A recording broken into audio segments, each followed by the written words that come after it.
but King has a little bit of an issue killing him, and this is a bummer for TBI, but Bever's there. They're trying to save the day. He gets two. Can you find a third? And Loons, it's a back and forth. Where is his teammate? Doesn't even matter. Bever. That costs them those one-on-one engagements. That, if you're in a position like Loons, you're banking on those any day of the week. Now we're starting to see those one-on-one engagements here. As you can just see Gainer, once again, he's just going to gain a 3K. It shouldn't be really possible for him, but again, yeah, and mistakes like that are absolutely not allowed to happen. And HDZ.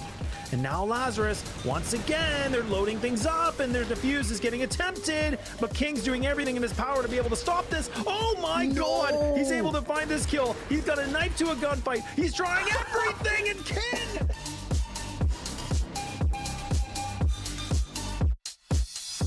Now, I mean, it's a double player stack angle and just needs to get this timing right. Just needs to be able to swing at the right given moment here. This could really shut down this aggression here. That's perfect. Now is he able to find a double? He indeed will. Play style, but you know, I like to see it. Again, it's something you don't see every day, and Kanga just re-aggressing towards mid, and yeah. And Dane, in this kind of a position, he doesn't have to keep fighting, but he wants to. Oh my God.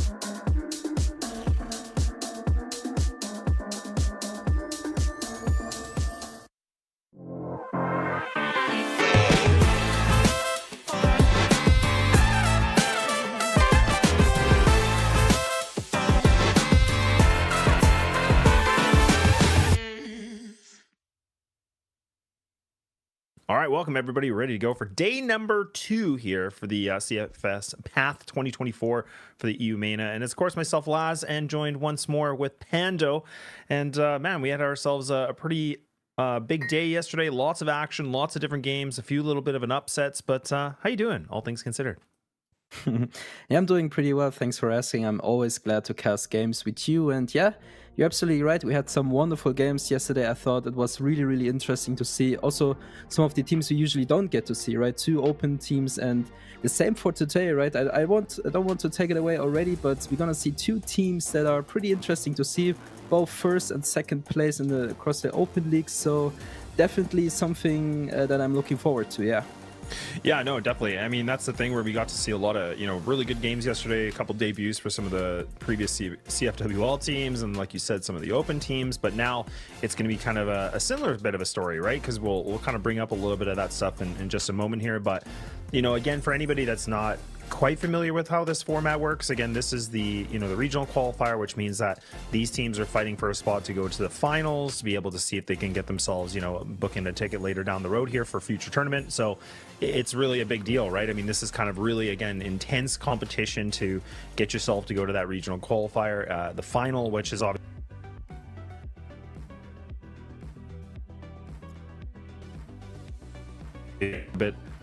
a little bit.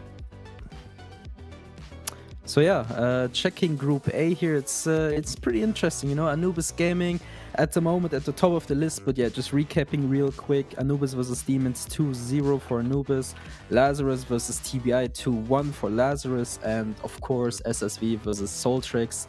Really nice game yesterday, right? So it was a 10-6 on Black Widow, 10-5 on Compound, and 10-7 on Ankara, and SSV took the game home. So yeah, it was really, really interesting to see this one being played. But yeah, just hey, trust me, today we have even more interesting games coming up. I think it might even be a little bit more interesting than it already was. And yeah, also checking Group B here, I mean, yeah, it was pretty nice to see Lazarus playing once again. I mean, it was a little bit shaky at first, but yeah, in the end, I guess it didn't really matter because the end result counts. And yeah, here you go. Those are the matches we're gonna have today. And yeah, again, it's just so nice to see these open teams play. That's all I'm saying. Yeah, no, 100%, right? I mean, that is the exciting part, is that we get to see some of these open teams play each other. I'm actually looking really forward to, well, I think actually all of them, but I think for me, I made a really big comment about it yesterday, is these open teams kind of playing some of these CFWL teams. As you can see here, this is going to be the first match is going to be 999 versus, the 3BL Academy team. So this will be, again, a really cool thing to see some of this, younger talent and less experienced teams, with all respect, kind of playing each other.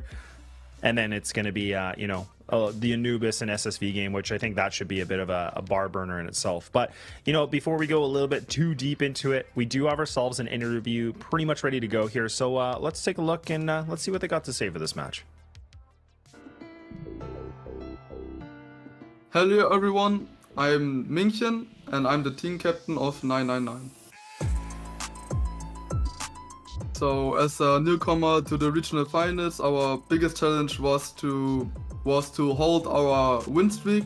We went undefeatable in the open league, so we only had wins and draws, but we never lost. So I think that was the biggest challenge in the open league, but somehow we managed to do it and we're happy about it. I think not many fans know that we didn't preg to win the open league, so we actually just get online to the server and just played, and somehow we just won the open league. To keep my mental strong and calm, I'm always chewing gum. I think it's just a signature that I adapt from other pros, and I think it's always letting me playing calm, aiming calm, and that's why I think chewing gum is just key. So for me, the biggest threat is the team Lazarus.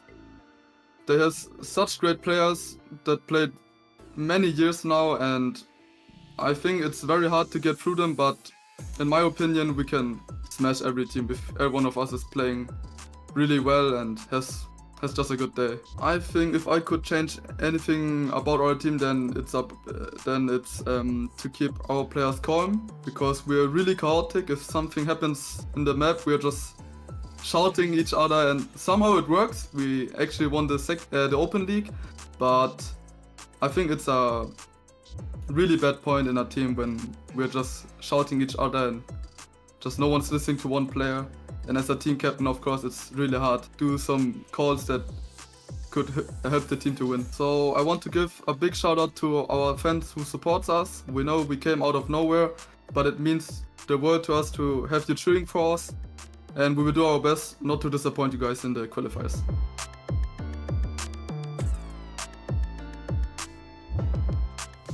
All right. Well, actually, some pretty interesting little bit of takes from Minkin, right? I mean, the fact that he is from former teams here for CFWL, which I think you will know that here, Pando. But I was actually a little bit surprised to hear that he was the IGL. Like, I don't know if I really knew that back from history, if he was in that kind of capacity. So it's kind of cool to see how he's talking about the environment and how he said, I want to lead it and keep people calm, but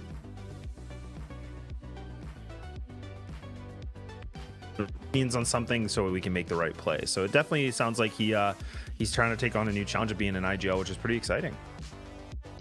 Yeah, I mean, it was an interesting interview, let's say it like that. I mean, to be fair, it's kind of common for like let's name it German teams, whatever, right? So it's kind of common that they almost don't preg but still are really good. And I think Minkin was kind of doing a fun thing out of it, like, yo, hey, we didn't even preg and we still won, so what's up, So yeah, I mean, I don't know Minkin personally, but I actually got to spend some days with him in Vietnam, and overall I would say he's always being a nice guy. But when it comes to CrossFire, when it comes to the in-game stuff, I think we're going to learn a lot more about him than we already know. So yeah, looking at the map ban pick, no surprises here, obviously. I mean, yes, subbase, finally subbase, I love subbase. Finally we got to see it here, and I don't know what you think, but I think Ankara subbase and the side-out map is port, pretty common. Yeah, it kind of feels like this is a like Ankara being picked seems to be like always the one. But yeah, it is good to see subbase. I mean, that was surprisingly that was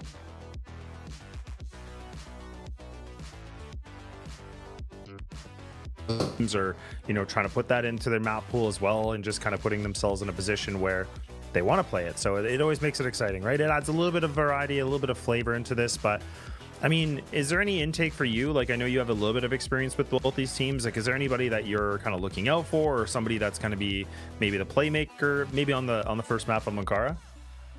Well, definitely looking forward to 999 playing their style, because I think it's more like random playstyle. I don't think they're like pretty structured, but with this level of aim power, I don't think they necessarily need it. And when it comes to the other team, 3BL, I'm not sure what to think about them. I mean, I know the players, I know some of them, I've played against them myself, but to be fair, I have no prediction on them. I think they practice a lot. I think when it comes to them, they're much more tactical, but in the end, it really comes down to who's the better player or who's the better team today.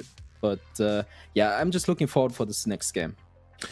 Yeah, definitely. I mean, this should be a really interesting one because, again, like the biggest thing that I was really excited about with this regional qualifier is the fact that we do get to see a lot of these open teams that are going to be playing.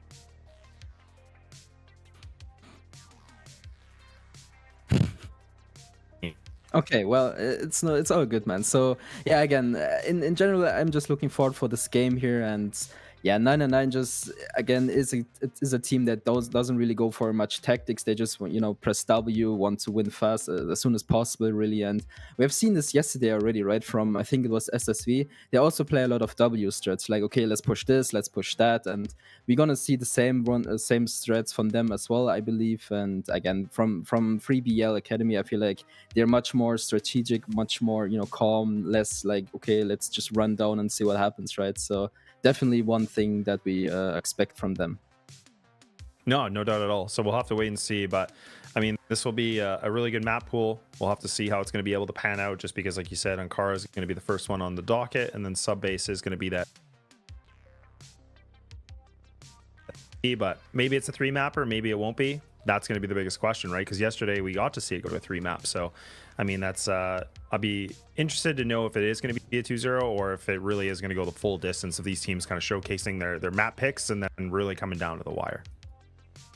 Yeah, that's ultimately what it comes down to. And yeah, I'm just hyping up. I just want to see the game starting, and yeah, it's just so nice to see these open teams to compete against each other once in a while, because again, I said it many times, I will say it again, I just feel like we rarely get to see them, and this is their first chance to show what they're capable of. And exactly this is what I'm expecting. I mean, on a map like Ankara, it's always a little bit kind of weird, because obviously Ankara, I would say, is more like a strategic map. There's so many entries, so many ways to go, so many possibilities teams have, right? But hey, sometimes pressing W straight towards A or B is the best choice. So again, this is just kind of what I'm expecting here, but you never know what's coming. Yeah, you never know what to expect at all, right? I mean, so we'll just have to wait and kind of see for this game to be started here pretty soon. But I think we're about to get there right away. So I'm getting more excited here, Pando. Yeah, 100%. I mean, again, it's just so nice to be here today. And in general, I mean, we have so many more matches coming up, right? I mean, let me just quickly double check here. I think it is going to be, give me half a second here. Okay, yeah, it's going to be Anubis and SSV. Obviously, Anubis and SSV both played really, really good yesterday, and I expect the exact same today. And to be honest, Anubis and SSV is pretty much the first one where I really have no idea what's going to happen, because Anubis is a very good team, and SSV, we saw it yesterday, they have so much aim power. They're actually also very smart, I would say. So this is definitely a match where I don't really have any expectation what's going to happen here. And looking at the third and final match, 999 versus Lazarus, this one is kind of tough. I mean, Minkin already said it in the interview. I think Lazarus is going to be a strong opponent, but in general, I just want to see the first game here versus Free BL, so I can kind of tell, okay, how good is 999 today, how good can they perform. And once I know, okay, the won or loss, I can kind of tell, okay, this is going to be an easy or less easy game for Lazarus. Yeah, I mean, and that's kind of the thing where we talked about a lot of these games are going to get more and more interesting as the days go on, right? Because it is going to be these open teams playing each other, and then it means that there's going to be the CFWL teams that are going to be able to play each other with these open teams. So I'm just really excited to see what the open teams are going to be able to bring to the table in a game like this. But look, we're going to have to find out later, because we are going to go right into it. It is going to be the first match of the day. It is a best of 3, folks, in case you did miss that memo. So it's not just 2 best of 1s or a best of 2. Things are a little bit more nitty gritty this way, and given an opportunity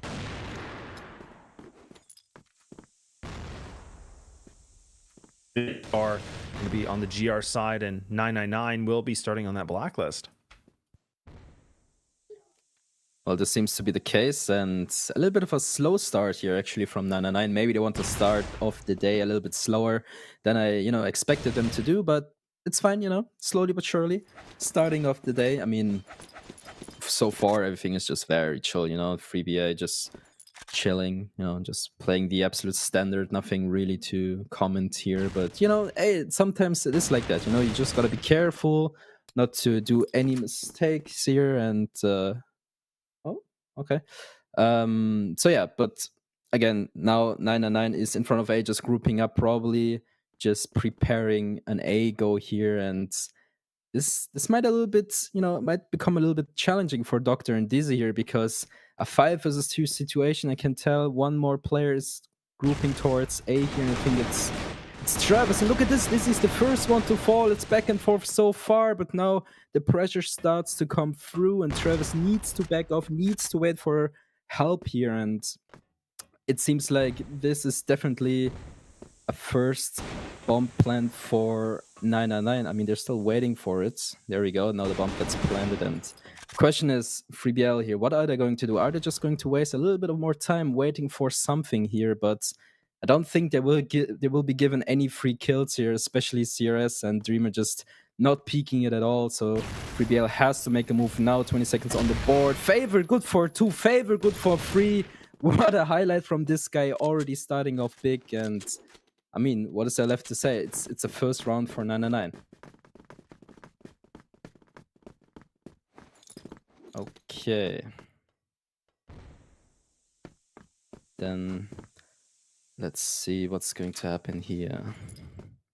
So yeah, definitely a very good first round for 999. 3BL a little bit left behind on this one, and it seems like we have our first break here. It's a little bit weird, but yeah, hey, it is what it is. First round for 999. Pretty good one, solid. I mean, it was a very slow start at the beginning, but they got it done. They pretty much prepared an A push. They executed it to perfection, and Favor with the 3K here is exactly what they were looking for. And yeah, in the end, it's only the first round, so 3BL, I don't think they're too shocked about it. It's like, hey, okay, never mind, we kind of failed this one, but whatever, we have so many more rounds to go. And yeah, this is definitely the case here. So I don't know what you guys think, but I think this match is going to be great. Again, I said it earlier, but I think you never get to see these guys play, right? I mean, obviously they have played each other a couple of times, but this is the first time we actually get to see them, play against each other on a live stream.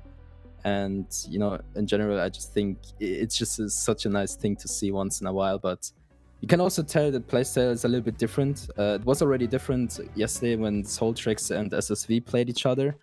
But you can really tell that, open teams play a little bit more different than, obviously CrossFire West League teams. So definitely a big change here. And hey, it's just something nice I like to see once in a while. But yeah, Ankara so far, still only one round played. But Ankara, again, I said it earlier, it's a very tactical map, actually. I think, again, you have so many entry points, right? You have towards A, you could go into the vents, you could go AC, you could go for a flank there. It's very interesting what you can do on this map. I mean, the map is also, it's not that big actually, right? I mean, it's like sniper heaven really, right? I mean, this is why I say sometimes the triple sniper setup is actually pretty nice to have once in a while, right? So I just feel like it's so easy to snipe there. I mean, if, for example, Alucard, right? I remember him, or Face from GV. Once in a while, when they snipe on these maps, I mean, they're always on top, right? Always top fragging with their scores, and this is just what it comes down ultimately, right? If you have a top tier sniper on this map, I think you're pretty good to go, right? And I'm not sure who's sniping at 999. I think, if I'm not mistaken, let me double check. I think it was Flare for a while, maybe CRS, but yeah, ultimately it doesn't really matter. Whoever is going to snipe, I think it's Flare. Yep, Flare and CRS. Okay, I think this is what it comes down ultimately. And well, back we go into the game here. It's a slow start once again. I mean, oh boy, look at 3BL here. Very close towards Belong here, just checking. Okay, no pushes happening. I mean, we have seen this yesterday multiple times. I think it was Gainer always a little bit over peaking there. He always got punished for it, but not VGA. He's just chilling. And on the other side on the map, towards A, you can see, 999 already grouped up in front of A. 3 people there just chilling towards the event location there. And I wonder what their mission is. I mean, they're just, just looking for any frags they can find early on. And right now it seems to be, nothing's really happening. There was a little bit of util being thrown towards A. But yeah, Dreamer and VGA just dancing, a little bit of a dancing queen movement going on here. But finally we get to see the A side here. I think Doctor and who else is, I think it's Dizzy. They are going to be put to the test here. It's a little bit a bit of an interesting situation. I mean, this is the exact same like before, right? But this time around, we actually get to see less utility. There's only one flash being thrown, not really doing anything to him, but the trades come through regardless. Dizzy good for one, can't find the second flare, kills him. And now, again, Travis trying to save the day here, but backup needs to come soon, and you can tell...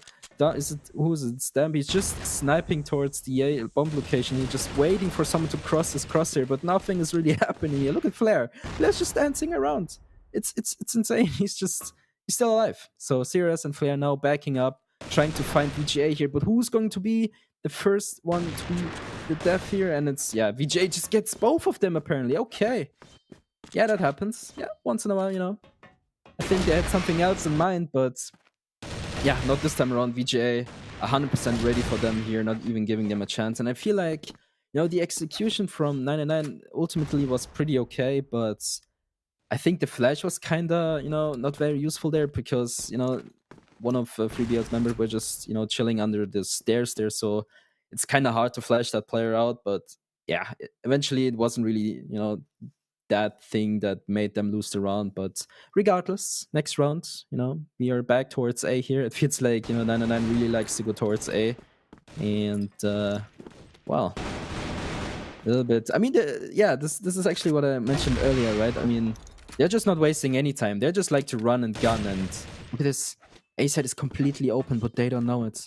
And, well, Travis and Dizzy are already coming for the help here, but is it going to be enough? I mean, there's already members close and the trades are good, but Dizzy now left alone in a 1 versus 3 here. Can he do something? The smoke is good, but nope. Minkin is there ultimately to save the day, and now VGA and Dump, last man standing here for the team, and are they just going to push the side instantly? Look at VGA fearlessly going in, but Dump, his teammate, leaving him alone a little bit there. And hello, Flare! Doesn't really matter. Favors there to save the day as well. And, well, another round for 999. I mean, so far, it's exactly what I kind of expected from them. It's like, yo, let's play early, you know, let's play fast towards A. And, you know, I think eventually they're going to stop going A and just, you know, push mid towards B, towards tunnel, whatever. And yeah, it just continues to be a very fast-paced game, right? I mean, I just love to see this. It kind of shows somewhat the dominance of 999 towards 3BL, but I'm pretty sure 3BL will have an answer to that eventually because, yeah, again, I think they're a very well-trained team. I mean, they were second in the Season 2 of the CrossFire Open League, so it has to come down to that. And there's a reason why this team is second, but still, I think they beat so many teams before, so they 100% are able to beat 9-9. But what Minkin said in the interview, it seems like they actually haven't lost yet. I mean, yes, they played, you know, 1-1, but, you know, when it comes to the statistics, it's not really a loss. So you can kind of say 9-9 for now is unbeaten, you know, they are the team to beat here.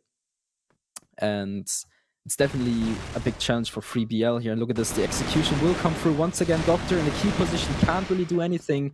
And look at this, 3BL doesn't even have a chance at this point. And oh boy, a 5 versus 2 situation here. VGA already trying his very best here. Oh, Favor missing some important shots. And well, this didn't really work out. I mean, he wanted to trade as soon as possible. Oh, look at this. 9-9 kind of throwing right now. I mean, damn, last man standing versus 3. I don't think it's going to be quite hard for him here, but yeah, another run for 9-9. And you know what? I mean, it kind of looked like 9-9 was throwing, but all of a sudden, they just get it back. And this kind of shows like, you know, they can do so many mistakes, but they still win the round, which, you know, kind of scares me for 3BL here because I feel like maybe they're not ready for this team here. Look at CRS, so deep into mid, already gets a double kill here. And it's not looking good either. I mean, 25 seconds into the rounds here, and they can't lose players like that. It's just not okay at this point. So I don't know what to expect here. It's just an absolute slaughterfest, and 9-9 shows pure dominance. And, you know, to be fair, they just need an answer for that. And I think Laz is back. Hello.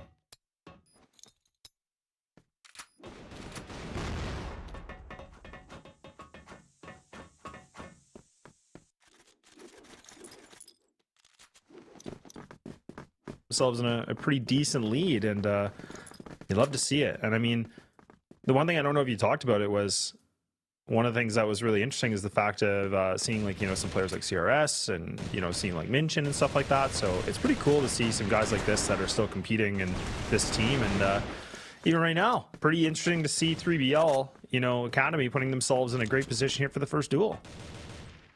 Yeah, definitely. And yeah, 99 having a really good day so far. I mean, right now they already lost Flare, but what I can tell you, they did a pretty good job. It's kind of what I expected, you know, just pressing W, just, you know, showing who's boss. And yeah, 3BL Academy doesn't really have an answer for that yet, but maybe in this round it looks a little bit better than it, you know, looked 5 rounds in a row now. So definitely a little bit of a good start for them. And yeah, I just think a 3BL Academy, they need to have a good answer for this one, because otherwise 99 just continues to run down these, you know, bomb sites. And again, right now it just looks like, okay, we're just gonna group up in front of A once again. Look at this, they don't even use much utility. A main is completely open. I mean, now it's smoked, it feels like, but still, it's crazy. It's wild. Yeah, it is crazy. Like, it's wild, right? I mean, good nade. Doesn't really do a lot of damage, but that timing could have been really good if it's just a little bit later. But it's interesting to see that 999 are just going to try to barrel into this now. One decent paw flash, so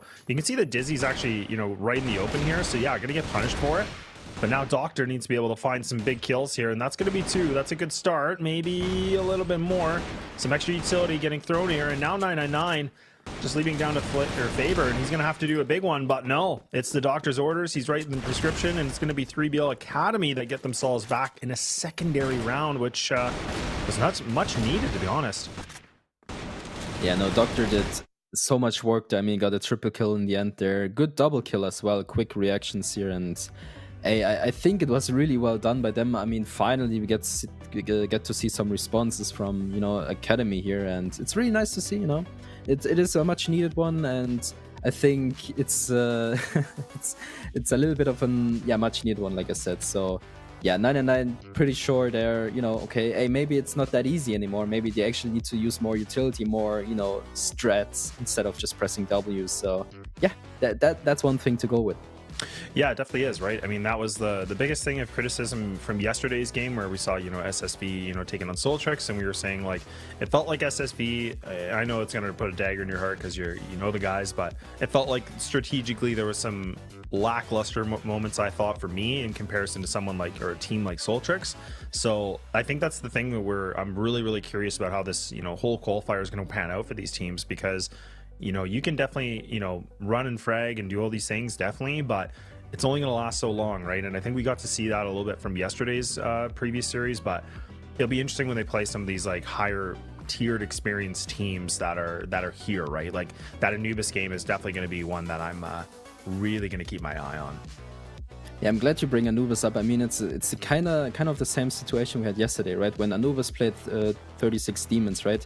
Anubis at first was a little bit weak. I mean, maybe it was just Demons being really good, but all of a sudden Anubis kind of started playing, and, you know, they were turning things around. And maybe, just maybe, this is the same thing happening here. I mean, you know, I think Academy had a little bit of a, you know, a hard start. I mean, they were really surprised by everyone just pushing and aiming, right? But, you know, already a second round for them, I feel like maybe they just, you know, started playing as well. Yeah, maybe. And I mean, that's the thing. So, and I mean, even with the scoreline right now, like, it's obviously getting pretty close, and it does seem like 999 is doing a good job to potentially solidifying themselves in the first half. Would you love to see for a blacklist side on a map like it? Well, I don't know if it's a unpopular opinion, but I would definitely say, like, I feel like it's maybe the slightest GR side of map. I wouldn't say it's like a heavy favorite on GR, unless I'm totally wrong here, but I just feel from what we've seen in history is that being in the blacklist side, you know, you can definitely be able to get some good, you know, consecutive rounds in the board. Oh yeah, definitely. I think I agree with you here. I'm not sure, you know, if it's either, you know, BL or GR sided map, especially with the changes once again, right? With the smoke being a little bit different nowadays, I feel like every map has kind of changed. It's kind of hard to tell, okay, which side is initially better. I mean, there's still maps where I would say, okay, it's definitely GR, definitely a BL sided map, right? Especially, for example, Mexico. But yeah, definitely, I'm not sure about this one here. But from what I can tell for now, I think, you know, 3BL, I think they kind of, you know, stepped it up a little bit in these last 2 rounds here. And 999, they need a quick response for that. Otherwise, you know, it could go the other side as well.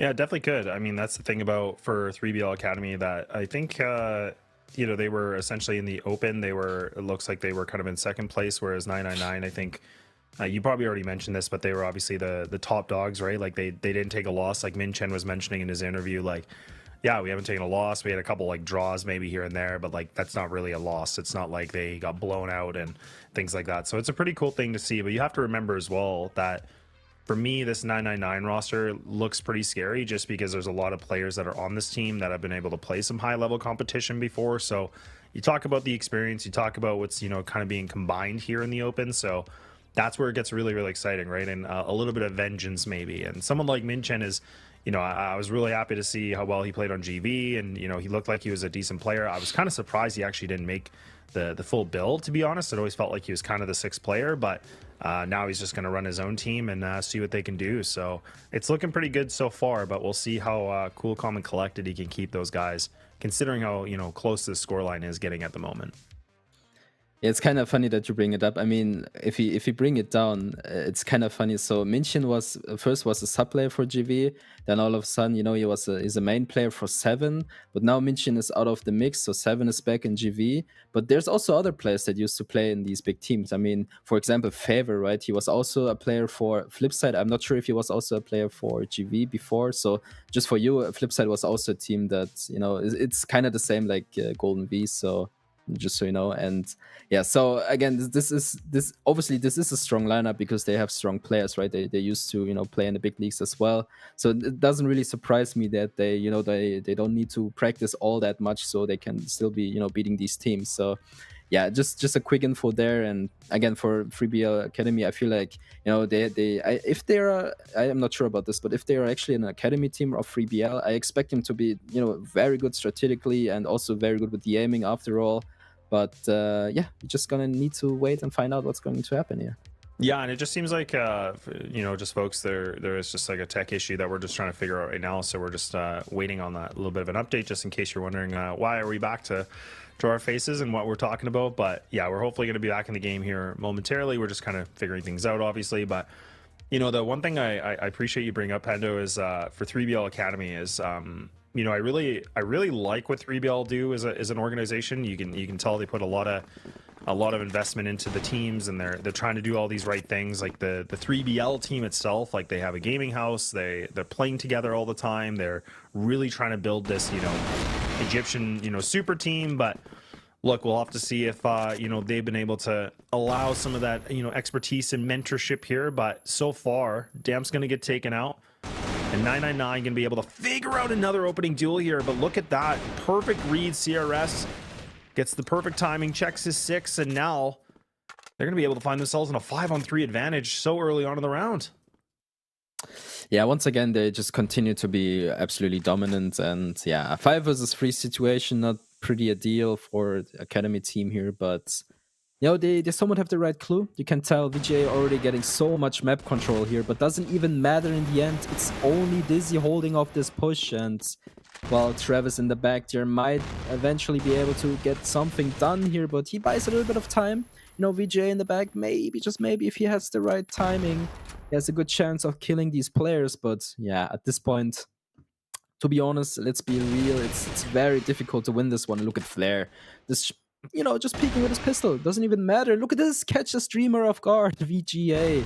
Ready to go. And you know what? Maybe, you know, it's not impossible. Look at CRS and Minkin's HP. It's only Flair with the full HP, but ultimately it's also going to be Flair killing VGA here. So once again, a very good round for 999. A little bit of a tough pill to swallow for 3BL here, because I just feel like they're just not ready for this one.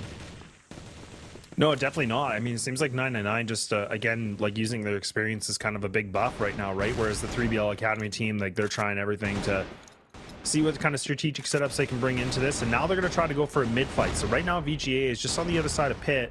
They are trying to push back these blacklist players, but it's doing some big damage. It's just not being able to get the job done yet, right? I mean, this is still where you have both Travis and VGA kind of holding mid.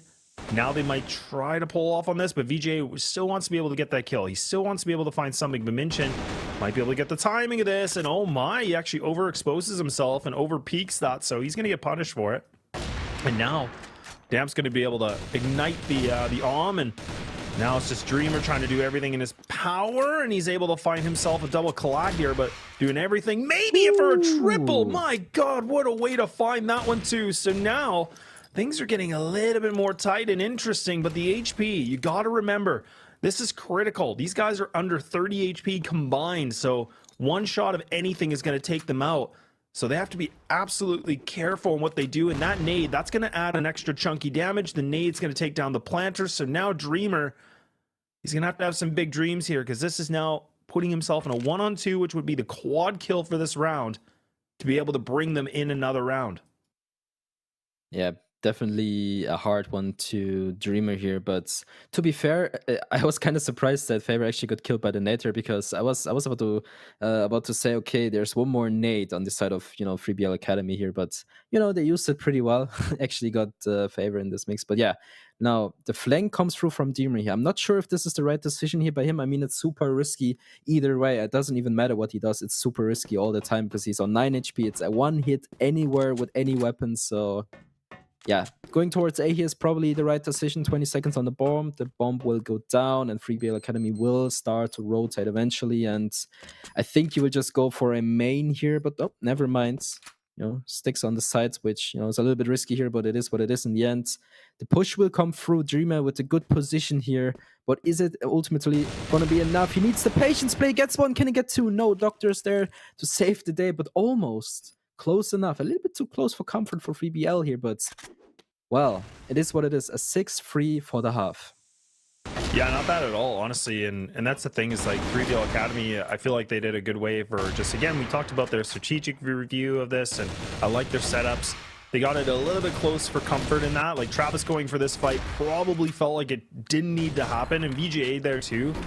Like, I mean, that's a beautiful shot, don't get me wrong. Like Dreamer just popped him, but it's one of those things too where you have to be really careful about those split decisions, right? I mean, I know that's easier said than done, but it's one of those things where, again, you have to be, you know, a little bit mindful of using the number advantage to go for those duels, and just giving up that like one-on-one engagement can honestly just be detrimental to any team. But thankfully for 3BL, they were able to get the round done, so they can have that 3 going into the second half. But pretty impressive that what we saw from 999 thus far.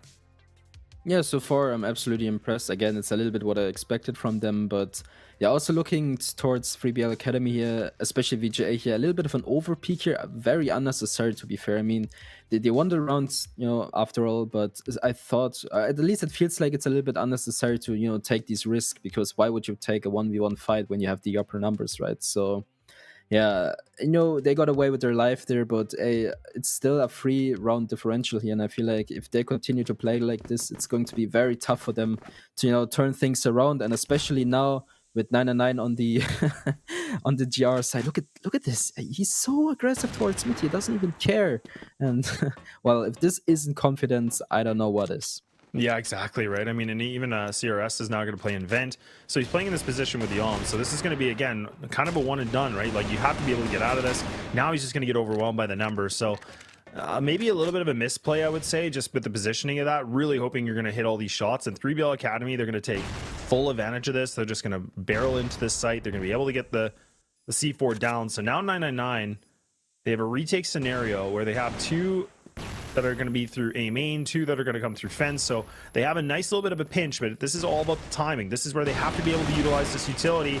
But look at Travis, he's able to get the back, and now 999, they're still making things really interesting, but at least 3BL Academy, they are able to bring things back into their favor and getting that opener. Yeah, definitely. Finally, a very good round from them. I mean, they didn't even hesitate at all. Instantly went from the bomb side, instantly, you know, got the bomb down. And even a retake from 999 wasn't even all that great. I mean, I think it was Dreamer there just pushing into the side, not even checking the corner, which is a little bit of a mistake. I mean, he was instantly traded out, but after all, they still lost the round. So yeah, definitely a very good one from 3BL here. Yeah, and I think it's, you know, you make the comment about like checking the corners, and that's one of the difficult things about playing in fence, right? Like when you're retaking to that site, you have so many different angles you have to worry about. You have to worry about the left corner, you have to worry about the stairs on the left hand side, you have to worry about the box on the right. You know, there's just, you have to clear so many different things. So it's one of those things where you get to see some teams that look really good on their retakes and some that obviously don't look as good. But I'm not really going to take anything away from that on 999. I liked the idea of the 2-2 split. They were trying to sandwich themselves into that site. But again, it just unfortunately didn't check, the one angle that we were talking about out of like, the 4 or 5 that you got to clear. So it makes it difficult, right? Because you're going into essentially a choke point that you don't even have a lot of room to be able to kind of, maneuver around. So it definitely favors the Blacklist side when that C4 goes down. So we'll wait and see. But I mean, honestly, really impressive from 3BL Academy. I like that they just went for the duel. They didn't even hesitate. They went right into the site. And they just kind of got themselves with the C4 down, because some teams like to really wait it out, and that's something I never fully understand, because they always expect somebody to be lingering, but this time they made a quick decisive decision, I should say. Yeah, I mean, definitely a lot of corners to check, and I think this time around it actually broke 999's neck that they played very aggressive towards mid, and 3BL, they knew it. They knew, okay, hey, maybe A side isn't as secure as it used to be, and just run it down instantly. Check every corner and check the side, and this is how they won the round after all. And I actually like this, and I feel like 999 maybe they're going to have some difficulties on the GR side of things, because they can't just push it like they did before. I mean, it kind of works, right? But maybe it doesn't. If 3BL plays it right, they can actually perfectly counter this. And I mean, this is exactly what happened this round, and this is ultimately why they lost this round. And I just think, hopefully, they don't do many mistakes like that, because if that continues to happen, 3BL will have a laugh, and they will enjoy this time. Yeah, definitely. And I mean, this is where I was making the comment in the beginning about this and saying, like, is 3BL Academy going to still have the same tendencies as kind of like their senior team, right? Like the main team, about, being very strategic and kind of having this structure in their team, because that is something 3BL as the main core is definitely known for, right? Like they are strategically probably one of the most, I would say they're probably the most strategic team in the West League. Like I would say they probably have the best structure. You can tell there's protocols, you can tell there's definitely systems in place, but we'll see if that is embedded here with the academy team. Typically that's the whole point, right? Is the academy team to learn a lot of tendencies from the main team, but we'll have to see, right? I mean, we're definitely starting to see that firepower slowly cooking up a little bit, but in his favor though, and now he's even going to be joined here with Flare. So this is where both these players were getting a little bit teased in mid, but look at this, CRS, oh my god, he's almost able to get taken out without even getting a kill, and it's immediate trade. So this is what we talked about. 3BL Academy, they're just going to get themselves in this A site. They're not going to mess around. Now they realize there's a player at least fence, and Travis, he's been able to spot these players for the big flank. So now they have some good intel. They have some time to work with here to win some duels, but it's looking a little bit dire here, because even in Minkin now is going to be able to have the strong positioning, and this thing is falling apart, and Minkin just gets it done here with the double, and 999 still back with a lead. Yeah, definitely. I mean, great response from 999 here, very tactical as well. And to be fair, CRS is just doing CRS things. I mean, it happens once in a while. It happens to the best of us, of course. But yeah, you should definitely get both of these players here. I mean, they're always surprisingly jumping out of the smoke. You got to give them that. But yeah, it doesn't even matter. They won a round, so no one really cares about them. Look at Flare, already down to 1 here. It's a little bit of a risky play here, but this is just what 999 does, right? They just peek towards middle, they peek the cheeky angles, and this is how it works. Flare just getting Travis like that, and I mean, he's instantly traded out, but still a very nice one from him. And Dizzy able to get one more, but you can tell, you're like 999 is always instantly trading, right? So it doesn't even matter. And again, it feels like 999 is attacking them, but again, they are on the GR side, right? So it's a little bit of a weird thing going on here, but yeah, 3BL Academy hopefully having an answer for that, right? Yeah, maybe. I mean, there's a lot riding on this too. With a 7-4, I mean, this is where 3BL Academy really have to bring things back a little bit differently, but this flank from 999 is huge. Like, this is just such a big brain play. The fact that they're going to be able to just, go for the fast flank like this. Minkin just trying to do anything to just bait them a little bit and just distract them is important here, because 3BL Academy, they have to check their 6, and I don't know if they're about to. This is looking bad, but Doctor, oh boy, he's been able to write a good prescription here, because now Minkin has to do so much work, and 3BL Academy once more will be able to handle themselves with all that pressure, and they got themselves a 5th round right back in it. Well, good response by them. I mean, Yeah, definitely. Again, it's a little bit weird. 99 plays super aggressive. They play so good, but all of a sudden, yep, never mind. It's not there around. So yeah, numbers are a little bit closer together now. It's only 2 rounds of a differential right now. And you know what I actually like? FreeBL Academy, they're so aggressive, right? Look at this. It's only been like, what, 25 seconds and they already got the first kill. They're already close towards B here, getting these frags done. But again, the trades from 99 are instantly there. Flare a little bit flash. They're not even able to, get away with his life there. Good positioning by Flair. If he plays this position right, he saves the day for 999. He gets one, can't find the second, and now CRS, a 1 versus 2 situation. A little bit of a weird one. He got a good positioning here if he can get through without being spotted, but Damp instantly takes him out, and you know what? Only 1 more round to go, and we are back to break even. Yeah, only 1 more to go, and this thing could be right back to a tie game. And this is where, I mean, it was funny listening to, Minkin just saying, like, yeah, we haven't taken a loss, it doesn't really phase us, we're all good. And I mean, look, now things are getting a little bit too tight, right? These, and now we'll have to see if these guys can handle some pressure. And it looks like Flair is going to be able to. So a good little bit of a start for this opener. Now looking for a little bit more. He wants to find himself a couple more. Why not? He wants to be able to close this thing out. 3BL Academy, they're not even going to pull back on this. They try to keep, re-aggressing, and VGA, he's going to sacrifice his life. So now, once again, a 5-on-3 advantage for 999. And that's a huge amount of work coming in from some of these players. Just Flair. Like, he was the only one that was just landing these duels. And now 3BL Academy, they're pinched. They're pretty much completely stuck in this. They have to win firefights to get out of this. You can see Favors just on the top here. You already have the flank. CRS, like, this is a problem. Like, 3BL Academy, they could not be in a worse position right now. Yeah, but the question is, does Favor know? I think one of the 3BL members here stepped, so he should definitely know about their position. Look at CRS, so ready to go, but well, maybe not. Dizzy takes them out. I mean, it's a little bit of a bummer here, but it is what it is in the end. And well, 999 looking a little bit. What's the right word for this one? I mean, they're playing very good, especially Flair, man. He's always finding these openers. He's always, making things easier for his team. But all of a sudden, it doesn't really feel easy when, 3BL starts to play. And this is the case here as well. I mean, they're just taking their time. They're just using all of it. And I mean, compared to the other rounds, it was a lot more, more pushy, I would say. They were much faster than, they're playing right now. And I think they spotted Minkin there. But does Minkin know he's going to peek? And he gets 1, maybe 2. Nope, this time around, Travis takes him out. Flair missing the shot. 25 seconds on the board. They need to move. They need to go on the side here. And Flair needs to hit one of these shots so he can make it easier for his team. Favor and Dreamer last man standing. And look at Favor, good for 2.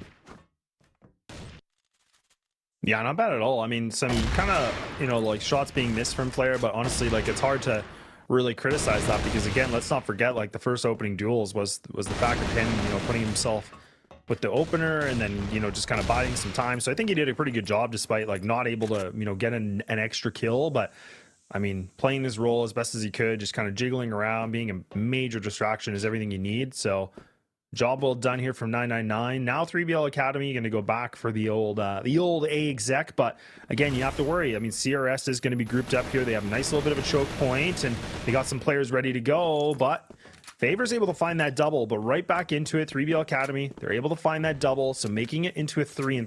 C4 is going to go down immediately, and Flair, he just swings wide. My God. These guys don't even hesitate. They don't even wait at all. And now Minchin's the only player alive left. He has to be able to be the clutch factor. A bit of a weird swing from Dizzy, but now this gives Minchin some opportunity here. A flash to blind these guys, waiting things out. But he's only got 21 seconds. He has to make some kind of a play, but Damp just going to lock and load the And once again, a 1-round differential we go. Yeah, talking about throwing, right? I mean, oh boy. I mean, this is what it comes down to, because 99 doesn't have these tactics. They don't, maybe they don't know how to retake properly, because you know what? Actually, I like the decision. Just go in. Don't give them time to prepare anything, right? Just go and try your very best. It didn't work out this time around, but still, compared with other teams, I feel like they're just going in without like really thinking about it, which may be good for some situations, but yeah, not this time around. And 3BL knows that. They know, okay, they are not maybe the best retakers, and they 100% took advantage of that. And well, another round for 3BL. It's again, like you said, 1 round differential, and oh boy, they're taking their sweet time towards A.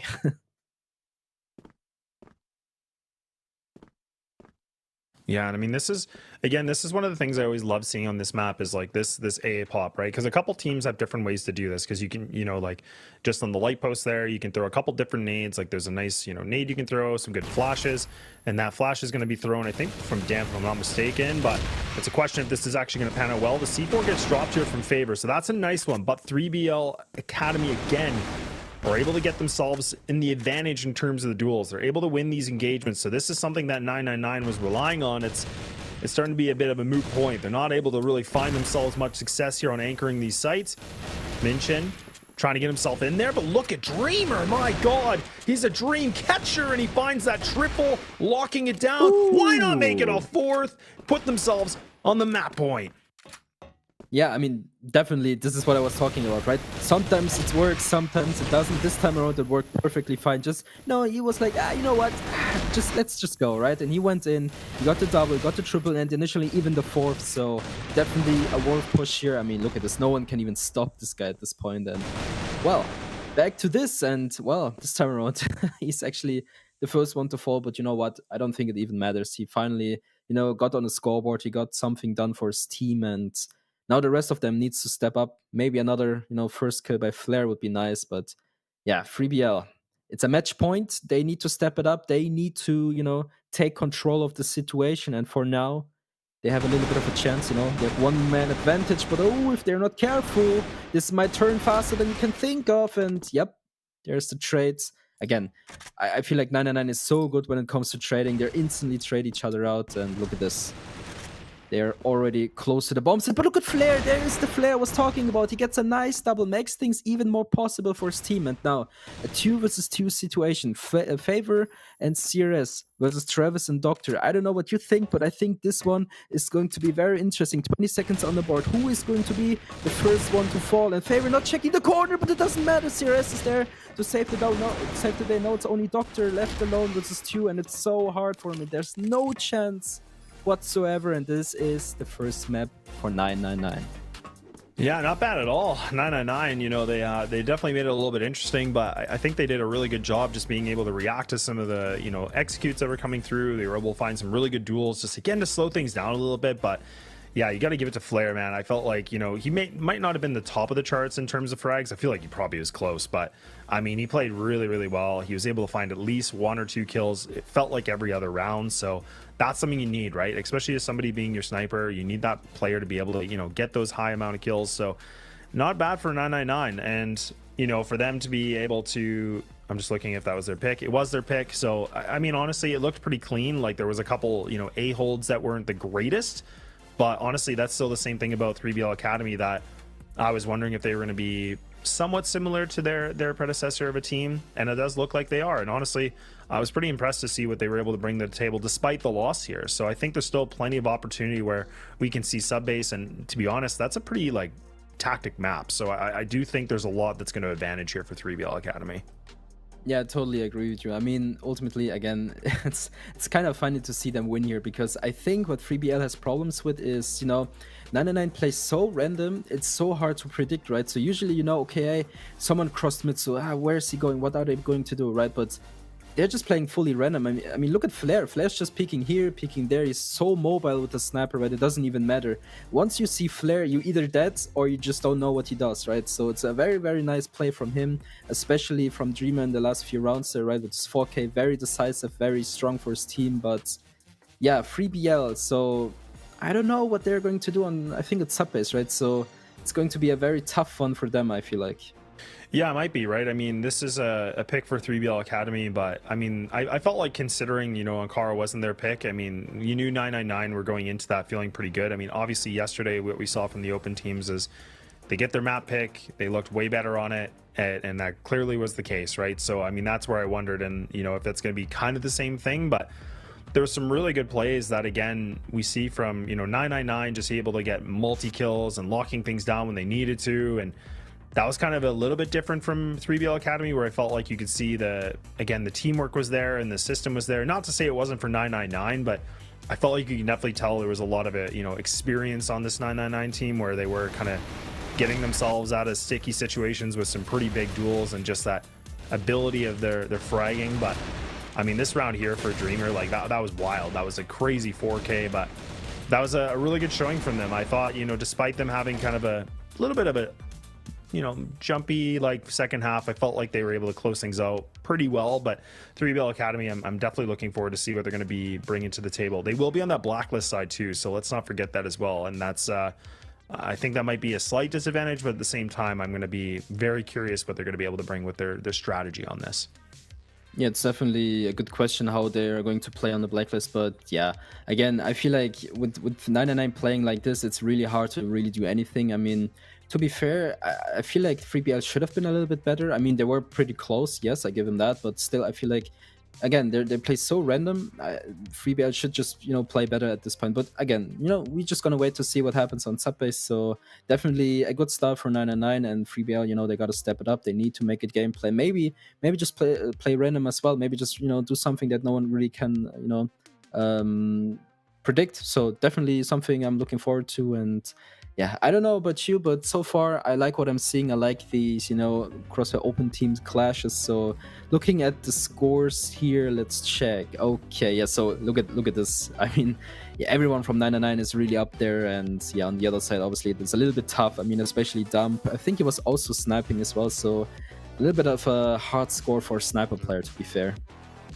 Yeah, honestly, I feel like, it's crazy to think that everybody from 999 was essentially like a 1.0 KD and above, right? Where, like you don't really get to see that very often. Like everybody was just fragging out. Whereas obviously for 3BL Academy, when you see stats like this, like them being 0.86s and 0.67 and stuff like that, that's again where you just see there's not like one player that was doing all the heavy lifting. It was a lot of teamwork, and this obviously it wasn't as much firepower as that we were maybe going to see, whereas we knew that 999 was definitely going to pack it with a punch here. But look, we're going to take a very, very short break as we're going to get ready to go for the second map of Subbase. So we'll see you in just a couple minutes. Don't go away.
All right, welcome back, gamers. We're ready to go. We told you a short break and we're ready to almost go into Subbase as the second map, but this is going to be 3BL Academy's pick. So 999 do have themselves the map advantage right now. Like we said, it is a best of 3, so if we're going to see a win, 3BL Academy have to be able to do a reverse sweep. So we saw it yesterday, like, well, kind of. We did kind of see it a little bit. It was like, map win, and then the third map. But you know, we'll have to see if that's going to be the case here for 3BL Academy. And I'm just going to be curious how they're going to be feeling for this. But Pando, do you have any initial thoughts going into a map like Subbase with both these teams from what you know?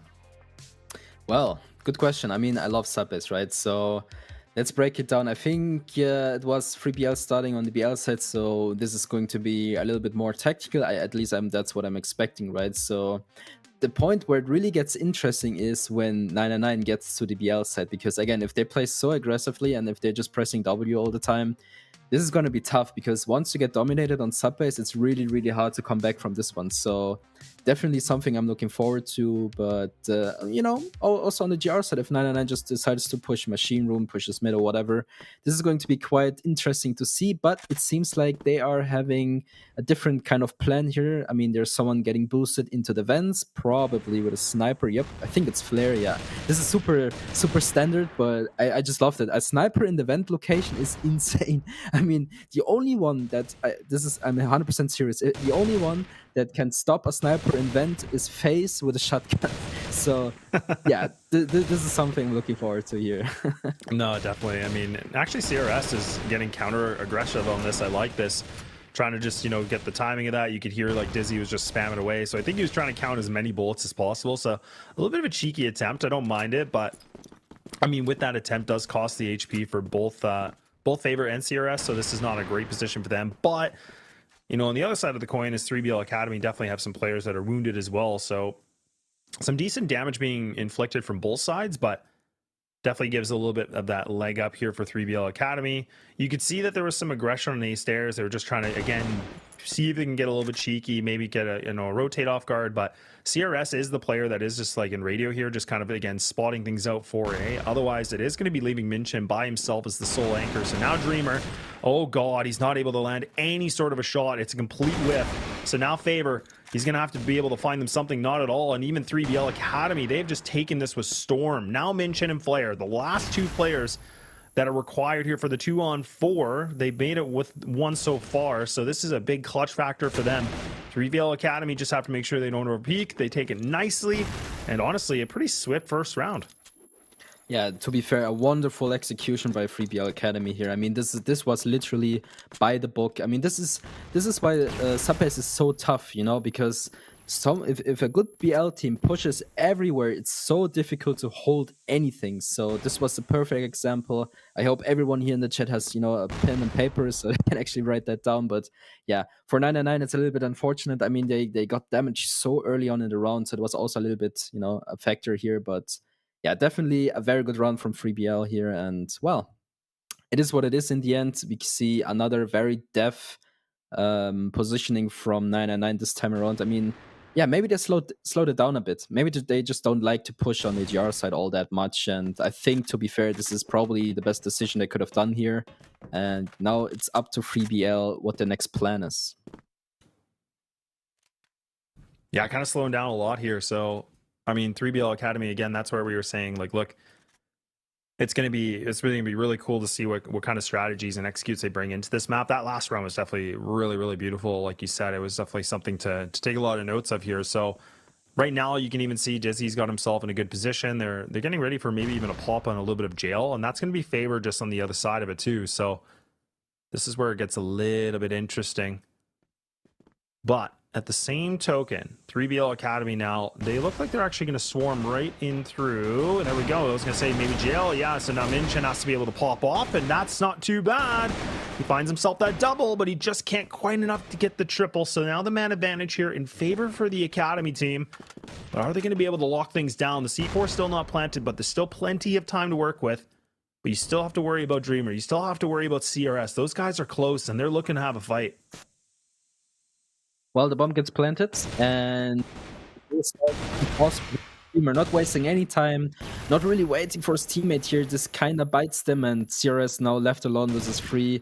To be fair, not much of a winnable situation for him. Never say never, but maybe not this time around. I mean, it's still going on. The geo peaks are happening, and no one really finding him. There we go. Travis now gets the kill for his team. 2-0 for 3BL, and you know what?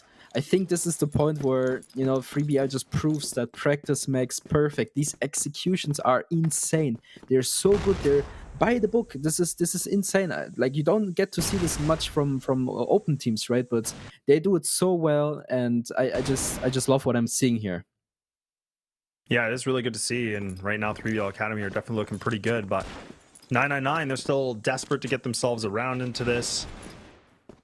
And I mean, right now you can start to see a little bit of, you know, some microaggression. They're starting to push a little bit more. CRS just behind this box. He might be able to make a huge play. They haven't even cleared him yet. I was thinking that Minkin was going to be able to, you know, push up a little bit here to be that distraction, but this is kind of putting CRS in a really tight bind right now, because again, he has to, you know, if he wants to get a multi-kill in this, it's all about timing, right? And this is about 3BL Academy, like, again, not going to be clearing this box, which I feel like they would. I mean, I feel like it's not like an uncommon thing to play, but there needs to be some kind of extra support here from 999. But 3BL Academy, man, they just find 2 kills within the blink of an eye. So now CRS is trying to be able to take a bit more of a risk here, playing a bit more of an aggressive angle, trying to see what he's able to find. But look at 3BL Academy. They're just going to pull back away from this. They're not going to take this A-Wood control. They're going to go all the way around. CRS gets desperate, and he just gets eradicated. And now 3BL Academy, you can just tell, man, how comfortable they are on this map. They're just able to get themselves almost a free sight. Unless Dreamer's able to prove something differently here, and it's looking pretty good. And 999, all of a sudden, hang on, is a huge man advantage. Now we're talking about a 2-on-1, still in favor for the Academy team, but right now, Favor, there might be a world where he might be able to find this clutch. He's trying to sneak himself into this, but the Doctor is going to be able to, for the swing and the kill, and it's a 3-0 still on the board. Well, back and forth it goes. I mean, for a second there, it was a very winnable situation for Favor here, but, well, maybe not in his favor this time around. And you know what?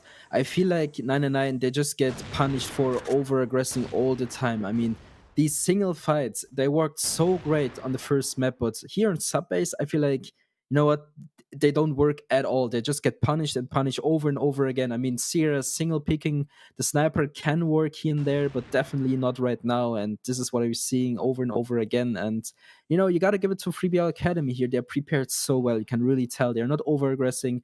They're instantly moving as soon as they see a gap. And this is exactly what's happening here. It's just lovely how these guys play on Subbase here. And 999, they really need to step it up. Otherwise, you know, the aim, the aggression, all that doesn't even matter if they don't get to succeed here. Well, yeah, and this is where it starts to get like a little nerve-wracking, right? Because I mean, for 999, like it's still a situation where they got to be able to get around, right? This is it's so frustrating on the GR side when you're not able to put yourself in any sort of contention into the rounds. And this one might be a little bit different. Now we're starting to see 999 cook. Okay, yeah, there we go. A quick, easy round. They make it happen within a minute. So right back into the board. I was going to say, like, man, they got to be desperate for it. They got to be, you know, getting a little bit hungry for it. So now this is where they might just start feel a little bit better. Flair's trying to get a bit more aggressive, trying to spot something in radio, but he's not able to. 3BL Academy pumping the brakes a little bit. They're just going to hang out. They're just going to chill. They're just vibing, you know. But again, 999, I wonder now if they're going to just try to be a little bit more aggro, or if they're going to try to do something to get in the face and catch them off guard.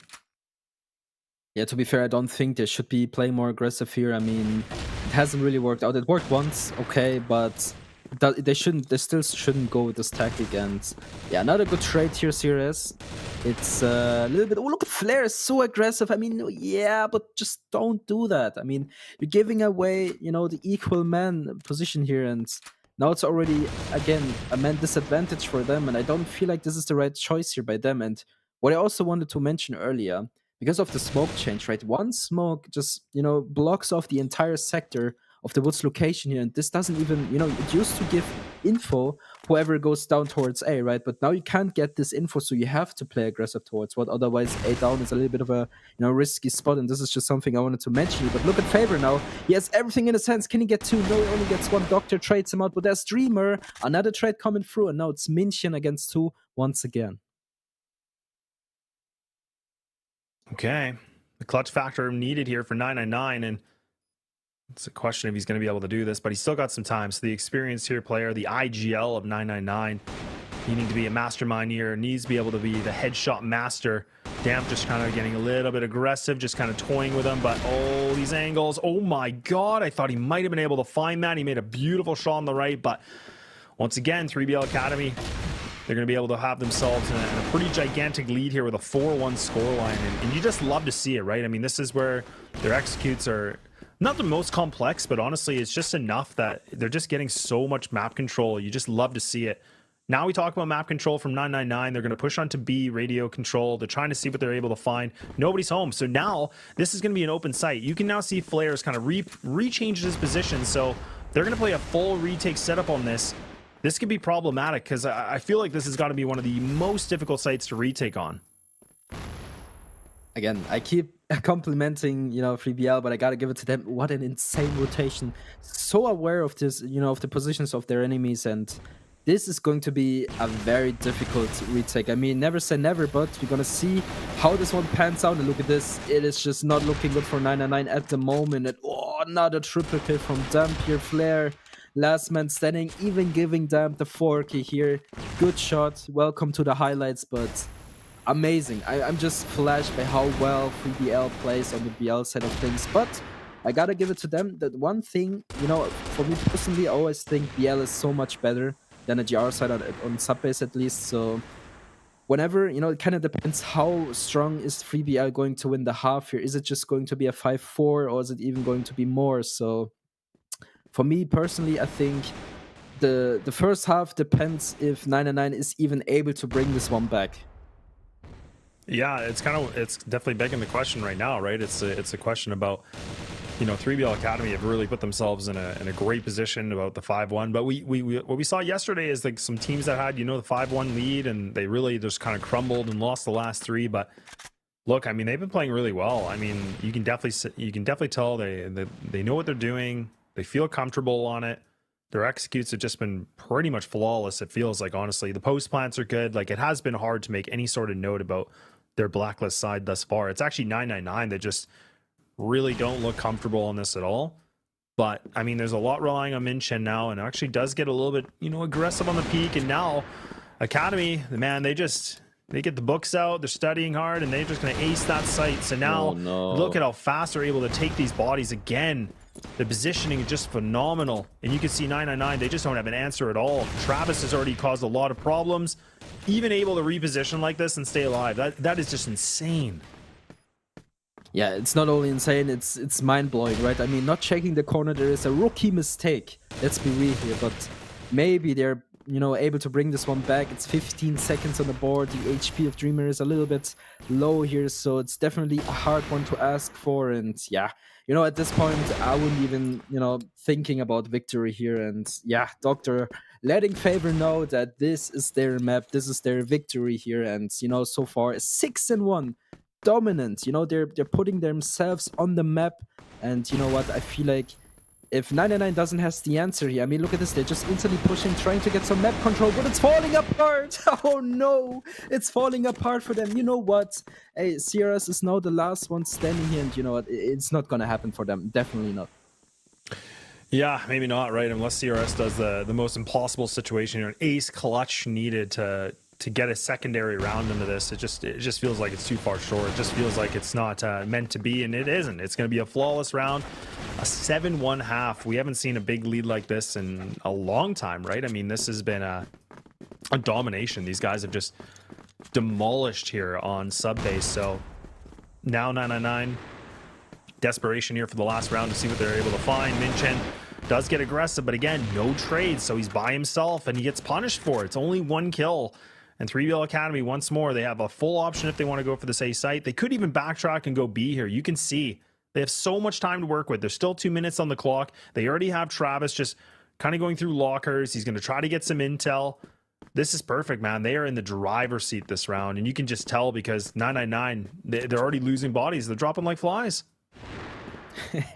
Yeah, dropping the flies is probably the best word here. I mean, look at this. CRS, once again, the last man standing, and I'm not sure what they're thinking right now. I mean, they're still trying, definitely, but Minkin with the early Woods control there, I feel like, okay, yeah, it was a good attempt, but it wasn't worth it. I mean, even if he gets 1 or 2, it's still not worth it at this point. And yeah, the score speaks for itself. 8-1. If that isn't a statement, I don't know what is. And to be fair, I mean, the side swap probably is better for 999, but you know, the mental game is 100% lost for them. And look at this, the instant push. Let's see what they learn from their mistakes. I mean, it's an instant trade, good enough, but Damp is there to save the day. And again, it starts to crumble one by one, and Doctor gets one, Travis gets one, Flair, the last man standing, and last, you know what? I will say this, the map is over. Yeah, and honestly, it kind of feels like it, right? It does just feel like this is going pretty quick, and this scoreline is just getting to be ridiculous, right? Like we were talking about, you know, Minkin was kind of flexing like, yeah, we don't lose, and you know, everything's all good, but things aren't looking so good right now, buddy, because you're down by 8 rounds, and now you need to make a long road here for a comeback. Dizzy just getting aggressive. He's not able to land the shot, but he does some big damage. But now, a situation we haven't even been able to talk about is 999 and the man advantage. They have themselves in a decent position, but can they actually be able to close this round out? Can they be able to find themselves, you know, across the finish line, to say the least here? Because Damp is still finding these duels one by one, but now he's putting himself in the 1-on-3. Needs to be able to pop off, maybe able to find some of these kills. He's just going to clear a lot of close angles here, and he's going to go for the big flank, and I don't think they would have hurt him. So this is a decent map position for him to be able to go for a big flank like this. Well. Okay, yeah, well, Damp is now on the road to victory here. I mean, I don't think this guy's with, you know, a lot of pressure here. They know they have so many rounds to go with, and to be fair, this is an interesting position here by 999. I mean, no one is even close to the bomb here, and I mean, Damp, he spotted him. Is he just going for the diffuser? Probably not. He's gonna get killed from behind. Sirius saving the day for one more round, but let's be real here. How much can they do? I mean, it's such a long road to make it an overtime, and man, I don't know about this one. Yeah, I mean, this would be asking a lot, right? Like, this would be a gigantic comeback for 999 if they were going to bring themselves in, right? Like, it's just 3BL have to make, you know, one more round, and it's looking like they're fed up with it. They want to get this thing done. They want to move things over. They want to get to the third and final map of Port. And now Damp, actually, it looks like he kind of fell asleep at the wheel, probably looking at his radar or something, and now does get overwhelmed here. So 999 are going to be able to get the site control, but for how long? How long are they going to be able to hold this down?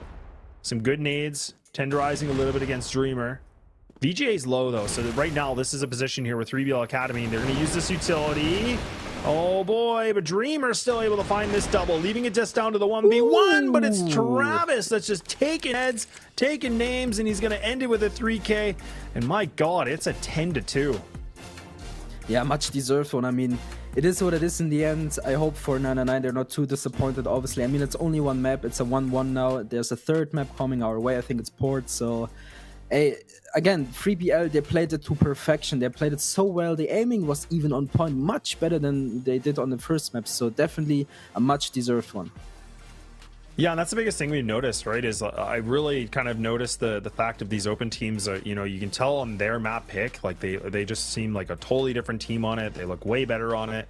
So it's really funny to see, because I mean, in CFWL, you see a lot of times where, you know, the opposite team might win the map that they didn't pick, right? Like their opponent's pick. So it's just kind of funny that it's actually kind of the polar opposite of this. So it's interesting, but now things are on Port. That was the remainder of the veto, so we'll have to kind of see what's gonna, you know, come out of this one too, because again, I think Port, in my opinion, I always feel like it's, you know, the sniper is definitely going to be the key to success on this, but I do think there's a lot of strategy in this, right? You have to be able to utilize that utility pretty well, and I don't know if I've been you know, fully, you know, convinced in the fact of, you know, 999's ability of like utility work and, you know, executes and stuff like that. We just haven't really seen it. It just kind of felt like they were more just like a fraggy team and just kind of flexing like their experience and, you know, what they've been able to do in the past. So this is a big test now for both these teams, because like we said, I think the 3BL Academy, you can see there's a lot of tendencies that they picked up from their predecessor team, which is really cool to see. Yeah, no, I definitely agree with you. I mean, it is what it is. You know, it happened, you know, almost a 10-0, but again, it wasn't even close. But still, it was a very good match to watch. I hope everyone enjoyed it. And of course, the third map, I mean, you mentioned that snipers are, you know, pretty OP on this map, and I 100% agree. I mean, snipers in general in Crossfire are super crazy good. I mean, they're so fast, especially with the cold nowadays. I mean, back in the days, there was the Deagle, you know, the Deagle was a little bit slower, but yeah, the cold nowadays is the meta to play with. And, you know, when you have a good sniper on port A, I feel like A is on lockdown. We saw it yesterday. I think it was HDZ from Lazarus, right? I mean, insane. This guy is unstoppable, and I pretty much expect the same from FreeBL and also from 999, of course. So we're just gonna wait and see, and let's check the set summary here. I mean, this time around, it's like we flip the board, right? So this time around, we see FreeBL with big numbers, even a lot of like 3 times we get a 2.0 KD, right? And of course, on the other side, not a single one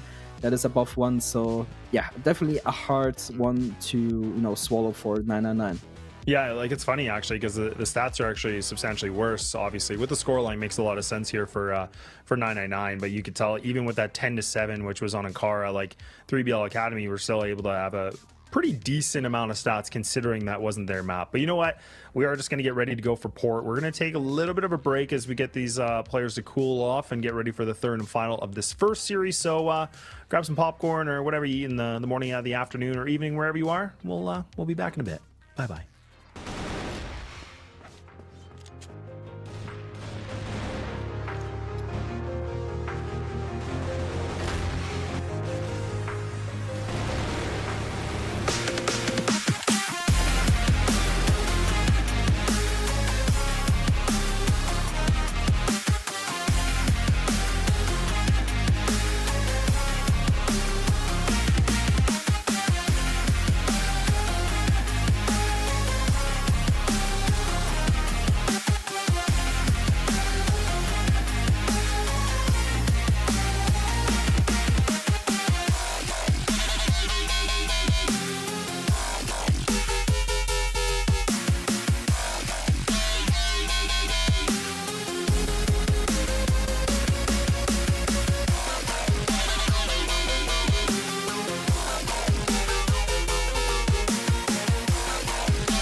Okay, we're back. We're ready to go here, EUMENA, and it is the first series of the day, the third map of this series, so we're good to see how things will pan out here for port. But the question will be if 3BL Academy can get themselves a reverse sweep to getting themselves the first victory of the day here, or if 999 are going to be able to kind of, you know, pick up the socks and feel a little bit better on the ocean front of port. Yeah, I mean, the confidence boost surely is there after a map like this. I mean, obviously, you know, they choked a little bit on the first one. They weren't really ready for the aggression from 999. But this time around on the second map, they really proved what they're capable of. And I'm really impressed. I mean, this gets close to the original team, right? So definitely a good one from them. And yeah, third map port. I'm not sure what to expect here. I mean, obviously 999, they really want to win this, right? They still want to be that undefeated team, but I mean, I don't know. After Subpass, I'm not too sure about that anymore. I don't know what you think about that.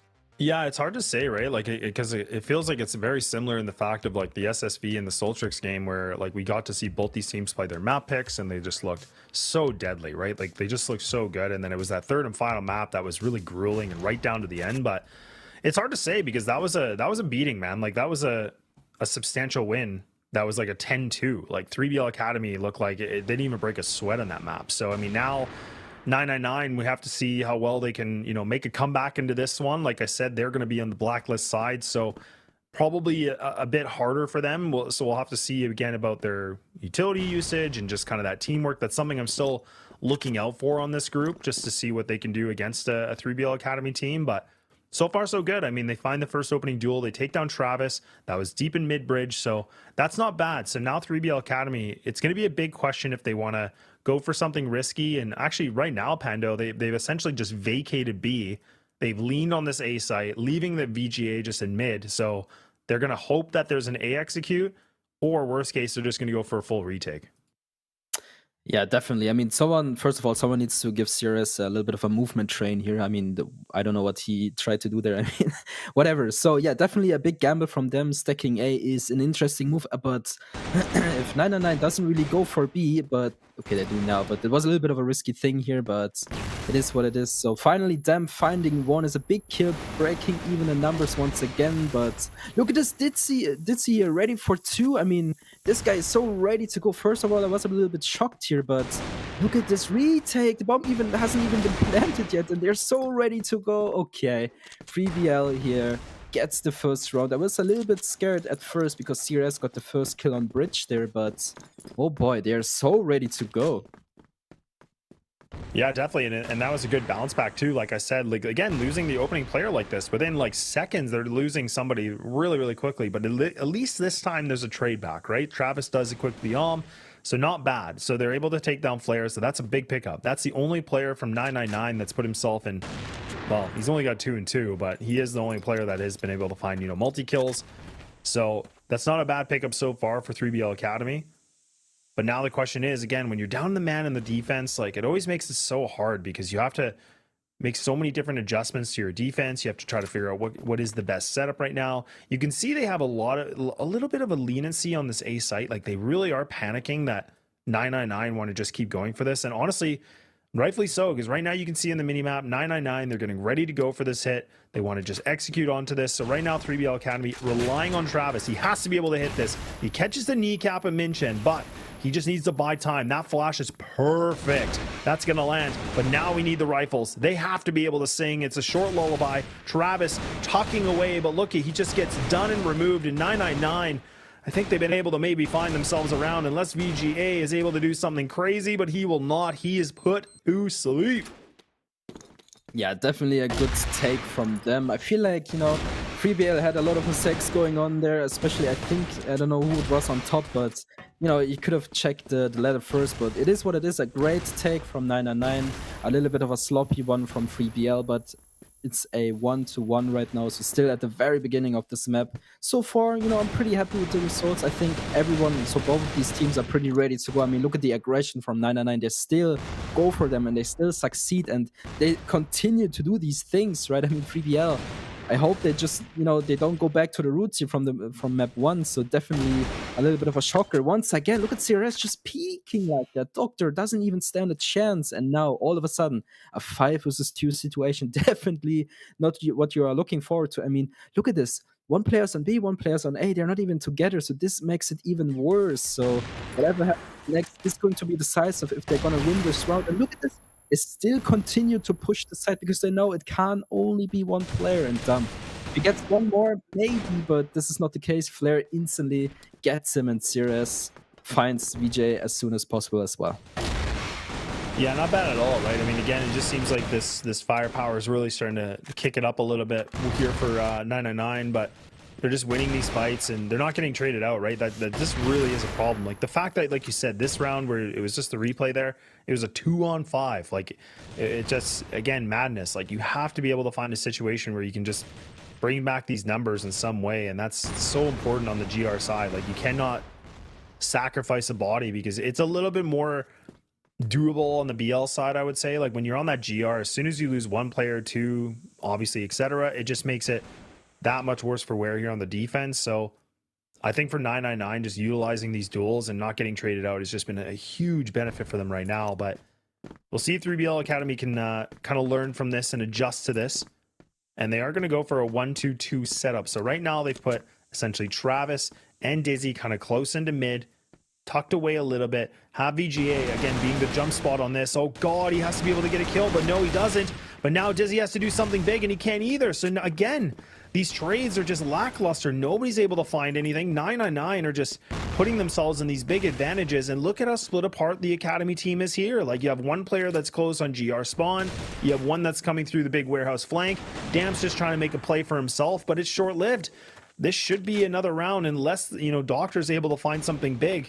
Let's not forget that Flair's down to 2 HP, but all he has to do is hit one shot and he should be able to get it. He does the kneecap, but CRS will be able to get the job done. I mean, a little bit close for comfort here, Pando, but 999 still decimating right now. Oh, definitely. I was kind of shocked there. I was like, oh no, he hit the kneecap, and then, well, CRS kind of saves the day there. But yeah, another run for 999 here. I'm pretty sure they're pretty happy with this lead for now, but definitely they shouldn't be comfortable with it because, you know, 3BL, we saw it on the map too. They can't strike if they really want to, and you know, right now it feels like they play a little bit too standard. I mean, I like their setup. You know, right now it's a 2-1-2. Okay, pretty cool. But I don't think this is what they should do initially. Maybe a little bit more of this aggression that we got to see earlier on. I think this was actually the key to succeed here. And I mean, I like this positioning by Doctor, for example. Very good one. A very, well, kind of unexpected one. But what about an AC boost? What about a mid push with an arm? I mean, we have seen it before. Why not again? So yeah, I already, with a man down here, it gets a little bit scary for them because I feel like this is going to be continuing. What is happening here? Hello, CRS. He just, sneaks by, gets another kill. I mean, 3BL at this moment, they must be desperate.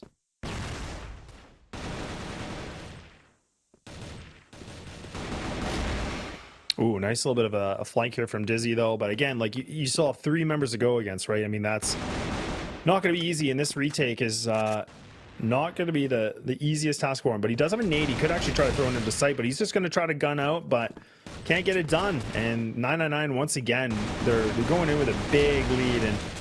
But like, see this situation here, you could already see it was a 4-on-1. Like, I mean, that's the thing that is just, it's hard right now for 3BL Academy. They just haven't been able to find themselves in positions to win some fights or win some duels, really.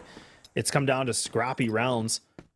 So really good capitalization here from 999. You love to see it. A little bit of reposition on this from 3BL Academy. I like this. Like, Doctor's in a really powerful position. But it's, again, is he going to be able to find that duel? Is he going to be able to win this duel? That is the one thing. Like, you can definitely have all the map control in the world, but at the end of the day, you got to be able to hit these shots, right? So, and CRS is just going to post up and wait. And 999 are just, again, they're just toying with him right now, man. They're just playing some mind games. I love this. This is what I mentioned earlier, right? This is exactly what I'm looking forward to. So finally, we get to see some more creativity here, and definitely something we should, keep the camera on, because I feel like this is going to be very interesting eventually, because one of these players has to make a move. Don't be like Vice. Don't stop there. Don't, just stop moving. So this is exactly what Doctor needs to do. More aggressiveness, gets a kill. Maybe just back off now. I mean, you got a kill. You don't need to over-aggress. So yeah, definitely a very good play by him. This is what they need to do. This is what they initially need to, continue with, so they get more frags, more, chances for a round win. And oh boy, VGA barely gets away here with the slide. A little bit of a sniper hit, but again, this is just working out great. But is it going to be enough in the end? I mean, look at the HP of Travis and VGA, and they know it. They take advantage over it. Flair just walking around with his pistol, so ready to go, and they decide to go A after all. And, well, there's Stamp waiting for them, but instantly, once again, traded out as soon as possible, leaving VGA the last man standing with low HP. But looking at the score, is also 1-5. And what is this? Oh no, a crucial mistake from Favor. But again and again and again, the trades are instant. Ooh-wee. Okay. Not bad at all.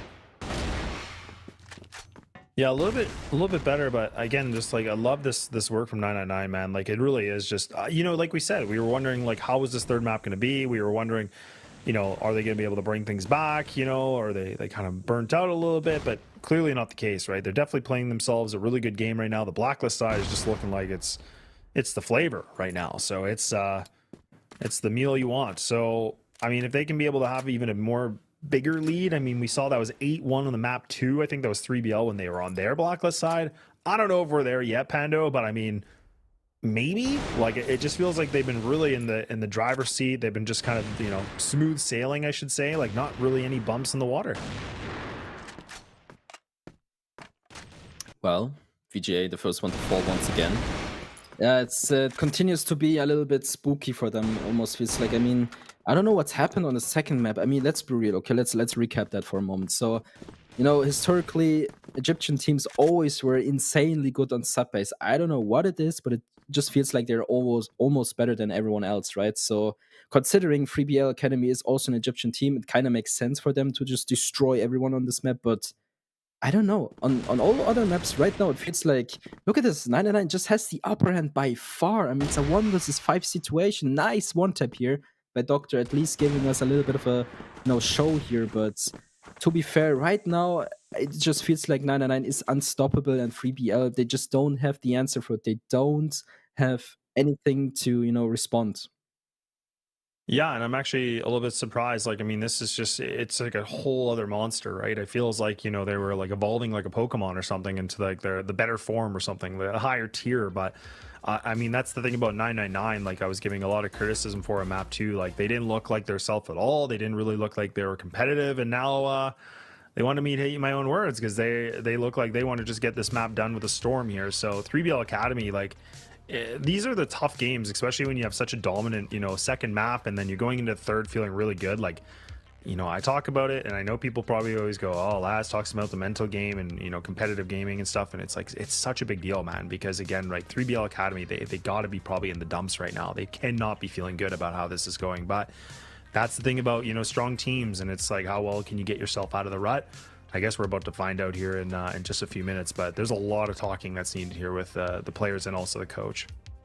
Yeah, I mean, much needed talk, right? I mean, I'm 100% with you. I think the mental game is much more important than pretty much anything else, because if the mental game isn't on point, there's nothing to be, that can work out. Because if the communication isn't on point, if the aiming is not on point, it probably goes back to the mental game, right? So definitely a big one to look out for. And yeah, as you said, I think 3BL Academy right now, they're pretty feeling low, because I don't know, the first map didn't really work out. The second map, insanely good, right?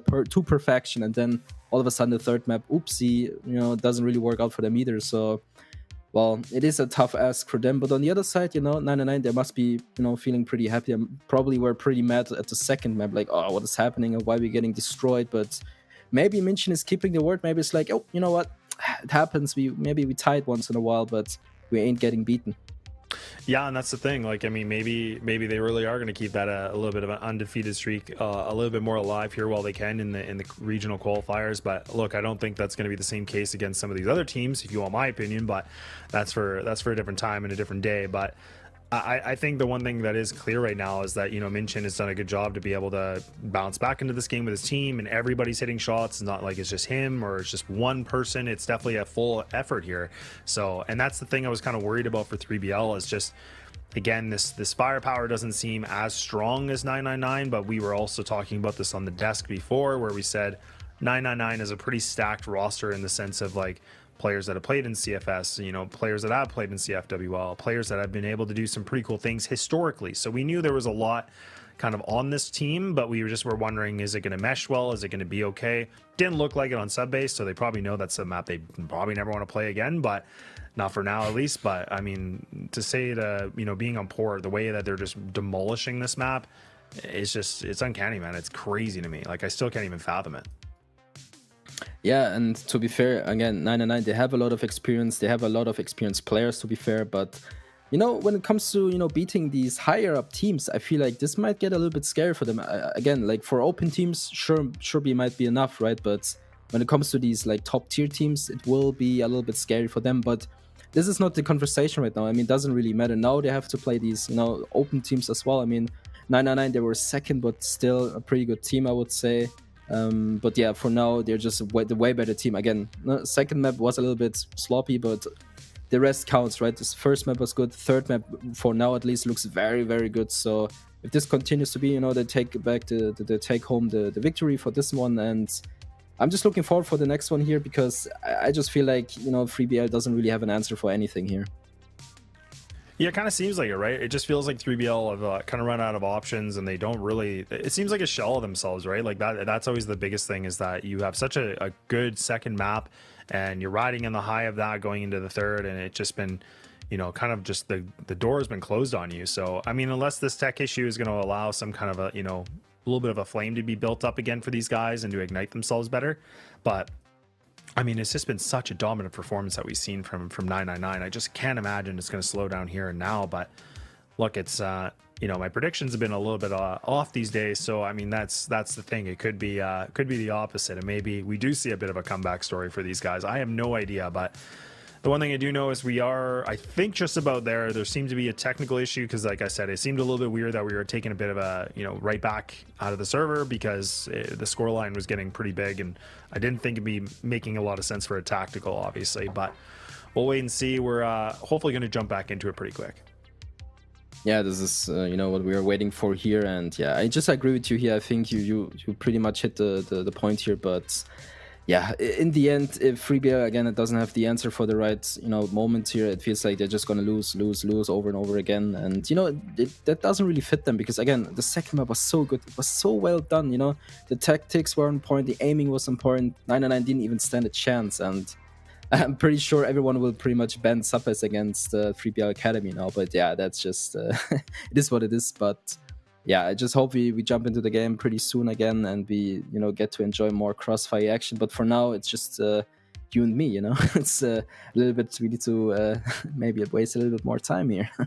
Yeah, no, I mean, it looks like production just kind of mentioned to us the lobby's just getting essentially rebuilt and restarted right now. So we're just about there, folks, and that's the thing. But you know, it's always funny because, you know, again, it kind of goes into the case about when you have technical issues and then kind of cools things off a little bit. It kind of makes, you know, and begs the question if, like, you know, 3BL are going to be able to use this time to kind of collect their thoughts, have a deeper conversation. It's obviously a little bit different than it would be like at a LAN event, just because that would be a little bit different. We get teased with it. We go right into the game and then everybody's the heck out of here. So we're hopefully right back to it again. But like I said, the fact that we're at a 6-1 scoreline, I was wondering if, you know, we were going to see an 8-1. I don't know now, because this has been a pretty long tech issue. So it could have maybe cooled the jets a little bit here for 999. I couldn't tell you. Well, it is what it is. It seems like we are actually going to have a short break, guys. So don't go anywhere. We'll be right back.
Well, we're ready to go. We're finally back. No more disruptions, no more teasing us. We're ready to go back into this game. And yes, the scoreline is correct. It is 6-1, still in favor for 9-9-9.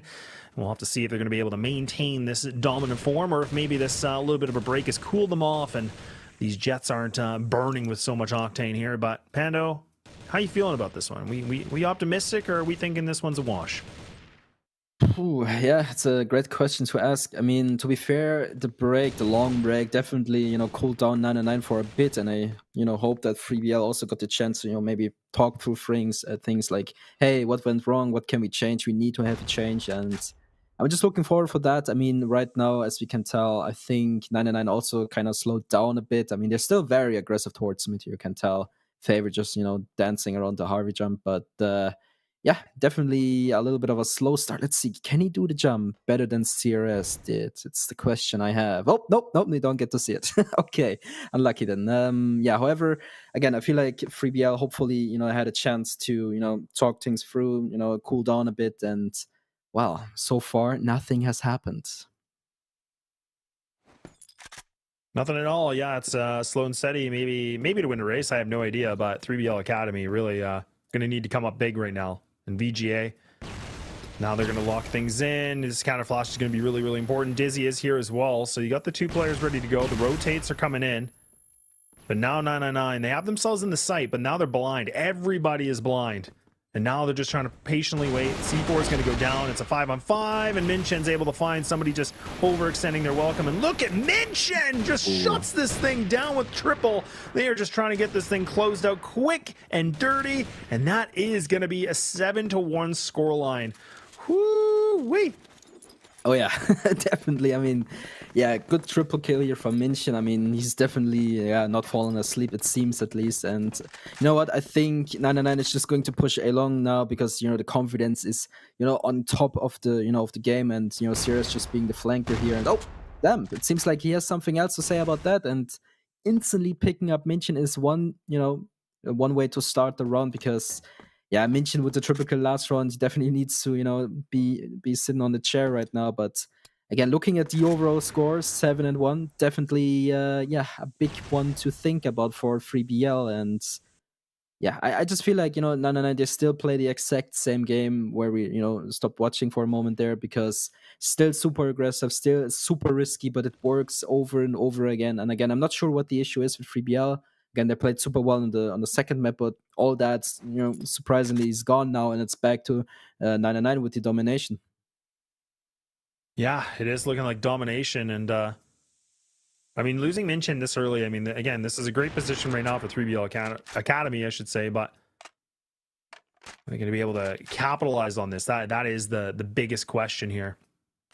Really, really important. Dreamer kind of toying the idea for a swing, and actually Favor does kind of, you know, be a little bit cheeky here. A decent nade. Gonna get damp really low. I don't know how he's alive. I don't know how he's been able to escape with his life.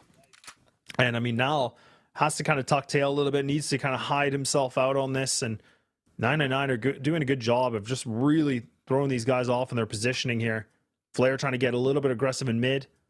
CRS trying to see if he can get a jump spot, but now we're right back to an equal footing. Now we have to see what 999 is able to do. Look at how much long control they're able to grab, and it's all a ruse because they already have CRS in this B site. You're going to be able to get the backstab. Look at this. It's going to be a free kill. And the 3BL Academy, they just misplay that, unfortunately. Oh yeah, I mean, 3BL, they must be punching the air right now. I mean, this just can't happen. Rookie mistakes once again, they're not aware of it. And I mean, they have a chance to kind of make things right for now, but it takes a lot from them, and they actually make it. Okay, this is a good turnaround of things. I mean, it's a way to stay positive, I guess, but still a very, very rookie mistakes to not watch the site, to not be aware of CRS position. But yeah, they still got the round. You know, it's a good thing. I think, you know, and 999 was a little bit too confident in the end there that they weren't ready for this one. But yeah, it's a little bit of a hope. You know, they're not giving up completely, but there is so much to do for them, and I'm not sure if they're able to do it.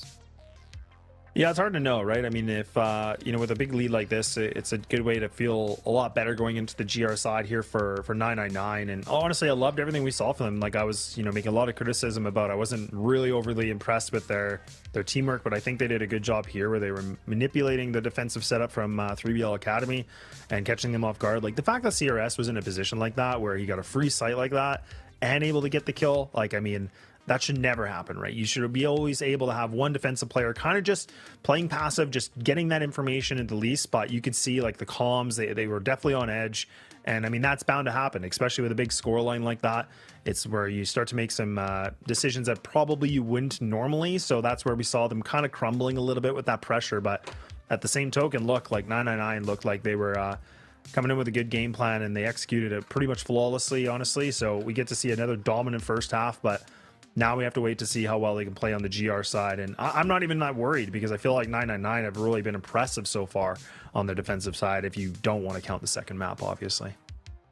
Yeah, absolutely. I mean, it kind of depends if, you know, 3BL is able to, you know, kind of break the momentum, break it down to their favor. And, you know, for now at least, it almost feels like they just can't do anything about it. It's hard to blame them as well, because 999 is just way too good at the moment, at least. I mean, maybe it's just the experience, maybe it's the pressure. I don't know what it is, but it just works perfectly fine for 999. So definitely a good start for them, a good, you know, good day. Obviously, it could be a 2-0, but, you know, subbase, you know, for them, subbase never happened. So, you know, they're never ever going to play this map again. I'm pretty sure about that. But yeah, it is what it is. I just think this map is pretty much over. You know, I usually don't like to say these things, but at a score like this, I don't know what to say. It is just way too obvious for me, at least.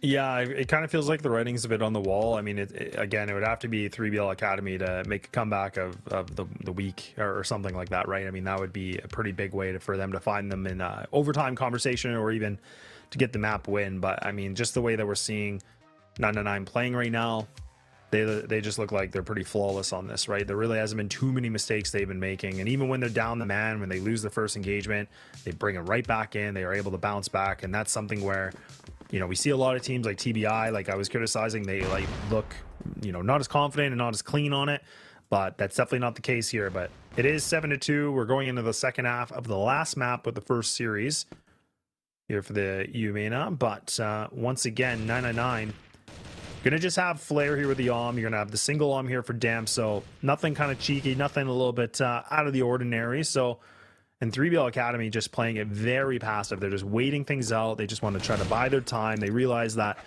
they got to be really decisive on what they want to do here. They cannot make any more mistakes. Yeah, they're definitely not allowed to make any more mistakes, that's for sure. And you know what? With Flair on A top there, I just feel like A down is on, you know, A in general is just on lockdown. So I recommend 3BL don't even try it. I just feel like this is not the best choice they could have done here. So yeah, definitely a strong performance from 999 so far. I definitely, you know, didn't really expect that, because I felt, okay, first map was pretty good, second map was horrible, and the third map, you know, probably head to head, but not this time around. 999 still very dominating here. So 3BL, what's the issue here? What's the game plan? I mean, slowly but surely grouping towards B here with, with 3 players is maybe a good thing to get some map control, but it's still Dreamer in favor on the B side here. Much ask that, it's a hard one to get on B here, because I just feel like 3BL, they're just not ready for them. I mean, they probably have the right execution here, they probably have good utility usage, but when it comes to the aiming, I just feel like they don't stand a chance for now, at least. And maybe they have an answer for that now. Yeah, maybe. I mean, that is a really good point. Is it just feels like their firepower is just not as strong as it is from 999, but it can definitely prove something wrong here. They're ready to go for the execute, but now it's 30 seconds. They have to get going. And Favor does a good job just at least to find this first. Oh my god, that is a labored spray if I've ever been able to see one. So Dreamer not able to find too much here.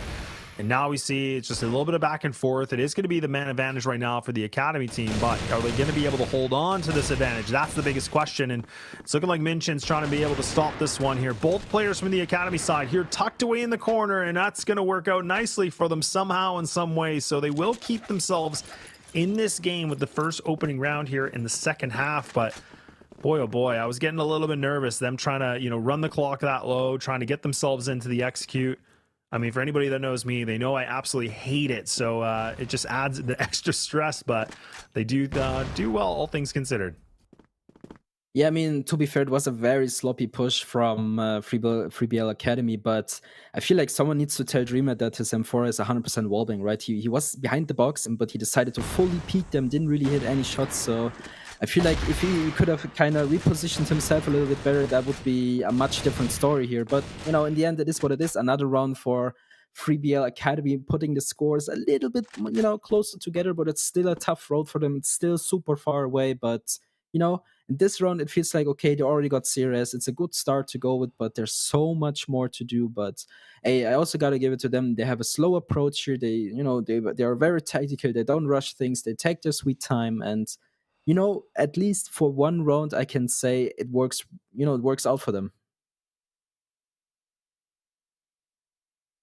Well, and that's kind of what we were talking about is like, for 3BL, or the Academy team, sorry, is the fact that like we are starting to see a lot of those tendencies from the other 3BL team, which is always cool. But again, like finding their some of their identity as well. So we'll have to see if they can, bring something back. And I mean, that's the funny thing is the other 3BL team, like the main team is, they're notorious for, making big comebacks. And, when the backs are on the boards, they seem to play a lot better. So maybe that's the case here.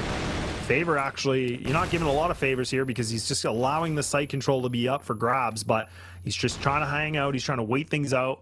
He's still in pit. So right now for 3BL Academy, they're just, again, not really over peaking on this. They're still just waiting for 999 to go for the swing, but now it's 30 seconds remaining. The plant has to be done here, and the defense is just able to put up the barricade up on the wall, and now this thing should be done and dusted. Unless Damp's going to be able to find something with the he will not. And that is a big page turned here with that defense. My god, and the way that things started, it was looking not too bad here for 3BL Academy, but you can just see that 999, again, this firepower, man, you cannot mess with it.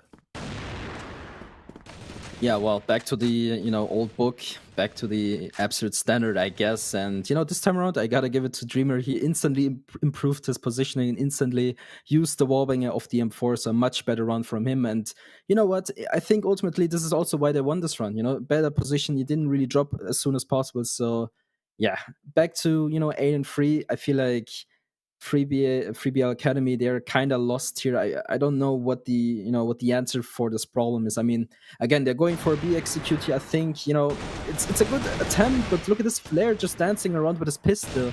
Instantly gets 2. Nope, never mind, gets 3, excuse me. But it is what it is. I mean, Daisy and Doctor last man standing. I just feel like, yeah, the mental game is definitely on 999's side, and they really proven it here multiple times. CRS not able to get the shot here, but still, I mean, Minkin is there to save the day, get some good shots with the M4, maybe a second here. Yep, there you go. CRS finish the day, and you know what? It's match point. Looking pretty good now, and yeah, like we said, a series and map point in the hands here for 999 to be able to close things off, maybe, but 6 rounds needed to push an overtime conversation here for 3BL. BGA a little bit slow on the draw here. Doesn't actually go for the shot. I'm not too sure why, but right now 999 they're feeling it, man. That energy is just, you know, flowing through their veins. Are they going to be able to close things off here? Are they going to be able to get things done and be one of the first open teams of day number 2 to be able to find a victory? But now it's a question about, you know, 3BL Academy. Can they persevere? Can they be able to push through this? I don't even know, Pando. I don't even know, but this epic music makes everything more epic, and you know what? It's possibly the last round here for this matchup, but Flair is the first one to fall, a big player for this team so far, so might be a little bit of a hope for 3BL Academy, but there's still so much to do. And you know what? This positioning from CRS, I love it. It's so good. It's exactly what they need to do here. Travis, you know, he's just jump spotting them, trying to get as much info as he can, but as we speak, Dump already getting Dreamer here is another good pick to make things, you know, work out for them. But a 5 versus 3 situation, it almost feels like it's still a very winnable, you know, round for 999, considering all, you know, all things considered. And now Favor is put to the test here. 1 versus 5 situation, he gets absolutely no one. He's the first one to fall. Dizzy takes him out, and now CRS and Minkin trying their very best, but last man standing, CRS, can he do it? Can he get the 1 versus 5 clutch? We have seen something similar yesterday from Ragin, 1 versus 4, but is it possible this time around? I don't think so, and VGA takes him out. Yeah, not bad at all. 3BL Academy, again, slowly and surely, round by round, is going to be needed here for them to make the comeback a reality, because, I mean, they got a lot of work cut out for them, but that was a pretty convincing round for them. I think they only lost, like, what, the 1 player, like we said. It was now even for them. They're able to find that opening duel early in the round within, what, 10 seconds. They get that first initial pick, so you love to see it. This is what they need. So now that defensive, you know, a little bit of setup from 999, it's going to get compromised here. This is where it's going to get changed just a little bit. But how are they going to react to this? This is where we do see those tendencies where they like to push. They like to be a little bit cheeky with a duel. But 3BL Academy, they're not messing around, man. They're just going to park the brakes. They're just going to wait things out. They have a really good idea what's going on. No, definitely not. I mean, again, it's still match point, and it's still very scary for 3BL Academy here. And again, CRS, the first one to fall, is a good start. I mean, it's a little bit too late for, you know, for my taste, but I feel like better late than never, right? So in some dimension, in some, you know, world, this might eventually turn out for an overtime here, but realistically it's going to be a very unlikely situation. But never say never. I like these situations. You know, we have seen it on the big stages of CFS, right? We have seen turnouts all over the place, so maybe this is happening here as well, but we're gonna have to wait and see what 3BL Academy has in store. And for now, I would say they're just, you know, taking the chill pill, just relaxing, see what they can see.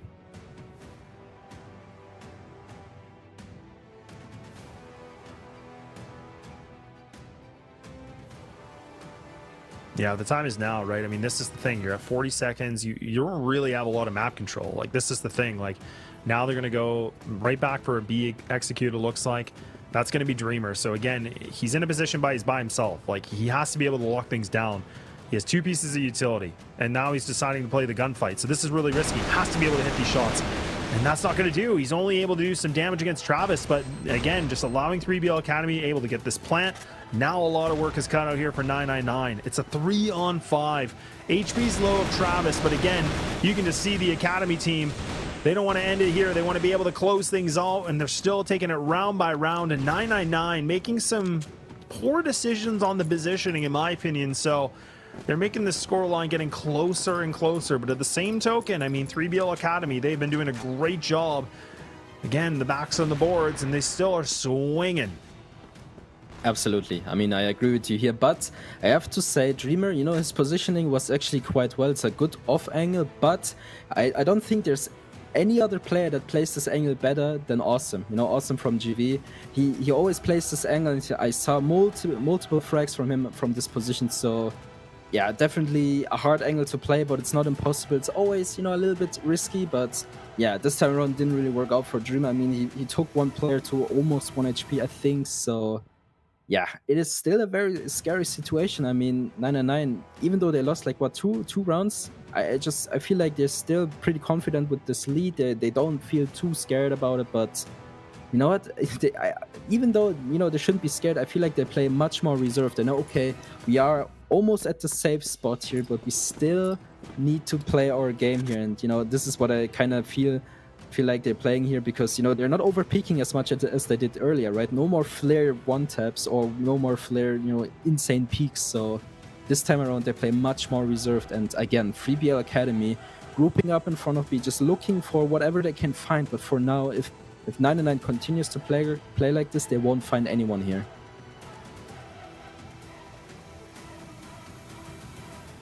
Well, the good thing is, like, you know, you're mentioning is that, you know, 999 haven't lost their player yet, but so this defensive setup is full force, like it's full effect of 5 alive. So this is important. And now you have the double player here in B. But again, we see Dreamer just, you know, he's playing kind of this aggressive angle. Now he has to be able to hit these shots. This time he is going to use that utility. This time he's going to try to buy some time a little bit. A good flash thrown, or the 1-on-1 trade here from both sides. Now Dreamer trying to get through the back lines, but again, it's only 1 kill.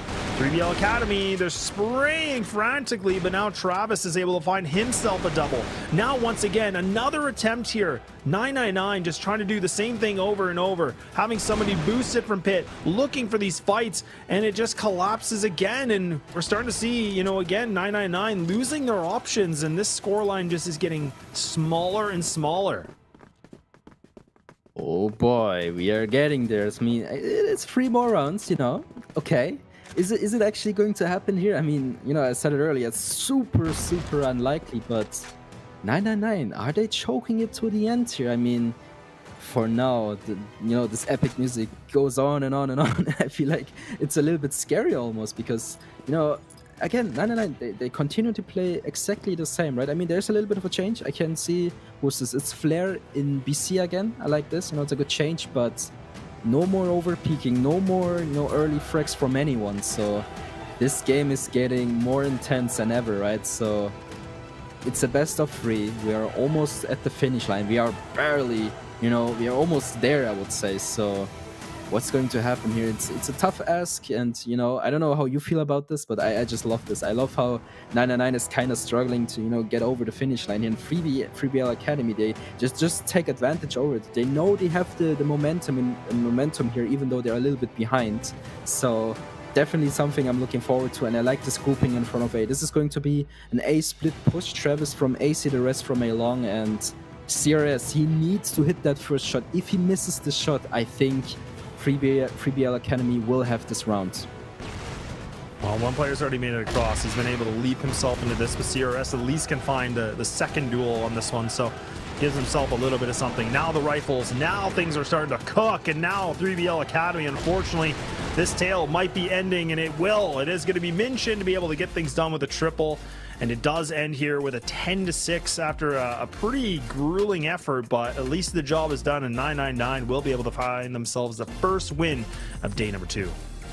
Yeah, what an amazing, you know, a little bit, you know, sloppy in the end, but still amazing game from 999. I mean, they were really dominant all the time. In the end, again, it was a little bit, you know, they were maybe scared. I don't know what's going on there, but 3BL Academy, gotta give it to them. They really started to play very, very good, but in the end, it just didn't work out. I mean, the attempt on Along was really, really good, but like I said, if CRS gets that one shot, it's going to be really, really difficult for them, and yeah, this was the case. So yeah, congratulations to 999, a very, very good game, and also shoutouts to Minkin, you know, he's keeping his word, you know, he's keeping the legacy up. He's like, okay, we're never gonna lose a game, and so far, you gotta give it to them. I mean, of course, they lost the map, but not the game. So it's really, really amazing what they can do without, you know, big practice.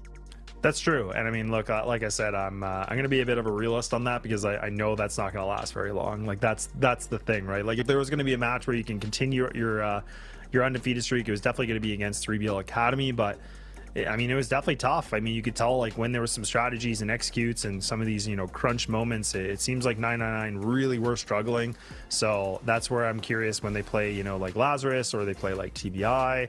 How is that going to be any different? Like, so we'll have to wait and see. But again, that's a big congrats to them. Now they're going to be joining the win column here, you know, in terms of their group, which is really, really exciting to see. But that's just again making things even more interesting as we progress throughout the days, right? Because we still have 2 more best of 3s here today, and then we obviously move things over for day number 3. But I definitely was impressed to see 999 in comparison to what we saw yesterday from the open teams, but I am going to be looking for a little bit more of that strategic lens here from this team to see what they can kind of elevate their game against some of the bigger dogs here in the qualifier.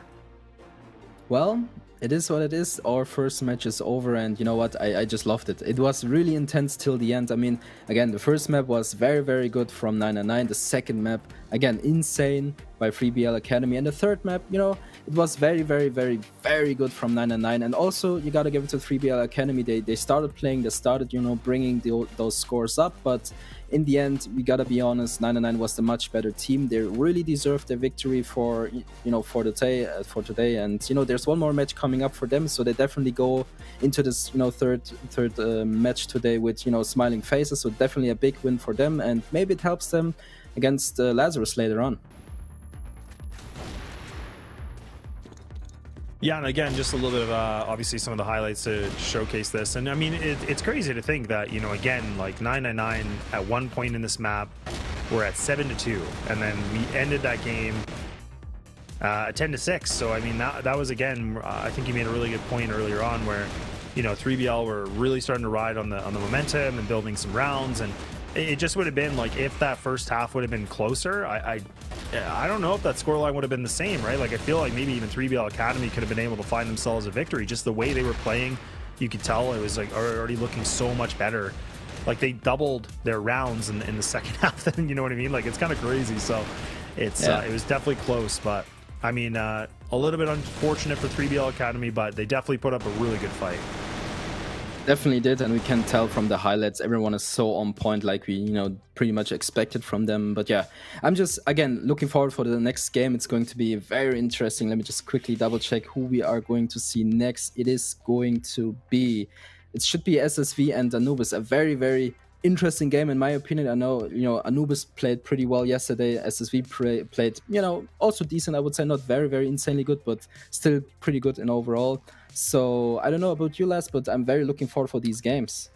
Yeah, no, definitely am. And I mean, I think we're just going to be running the stats on this one to kind of conclude this first game. But yeah, I think the second one with Anubis and SSV will definitely be an interesting one, just because we definitely noticed for a team like SSV, they were, you know, a bit of a frag hungry team. They were guys that, you know, definitely can click heads and they can hit the shots. But it's a question of like a team like Anubis where I'm, like I said, I put them as probably the favorite in this regional qualifier, just given their overall ranking and experience and what they've been able to do. So that's a whole other thing. But that's where I wonder if Anubis is going to be able to, you know, kind of get rid of the shaky play that we've been seeing from them. Like even yesterday it was still a little bit, you know, dicey for me for a team like this. So I mean, you never know, and SSV could always cause an upset, even if they can take a map away or even get, you know, close maps. To me, that's still in itself kind of a victory for a team like this that's constantly developing and an open team too, right? But look, let's talk about the stats. I mean, this is definitely a different picture actually for both these teams, and everybody actually did quite well except for VGA. He was the one guy that was pretty much quite absent in this game.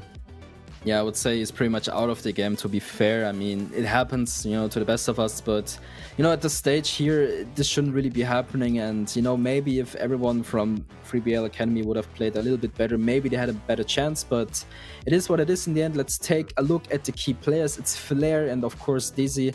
Yeah, it's always like these Snappers players, right? So yeah, Flair definitely did a very good job at, you know, taking out these players, taking out these early frags. So yeah, definitely for me the key player at pretty much every match except of the second one, of course. So yeah, a very well done job by him. He didn't carry his team, that's not, you know, fair, but he pretty much helped them to victory. So taking a look at Group B here, it is yeah, it's pretty much what we would expect. I mean, of course, Lazarus, you know, they're gonna play later against 999, but pretty much, you know, the scoreline is pretty much what I would have expected from everyone else. But yeah, it is what it is. Looking forward to match 2, and yeah, I'm just very hyped for this one.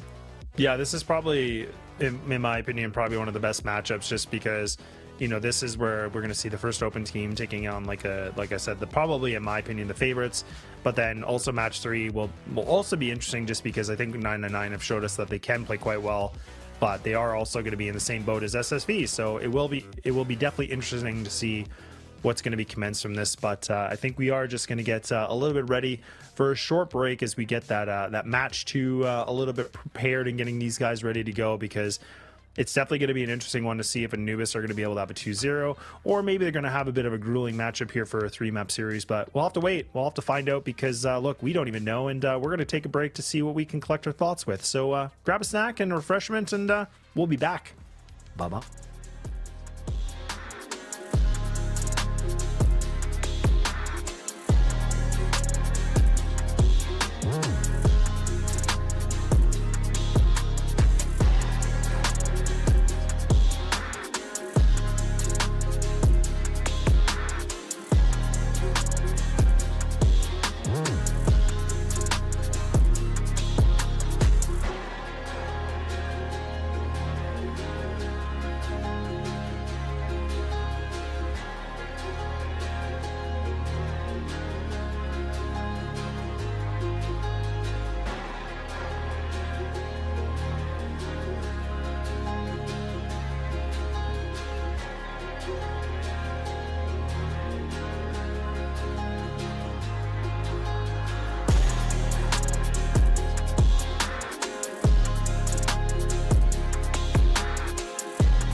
Okay, well, welcome back, everybody. We apologize for the little bit of delay. There is some news we have for you, though, unfortunately, is that we were waiting for this second series with Anubis and SSV, but it does look like there's actually been a few issues here with one of the teams and not being fully prepared for the match. There seems to be, I don't know if there's a technical issue, something like that, but obviously it has resulted that SSV are going to have to forfeit this entire series to Anubis, so that does mean now they're in a position where the second match or the second series here will not be done. So we are going to have a little bit of a gap in time. We're still waiting things out. It's still ongoing. We're trying to, figure out some of the time frames of this.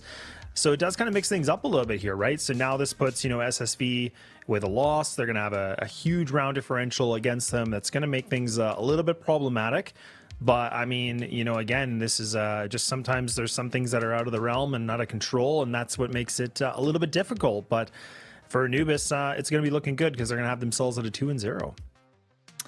Yeah, I mean, it's just super unfortunate for them. I mean, they probably were ready to go, ready to hype themselves up. But yeah, in the end, this is what it is. It's unfortunate for them. But yeah, Anubis takes this free win here. They're probably pretty happy with that one. I mean, yeah, again, round differential will be insane. So yeah, looking at the Group A here, I mean, yeah, it looks good. Anubis on top, SSV on, second for now at least. So yeah, it is what it is. The other groups as well. I mean, Lazarus and 999. This is the next match we are, about to see. So I'm not sure how long it's going to take when we will be able to see them here. But for now, I can tell you guys, this match is 100% worth watching. I mean, Lazarus, we saw it yesterday. They're pretty good, and of course, 999 today. I mean, they had a little bit of a struggle on the second map, but overall, an intense team, a really strong team. So I'm really looking forward to watch them here. And yeah, just take another look at the group stage here. It's just yeah, super unfortunate. Again, 2-0 for Anubis at this point, so it is what it is. It is what it is, yeah. I mean, that is just the unfortunate piece. But like you said, the fact that we see it as a 2-0, so that means that we do have only one more match that is going to be commenced here for the day. So that is, as you can see in the far right side of the screen, that is going to be the Lazarus game and versus the 999 team that we just got to saw a little bit earlier. So this gives 999 a little bit of time to kind of, get themselves prepared. It's going to be them, getting ready to go. And there's going to be a lot riding on this game, right? So, I mean, this is where Lazarus, they had a 2-1 victory over TBI. It was definitely challenging, but I mean, they were able to come on top. But you know what, folks, we are going to just take that little bit of a break. We're going to try to figure some things out for you, and any news we get, we'll let you know. But hang tight, and we'll get ready for match number 3. See you later.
All right, welcome back, everybody. We're ready to go and appreciate the wait. We know it's been a little while, but at least you can get yourself refreshed because we have ourselves one last best of 3 here for day number 2. And of course, it is myself, Laz, and Pando here to take you through the action. And like we said, it is going to be an interesting one where this is going to be the matchup of Group B, where it is going to be Lazarus taking on 999. Yeah, exactly. Again, sorry for the wait, but we are here now. We are ready to go with the extra match here. I mean, Lazarus and 999. This is the match I've been waiting for all day. I think this one will be the most interesting match we have in store. And yeah, and when it comes to 999, they had a really great performance today.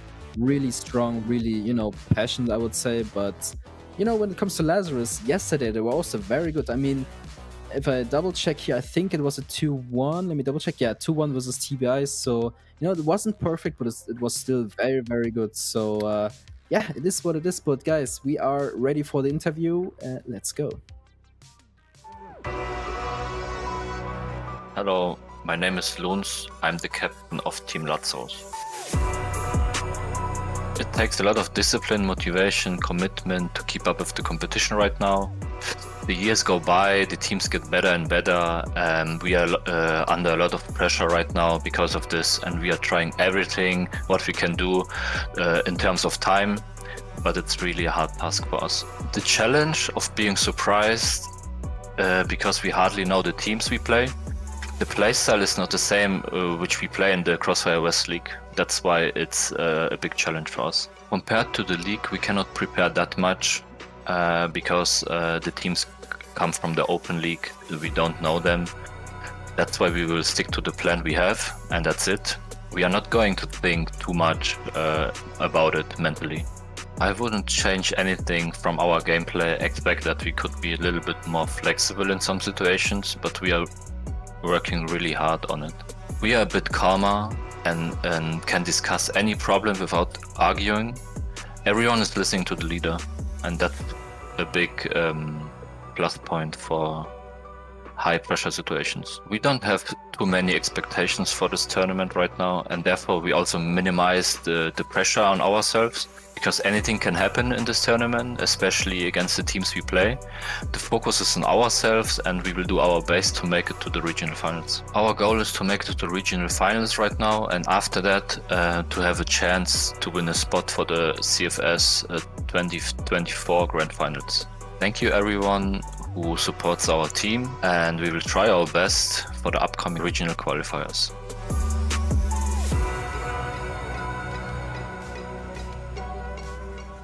Okay, well, very interesting words and some unique things that we got to hear from Loons. And the one thing I really actually appreciate is the honesty of this, right? Like, I think it's no surprise, like, a team like Lazarus are, they're such an up and down team, and we've seen them in really good moments, we've seen them in really bad moments, but I like the part where he does talk about, look, we're under pressure. There's a lot of things with time constraints that we're trying to work around, and we're just trying to see what we can do. So that, I felt like that was a very unique thing to say, because I feel like this, you would know the team better than I would, but this team's age is, the median's definitely got to be on the higher end, I think, in comparison to some of these other teams.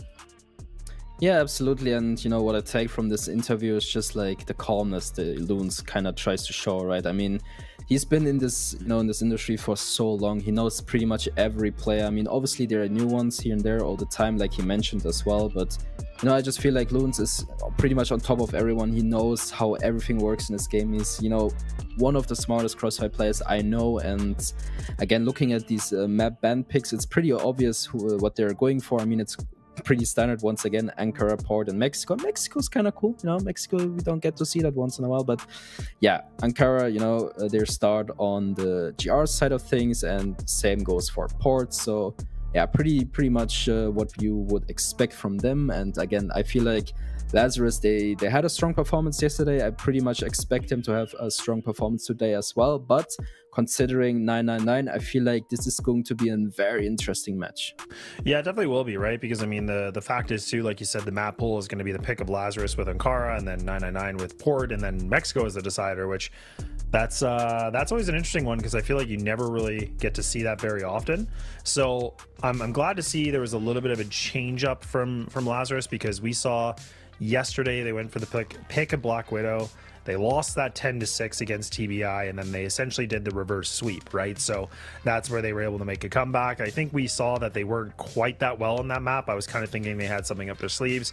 Clearly wasn't the case. So now they're going to go back to a familiar map of playing Ankara, which probably makes the most sense. They did actually have a bit of a grueling game where it was a 10-7 against a team like TBI, so it wasn't really much of a dominant win or like a convincing win, I would say, but it's still a win at the end of the day, right? And so it is going to be interesting to see what they've learned from that game and how much they want to adjust it against one of these open teams here of 999, right? And I kind of wonder, Pando, and I'm going to pick your brain here, is like I wonder if this veto was on purpose of what we saw earlier from 999 on their previous series as well, just to see if they could kind of, you know, find a bit of a Jimmy in the veto process. You know, you would think that way, but to be fair, I don't think 999 makes it too complicated for them. They just pick whatever map they feel comfortable with. So even though, you know, they have a little bit of information about Lazarus, I don't think they use it too much because, again, 999 is such a spontaneous team, right? We saw it in the interview with Minkin. He's always like, you know, we don't practice, we just go for it, we see what happens. And yeah, this is pretty much how they played as well. We could really see it there. And, you know, sometimes it works, sometimes it doesn't. And I feel like Lazarus is going to bring them a very good challenge, but comparing 999 with TBI isn't really the thing to do here because I feel like TBI is a much more, you know, practicing team, a much more tactical team. Also, when it comes to the aiming, I think 999 is much better than them.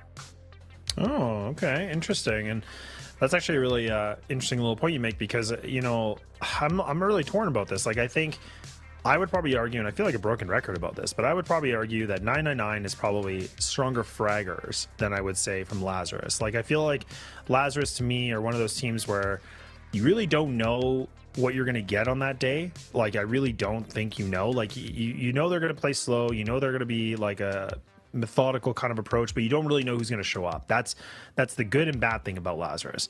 Whereas 999, I think we got to see them playing a bit earlier today where you saw like they were really fragging out, they were looking really good, but it is going to be that question about the experienced team of Lazarus versus someone, you know, like 999 where individually, yes, they are, but as a team, do they have the same amount of experience? Probably not. So Lazarus were ranked number 6 in CFWL, and again, really close in some degree with, you know, Anubis, but I mean, they were only sitting at a 2-6, you know, record and, you know, 6 ties and things like that. So they kind of gave up a lot of opportunity in the season to be able to have like 2-0s. And that's what makes me pretty worried for a team like this of Lazarus to be playing 999, because if you would have said Anubis versus the SSV game, I would have said Anubis should have been able to have that probably 2-0 in my opinion. This one, I think there is a big conversation to have about 999 potentially taking this to the 3 maps, if not winning this whole thing. Yeah, I mean, it's definitely possible. I'm not saying, you know, this is impossible, but, you know, when it comes to Lazarus, there's only one player where I would always say, okay, this guy's going to frag out, and it's 100% HTZ, right? The sniper player. He's been so crazy. We have seen some highlights from him as well on a top, right? So, yeah, definitely a very strong player. I would recommend keeping an eye on him, but again, we have seen 99 play today, and it just feels like they're just ready to go. They're sharp with the AK, sharp with their aiming in general. So, yeah, Lazarus, you know, even though I put them really high up there, but I still feel like they're probably going to have a tough time against them whatsoever. But again, both teams will not, you know, give anything to anyone in this game. So in the end, it really comes down to the, you know, the performance of today. Again, I said it yesterday. I feel like there's a lot of, you know, things that happen, you know, it depends on the day. How good are you playing today? How good did you play yesterday? And if, you know, if the daily performance isn't on peak, you know, everything can basically happen. Yeah, that's very much true. And I mean, I'm just looking at some of the things that, you know, Loons also mentioned as well, as, you know, like it was interesting to hear him say, we can't really prepare much because a lot of these teams are from the open, so we don't know what to really prep for. We're just going to stick to our game plan and we're going to work with it. So I take that as a good and a bad thing if it was me, because again, like there's a lot of tape against Lazarus. So I think, you know, for 999, if Minkin has been able to, you know, do some homework and watch some games back, they're going to know tendencies. They're going to know the gimmicks that Lazarus likes to do. They're going to be able to kind of figure these things out. Whereas that's where we were kind of saying is, you know, a team like 999, they're in a great position right now to be a pretty scary bit of an opponent, just because there isn't much demo you can go back and evaluate and analyze on. So I think that is kind of the leg up in this. And I think if they come in, take the map pick away from Lazarus, I mean, there's definitely a point here where we could see a 2-0, because I felt like Port looked really good from 999. There was a couple like little mistakes on the defensive side that cost them a couple rounds for 3BL Academy to come back into this game, but a lot is going to ride for Lazarus about them to perform well and them to keep themselves alive in this, because I do think this veto actually worked out pretty nicely for 999 in my perspective. Yeah, I mean, why not? It's always a possibility, but, you know, considering Lazarus starts on the GR side of things, HTZ on a top is always, you know, a hard guy to crack, so I think 999 will probably focus on, you know, continuing their, you know, way to play on B, and I don't know how well Lazarus is stacked on B, but, you know, we have seen it in the last couple of games. I feel like they're pretty good when it comes to pushing pretty hard and pretty, you know, without utility and everything. But yeah, let's focus on this game first. It is going to be Ankara, and oh boy, we are so ready to go here. I'm just super excited to see these two teams play against each other, considering, you know, they each know each other. I mean, not sure how much they like each other, but it's not really, you know, doesn't really matter in the end. But Loons is the first one to start things off here. And hello, Flair. Yeah, takes a good look at Niels, and yeah, it's a nice way to start. Yeah, it really is. And just again, that like even that first duel that works out for Lazarus, it's really short-lived, right? Just because 999 were able to bring things back and takes down Niels. So they're putting themselves in a great position. They're definitely going to be putting their eye on the prize here of the A exec. They want to see if they can get something done. But look, you still have to worry about Madison underneath. Then you also have Loons close on by. Lisa 1 is going to be there, but now the question is, can they be able to shut down Loons? He's going to actually play a little bit more conservative on this. He's going to play more passive. They're going to allow that site control to be in possession. So this is a good idea. Plants now just finally coming through. The timer's going down, but now a question of Lazarus want to be able to go for the swing. They're definitely going to go. They're not going to mess around. And now Favor's not able to pull any sort of favor on Lazarus. Honestly, a very swift retake. They make it look very easy. And Vise is able to find himself a triple. And let's not forget what Vise was able to do on this map against TBI. Like, he was the one that put up a 2.57 KD. He was the guy that was, you know, the star player. And already now, kicking it pretty good. This isn't too bad. Oh no, this looked very beautiful. And to be fair, you know, Loons backing up, just preparing the retake here was perfectly by the book, right? I mean, in comparison with the match before we had, it just looks so much better, right? I mean, Lazarus, super tactical team, super preparing everything. You know, again, Loons is super smart, same with NLS and probably all the rest of the players as well. But again, I put NLS and Loons so high up there because they're so smart, and, you know, once in a while mistakes like that happen, but you know, this is what it is. But still, I really like how they play this. And again, 999, super aggressive, right? Instantly checking vents, instantly pushing hotel here is what I'm 100% expecting from them. And they just continue to play very aggressive, even though Lazarus knows that, you know, 999 has a tendency to instantly push things, right? Yeah, exactly. And honestly, it just feels like Niels is just getting, you know, the short end of the stick here. He's just not able to really find any moment to get a play in. It's just twice in a row now he's been taken out. You know, a little bit unfortunate circumstances, but now we see 999 in this man advantage. It's a question if they can do anything more with it. And yeah, okay, Minchin's had enough. He's going to be able to find himself again another opening duel. So far, the only player able to get all the frags. He's trying everything possible. Flair's finally going to be able to help him out. So Lazarus, unfortunately, have lost a lot of players down to HDZ, but again, in a, you know, mission impossible kind of scenario here, a 1-on-5. You know, with the C4 already being down, shots going to be missed. Yeah, that's going to make it worse for wear here. So Lazarus are going to be losing the secondary round. Looks like something's going on. I'm not too sure, but might be a bit of a technical issue. But 999 bouncing right back into it, and I mean, what a way for them to get that round. Yeah, I mean, it looks much better, right? I mean, again, the aggression from them, it just works out pretty fine. I mean, even against Lazarus, which I didn't really expect at first, but, you know, if it works, it works. Never change the running system. So this is definitely something that we'll, you know, keep doing as long as it works, right? So what Lazarus needs to do here, they need to find a solution. You know, what can we do against these pushes? Do we push ourselves? Do we go more, you know, defensive or whatever it is, right? So there's many ways Lazarus can counter this, but so far they haven't really found the right way. And, you know, 999, they just take advantage over that. They feel like, okay, hey, this keeps working, this keeps bringing us around, so why should we stop doing it? Yeah, exactly. And I mean, that was kind of the thing we were talking about this matchup too, is the fact of Lazarus, like, you know, again, tactics, they're probably going to be a lot better, right? Like, we're going to talk about grade A tactics in comparison to 999, I would say. But I think at the other end of the scope of this is the fact of the firepower is that we don't know what we get from Lazarus. Like I said, I feel like it is a mixed bag because HDZ is definitely one of the star players, but it's not like he's always able to show up either. So right now he's been a little bit quiet. He hasn't been able to find anything. Yes, granted, it's only 2 rounds in, but again, it makes me wonder, is Vi's going to have himself another performance like he did yesterday, or somebody else going to be able to step up, or is it going to be a blunder? Like, that's where, again, I never really know what to expect with this team because they really are hot and cold, and that is kind of the worrying part of them. Like, they're the hardest team to probably predict, in my opinion, in the whole entire CFWL. But I mean, this is where for 999, like even just that last round, Minkin was, getting the first duel, ran in and got a secondary entry, almost found a third. Like, that's what we're talking about, is just kind of playing that unorthodox style and kind of out of the playbook and out of the norm. I don't know how well Lazarus are going to react to that. So we'll have to see if Loons is really prepared for that, because from what we've seen, open teams definitely like to be aggro and they don't like to wait around too much.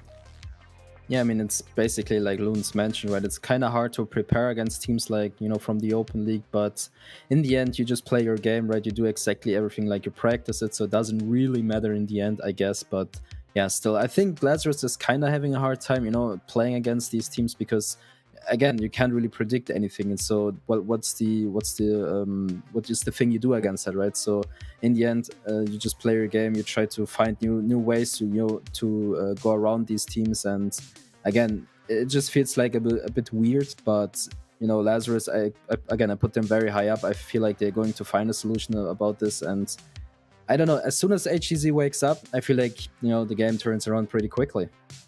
Okay, well, yeah, we'll definitely have to see, right? I mean, that is going to be one of the components that's going to be necessary for this team just to be able to do well. Like we said, if HDZ plays even half of his abilities, like he still can be a pretty big influence on the server. That's no doubt about it. But it's just when he's absent. So it's like that's where Lazarus, they just can't afford to lose like one of their star players like that. But we're right back into it. We'll see what is going to happen through, and it is going to be just, again, single arms for both these teams right now. So Flair is going to be equipped with that. And Niels playing a little bit more conservative on this one. He's going to throw a decent nade, so that actually does dunk on a few players here. So this is good, good little bit of wounding, some little bit of damage. They're able to do it again, so actually they're doing a ton of utility damage right now. So Niels, he's going to get his first shot, in a moment here. Is he going to be able to find some multi-kills? Yes, he will. And look at Lazarus responding back pretty well, but now it's just a cold here. Madison just dancing around. 999 going to be able to have the tango in their favor, but Lazarus still have the man advantage. And now they're just waiting things out. They're waiting for the retake, allowing the site control to be up for grabs. They're not too worried about it. But now they realize, you know what? These guys are not even comfortable in the site. Let's just take it back over. This is our territory. And CRS now with an impossible task here on the low ground. He has to be able to find 2 extra kills, but the IGL will put the nail to the coffin. Lazarus, they do bounce back very nicely. Oh yeah, I mean, again, very aggressive from 999. Lazarus knows it. The grenades is perfect. I mean, it was 2 grenades actually, so very well done by them. And again, Lazarus didn't even have to jump in because there was no bomb plant whatsoever, but they still decided to go in early, changing the book a little bit. Usually they wait a bit like they did in the first round, but this time around, instantly went in, instantly got the frags, and yeah, you really gotta give it to them. Well done. And again, I feel like it's a little bit hard for them, for 999 to get into Lazarus' heads, because I feel like when they played against the other team earlier on, I feel like they were instantly in their head. The mind game was won, and here I think it's a little bit more tough for them, but still a very good round from Lazarus after all. And again, it's just the beginning of the match. Yeah, still plenty more of action to happen through on this one. So like, again, anything is possible in this kind of a situation, but Dreamer is just on the other side of door, but now some of these other players, the other 4, they're going to be able to go underpass, so they're going to try to test HDZ. And yeah, they're not even going to mess around. So Vise might be able to get the backstab. He might be able to find this timing, but no. He gets red, he takes a ton of damage, and now he's a dead man. So HDZ, he's just not able to find any sort of an opportunity for a shot, and look at how fast he just gets removed from this. And now, once again, a 5-on-3 for 999. Going to be able to get the C4 planted. The lurk of Dreamer will finally go down, but this might be a little too late. I mean, unless Loons and Niels can be able to find something, maybe. But now, I mean, even for Niels, he's going to get done. So it's just the IGL of himself. He needs to put up a clutch factor, and unfortunately, They're all out of stock right now. So we are right back into a back and forth game of a 2-2. Yeah, you know what? I think the over-aggression from Dreamer there was actually worth it. I mean, he didn't really get anything there, but the information was good, so everyone from 999 knew, okay, they're pretty much in GR spawn, you know, so they had full focus towards there, and it worked out perfectly. I mean, so far we're having a great head-to-head match, and I really like it. It's not like, you know, one-sided like we had it before, and, you know, it was, for 999, it was one-sided on the first map, second map was one side for the other team, and, you know, goes on from there, but yeah, this time around, I really like how this pans out, and so far, I'm really enjoying the show. You know, it's really interesting to see, and yeah, the way 99 plays, they still haven't changed anything, right? Super aggressively, still overpeaking a lot, but it, you know, it kind of works out right now. Vice picks up Dreamer, which is a little bit of a bummer for them, but still, it's a very interesting way how 99 plays. The confidence is still on top of the game, you know, and yeah, another time Sierra's super over peaking already, so deep into hotel, still picks up Vice, a good kill for them, and yeah, they just continue from there. Yeah, and even now, down being the man, it's like Niels is just trying to, you know, they're timing each other a little bit here. Minkin and Niels, they're dancing around a little bit, but that's where Lazarus, they have to make a play, right? This is where they have to make a calculated risk, and they have to be able to find a way to put something of an advantage for their situation. I mean, it still is a 4-4, so I mean, it is back to, you know, equalized situations, but again, like, it's not going to be easy. When you're on that GR side, you want to have the number advantage as much as possible. So for 999, posted up, just waiting things out again now. CRS doing a great job, just again being a little bit aggressive and catching buys off guard. That was huge. So why would they ever expect somebody to kind of walk through smoke like that and just kind of disrespect it? That's kind of what we were, you know, mentioning about from Loons' interview, if they're going to be prepared for that, if they've really analyzed this.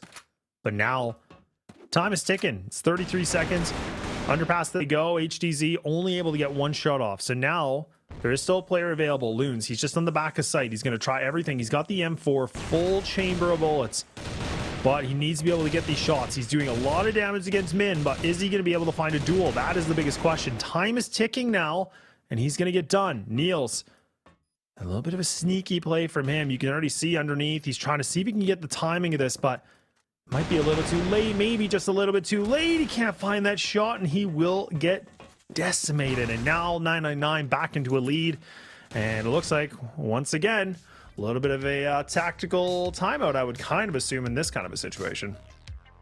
I mean, Sierra's saving favor there is it's a good thing, you know. It wasn't even really necessary, but in the end, it's a nice thing for favor. So yeah, definitely a good round from 999, and a little bit of a bummer for Lazarus, because I feel like, you know, HTZ picking up the first one, having all the info they need, and they still weren't really able to get anything done. So yeah, I mean, 999 is really in the lead here. You know, they deserve it because they would just play better at the moment, at least I would say. But it's still, again, a really good head-to-head. So I don't know about you, lads, but I'm really thinking, you know, 999 has a good chance to win this one. Maybe, yeah. It's hard to say because I feel like it's just so back and forth right now, and some of the takes from 999 are looking pretty clean. Like, I mean, again, very basic, but nothing, like, it is working. That's the thing. I don't think they need to do anything flashy against a team like Lazarus. I think they just need to be able to kind of put the, you know, the rifles on the field and just see what they can do with it and hit those shots. But it is actually a technical issue, it looks like. I thought this might have been a tactical from Lazarus, but it is going to be a technical once again. So unfortunately, we've been just cursed with technical issues all day today. So, but we'll hopefully get past that pretty soon. But honestly, I mean, again, like, this was the thing that I was wondering for Lazarus, if they're going to be able to wake up pretty quickly to this, because that's the scary thing about a team like 999.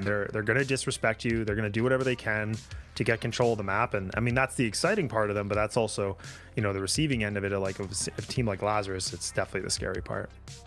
Yeah, definitely. And, you know, when I, you know, recap the push from them, from 999, it just feels like, you know, it wasn't even super complicated. You know, simple split push, so not much utility use at this point, but Lazarus still not really able to, you know, counter it pretty much. I mean, Loons, he was really holding the side with his there live, but wasn't really able to get anything done. I mean, he did good damage on one of these players, but in the end, it didn't really work out. So I feel like NLS, he was coming from Hotel, he could have been a little bit faster, but again, he had a bit of a rotation to do, and he also had to clear Hotel, etc. So it's not that easy, right? It's easy to say, but not too easy to do, right?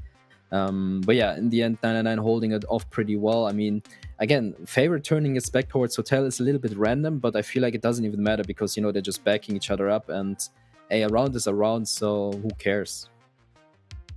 A round is a round at the end of the day. It doesn't even matter if it's 1v1s or whatever it needs to do. If you're winning those rounds, it's definitely a good thing. But I mean, I feel like a lot of these rounds have been kind of blowouts. Like, I don't really feel like there's a lot of clutches or those like tight situations of 2v2s, things like that. It really does feel like if we see a round win, it's pretty much like a 3v3 and then that's it, right? Like it's nothing too dramatic. So, I mean, that's a good thing and a bad thing. But like I said, I think for 999, they have a lot more to prove. I think actually, no, that's not true. Lazarus have a lot more to prove here. They're a team that they should be, you know, the favorites in this situation theoretically, but at the same time, if there was an open team to cause an upset, it is definitely this team, right? So that is one of the cases here. But I'm impressed to see how well 999 is still maintaining their composure and how well they're playing despite them playing best of 3 previously, because that is always another question if you're able to kind of maintain that the consistency of performance.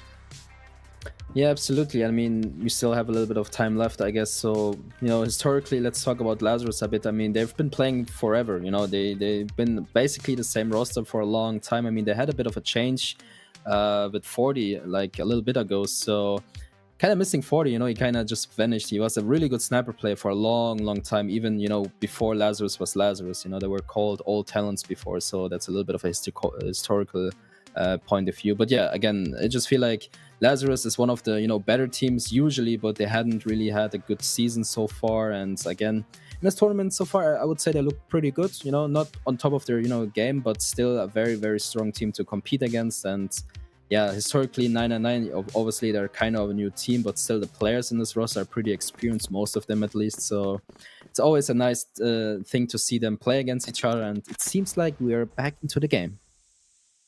Yeah, thankfully we can get right back into it. Yeah, we've had a lot of technical issues here today, but hopefully we can get past them.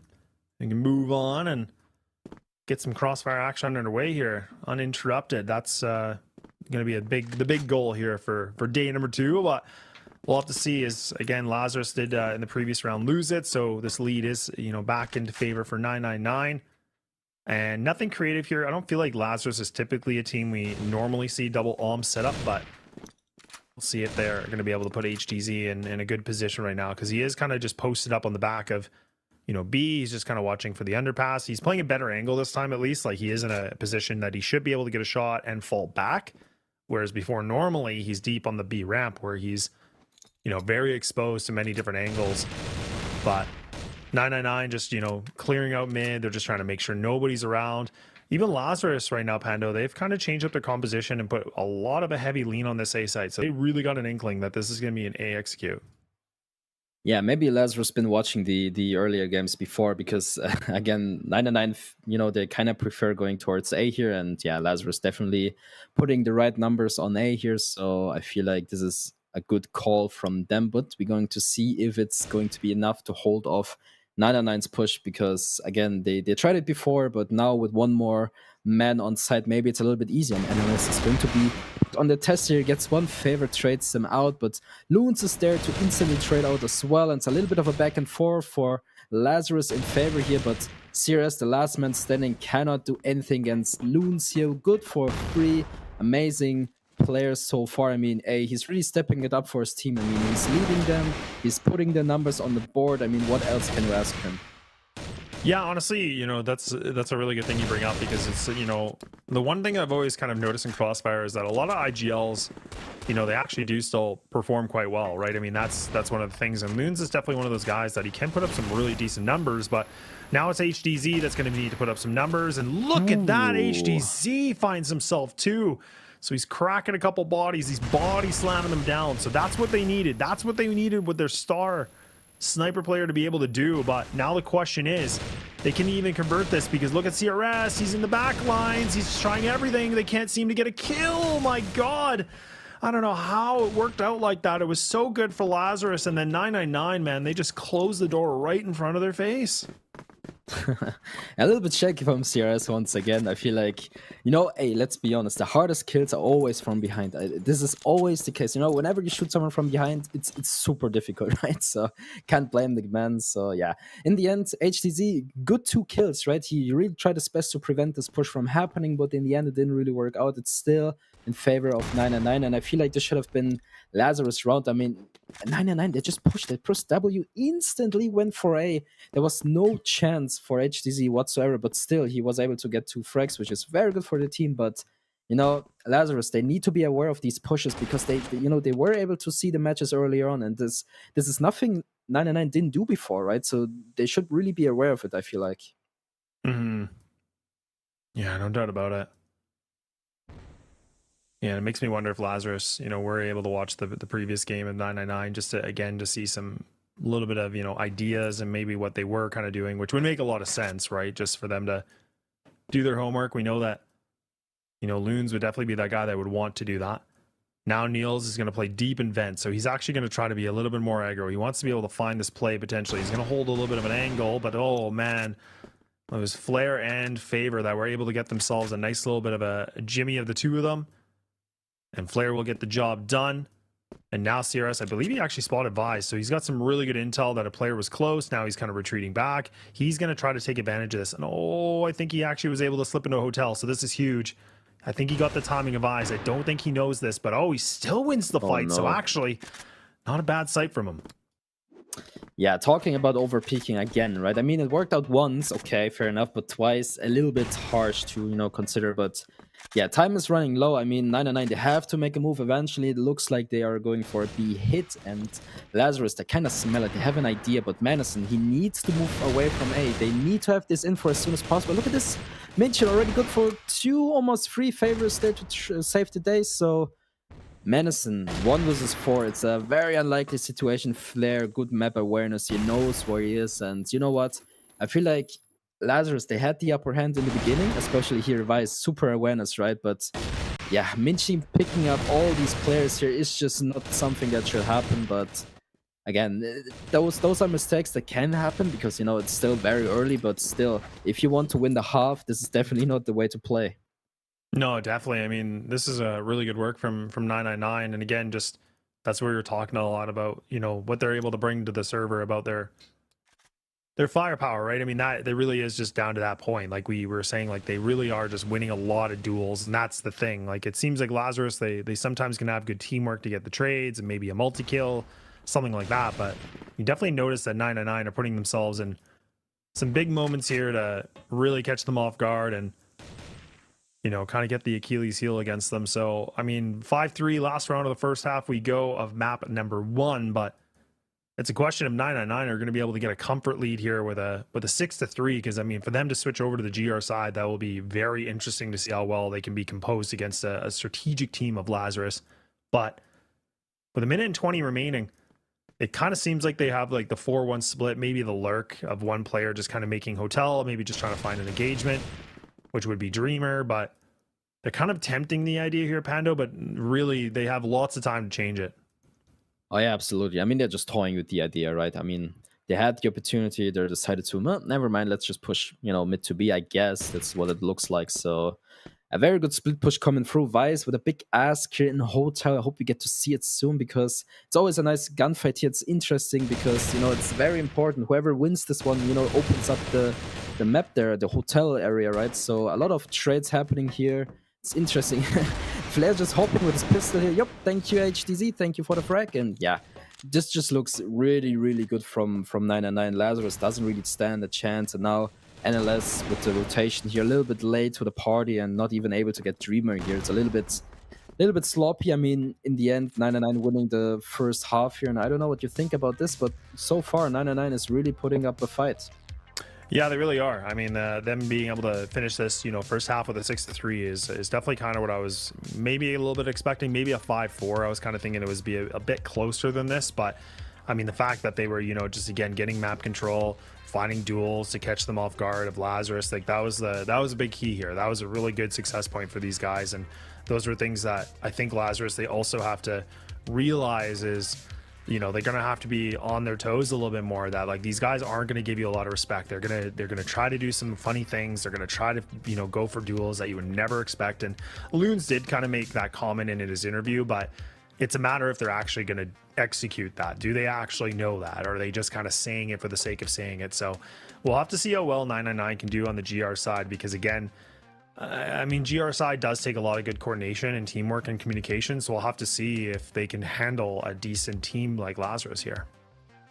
Yeah, I mean, it's kind of funny if you compare both interviews, right? I mean, looking at Lazarus Loons, right, he was like super calm, he was like super decisive, like, yeah, you know what, we just play our game. It's not really easy to, you know, fight against these open teams because we don't know how they play, but it is what it is. And on the other side, Minkin, right, he was like, hey, you know what, we don't really care too much, we just play, run and go, you know, it is what it is. So yeah, it's kind of funny if you compare it together, because it's completely different playstats, right? One team is like more calm, more strategic, the other team is like, yep, all right, let's go, you know. So yeah. It's a little bit funny about that.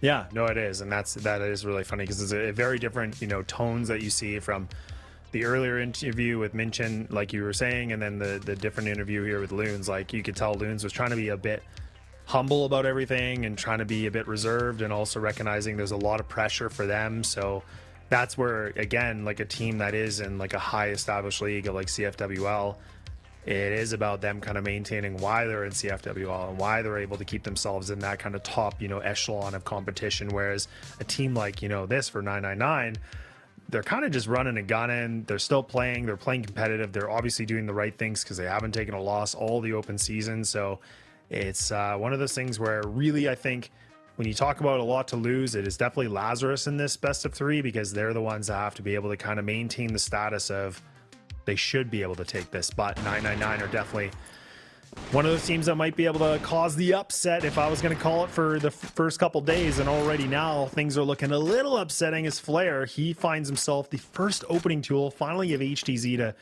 put him down just for the moment, but already 999 doing a magnificent job here to get the opening duels. Yeah, I mean, to be honest, Flair is just doing Flair things, right? Excuse me. So it's always a thing, you know, Flair peeking instantly middle here. It's, you know, it is what it is. And at least HTZ is there to save the day, instantly trades him out. But yeah, the man advantage is still there for 999. So it's still not really worth it, I guess. I mean, Lazarus, they can't lose players like that so early, right? I mean, again, they're on the BL side of things now, so they have to, you know, make some things happen here. And starting off with one man at disadvantage is a little bit sloppy. But yeah, now we see a tunnel push, pretty standard procedure here. And it looks like, you know, if the timing is correct, they might even have a free B side here. I mean, it's only Minkin being close here. There's no vision towards B whatsoever, but look at the other side of the map. They have so much information. They know they have to be close on B. They know what's going to happen in 45 seconds. So it looks like 999 is super prepared for this push here. You can tell Minkin already aiming towards the spots here, but slowly but surely. Look at Dreamer. He is so ready to go. He picks up Loons. What a nice frag here. Now the push comes through. Only 2 people left alone here. HTZ, the last man standing. And you know what?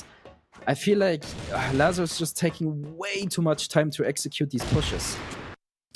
Yeah, I definitely agree with that. I think that's the one thing I'm a little bit worried for in this matchup, honestly, with Lazarus. It's just, again, like, yes, we know their tactics and their tempo when they play is quite slow, but that's where I think a team like 999 are going to try to punish that a lot. And that was where we were talking about these, you know, opening 2 days. This was probably the one match that, you know, this would have been the most exciting for me to see Lazarus getting tested by an open team, because there really is just so much uncertainty of what you're going to expect in this matchup. And right now, I mean, let's not forget, folks, like, this is the pick here for Lazarus. And this is what happened yesterday. Like, they lost their map pick. They did a reverse sweep, but, you know, for 999, this has got to be feeling really good right now. You're getting closer and closer to getting this thing concluded, and then moving to port, where obviously Lazarus are very well known for it. But look, I mean, for 999 to be able to have themselves a map win and, you know, 2 chances to close out is a huge feat right now.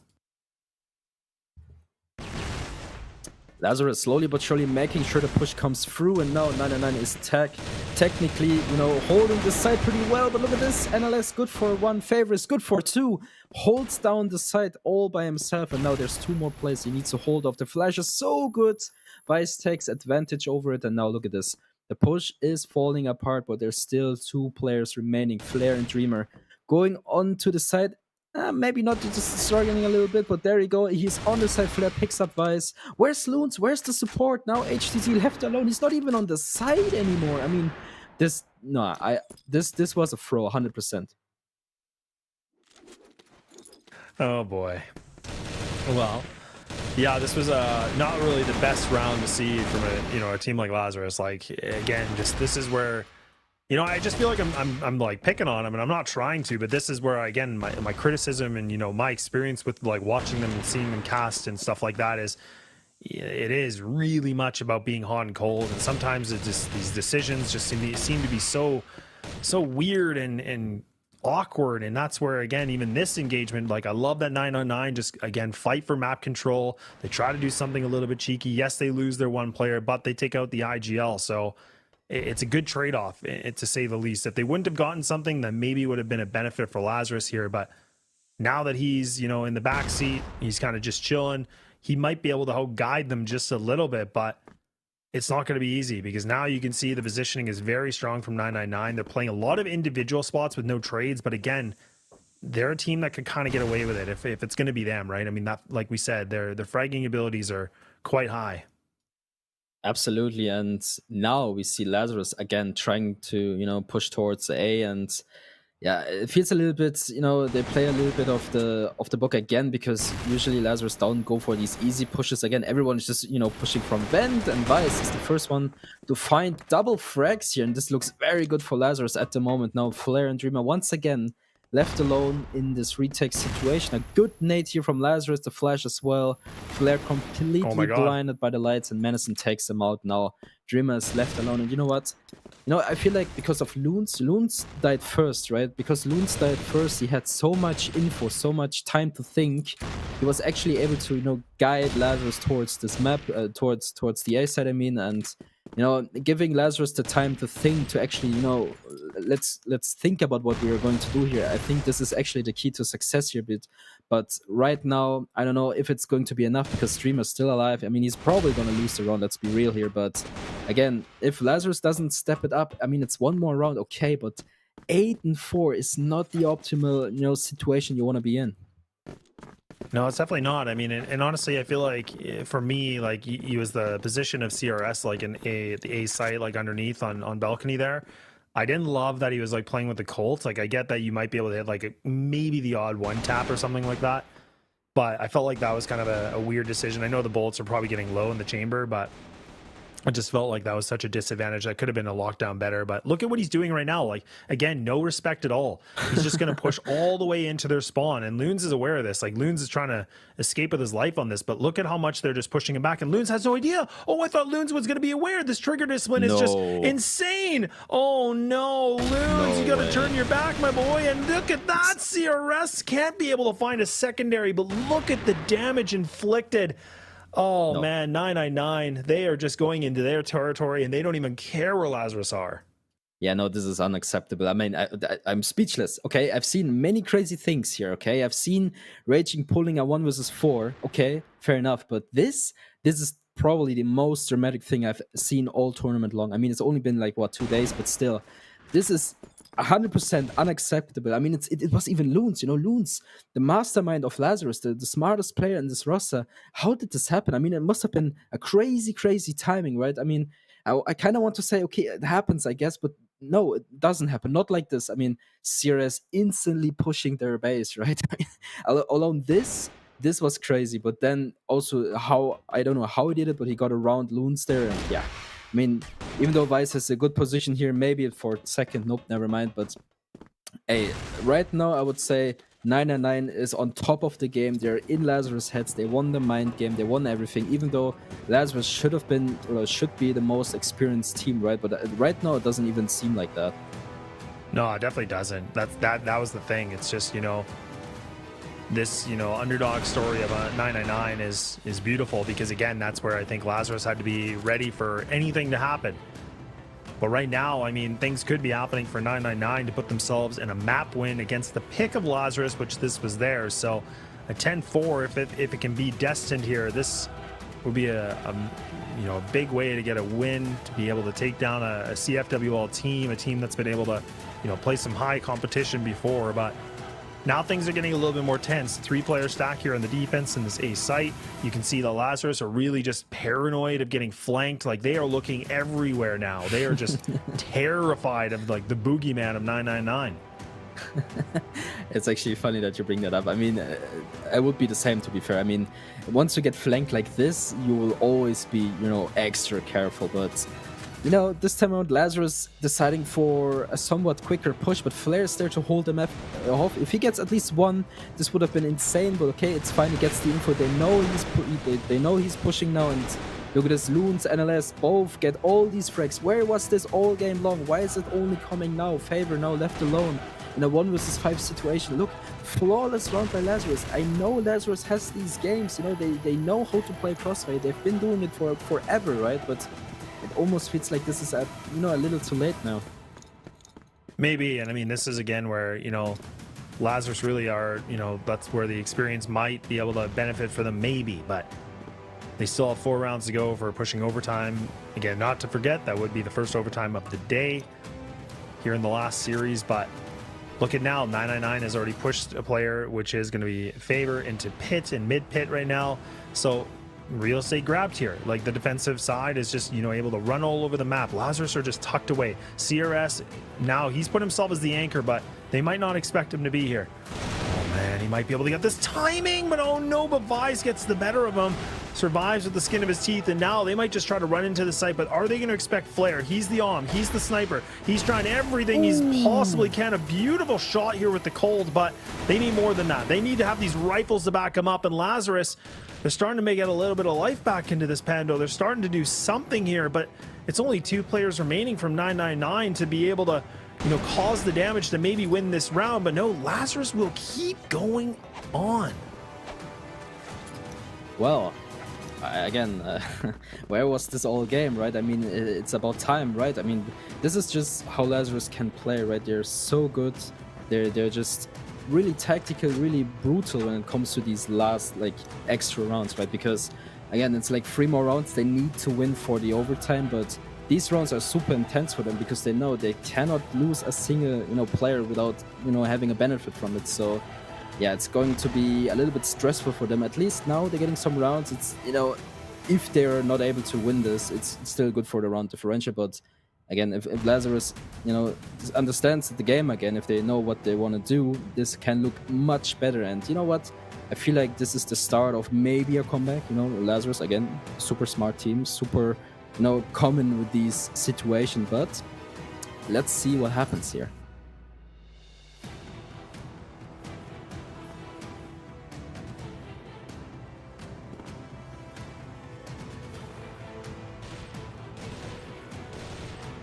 Yeah, a lot of soul play right now from Lazarus. Now they're going to group up. They're going to fight for hotels. So Dreamer on the other side of this wall.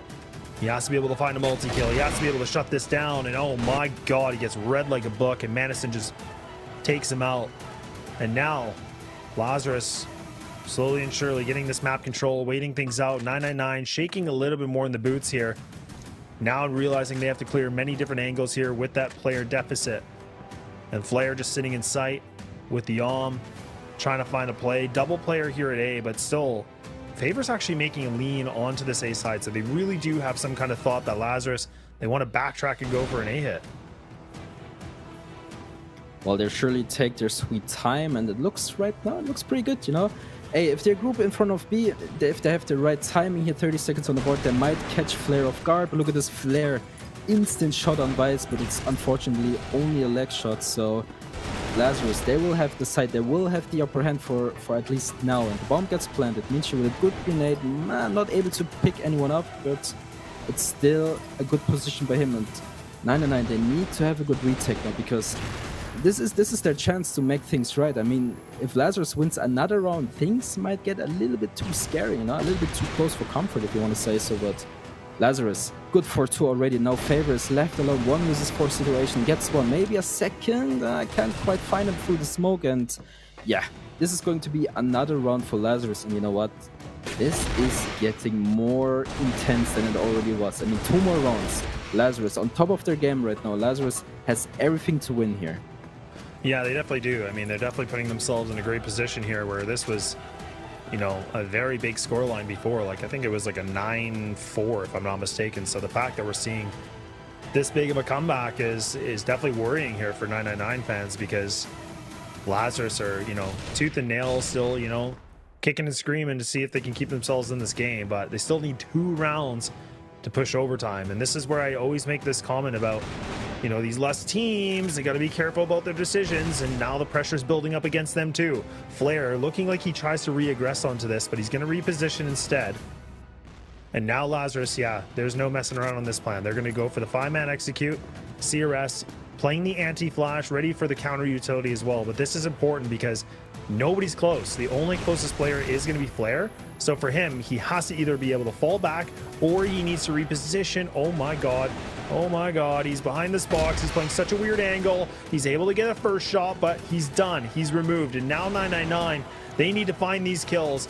And Lazarus seem to be the ones that are winning these engagements somehow, some way. They are putting themselves in an advantage. Unless we can see 999 do something impossible here, Lazarus need to be careful that they're not overextending. Loons is just trying his best to be able to find another engagement. Favor's down to critical HP. He's barely alive. Loon's still kind of toying the idea, and he's going to go down. It's just down to Niels now. He has to be the clutch factor. He's tucked away in the box with 14 seconds remaining. Oh my god, Niels! Wow. I mean, if there was ever a time to clutch, this is definitely the time here. And oh wow. I mean, good positioning here. I mean, yeah, it kind of worked out, but hey, I really thought, okay, 999 has it. They have it. I mean, 1 versus 3, right? But obviously the HP wasn't really in the favor, and the timer as well, and NLS they're stepping it up for Lazarus. And you know what? It's 1 more round for the OT. And you know what I said about the mental game? I think we had a little bit of a swap. Now Lazarus is inside of 999's heads, right? They know exactly, okay, listen guys, 1 more round and we got you, right? And then there's overtime, and then it's back to break even, right? So, oh boy. This match is super intense. The music is still in the background, still dancing, you know, so it's really interesting here. But Lazarus now, again, they have everything to win here. If they lose a single round, this match is over. Yeah, I really do think, you know, the mind game has been flipped around, right? I mean, the tables have been turned, and now it just seems like Lazarus are, like you said, it's a bit of a mind freak. They're in their heads, and now losing engagements, not winning fights. You can tell they're second guessing on what kind of fights they want to go for. This is where we said, you know, there's so much pressure on the team when they're at that point of, you know, being able to win it, being able to get things done. Now look at Minkin. He's about to get dead. He's gone. Like, this is it. Lazarus are going to be able to push overtime unless we see something, a heroic play, somebody able to pull the rabbit out of the hat, you know, maybe. But again, it's looking okay right now. And maybe Favor, though, hang on. He's pulling a few favors right now for 999. I don't know what he was able to do. I don't know how we're here now, and he's even coming for a big backstab. Are they going to be prepared for this? Indeed they are. Now Flair, he is the last player to determine if this thing goes to overtime or if this thing is done. Lazarus still have 40 seconds to work with. They can still wait things out. Flair playing a bit of an off angle, but it's, oh my god, Flair, he gets a quick shot, and now it's down to the 1v1. A moment of truth, a moment of destiny, but Lazarus are going to push things to the full boundary, and we are going to overtime. Wow. I mean, what a emotional roller coaster, right? I mean, this was insane. I mean, first of all, Lazarus starting off so strong, right? And then all of a sudden, I don't know, 999 just pulls these kills, especially Favor, right? With like 1 HP left, and then again, all of a sudden, oh shit, oh, it looks really, really insane, right? And I guess it's Lazarus all the day. I mean, Lazarus, they were really able to pull this one back. It's insane. It's the story of Lazarus today, really. Yeah, it really is. Like, I mean, again, it just seems like, I was wondering about this, and it seemed just so odd that we were seeing Lazarus in the position where they honestly couldn't get anything moving. It just felt like 999 were in their heads. They were playing so much better. I don't know, they weren't winning fights, and then something turned. Like, there was a turning point. Like, you know, the old saying, a TSN turn point right now. I mean, that's kind of what we just saw here. Lazarus doing the impossible, and they make a huge clutch to get themselves into an overtime situation where they should have had that game over with. That game could have been done at like 10-4, I think it was. Like, it was just, we haven't been able to see a comeback like that in quite some time. But that's where we said you really can't count these like high caliber teams out, because they've been through these trenches before. They've been through all these, you know, terrible spots before. And that's the thing about Loons. He, like you said, he's a very experienced IGL, and yeah, he called a great game to push them to this moment. Yeah, I mean, just shows the, you know, the experience these players have, right? I mean, again, they were so far behind. They were losing the mental game, but still somewhat managed to come back from this one. And again, this is masterclass. This just proves to me that, you know, they still got it. They still know how to play CrossFire. They know how to win these games, even though they're so far behind, right? And yeah, this overtime is going to be very intense, because I feel like 999, they must be so mad. I mean, you were able to win it multiple times, right? So close, and in the end, it just didn't work out. And again, the mental game, they're completely mad right now. But maybe it's a good thing. Maybe madness sometimes is a good thing. It gives you the fire you need to, you know, win those games. Yeah, and I mean, I think the other thing too is like, you know, I never like being the pinpoint about like calling a player out, but I mean, you got to remember too that, you know, Minkin, I think he's the IGL of this team. Like, he's essentially the leader of this group. And I mean, he was having a individually like not a good game. Like, let's just not, you know, beat around the bush here. He was sitting at like a 1-9 at one point. He wasn't hitting his shots. He wasn't really making the plays since we had that, you know, bit of a break. So you can tell something was disconnected for him. And that's, again, something I talked about at the Summer Championship is like, look, when you're in these positions where your IGL is not playing well, or if things are getting quiet, that's a problem. And that's what I'm kind of wondering if that maybe happened here. Obviously, I don't know, but it does kind of beg the question, right? It does kind of raise a few eyebrows to say, you know, did he shut down? Did he really not know what to do anymore? And allowing Lazarus to be able to find themselves in something, maybe, because even now, once again, they're able to find that opening engagement, which before they never were able to do that.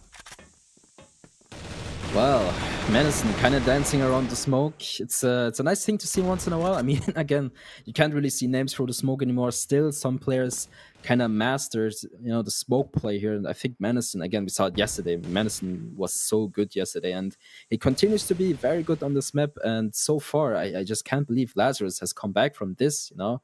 And now Minkin trying to, you know, sneak around the hotel area. Hello, HTZ. He's not really aware of him. A good sneak around from Minkin here, but Loons instantly trading out the kill here. So it's still the better hand for Lazarus here, and they know exactly where they are. Look at Loons. We're doing some good damage on these players. Look at that. Vice kind of over-peeking, not waiting for his teammates here. Kind of throwing, but still a very winnable situation here, NLS. And of course, Loons still being alive. Yeah, look at this. NLS just swings on him. Minkin doesn't even stand a chance. And you know what? Lazarus is actually in the lead right now. Yeah, they definitely are. And I mean, that was something we've never been able to say, right? I mean, this is where we said it was a 9, I think it was a 9-4, if I'm not mistaken. But yeah, like, they finally get themselves in a lead. And this is where Lazarus are really starting to play their game. This is where, you know, the adversity is really not becoming a problem for them, and the vibes are going to be high. These guys are going to be feeling really, really good about this, but they can't let it get to their heads yet, because this game ain't over yet.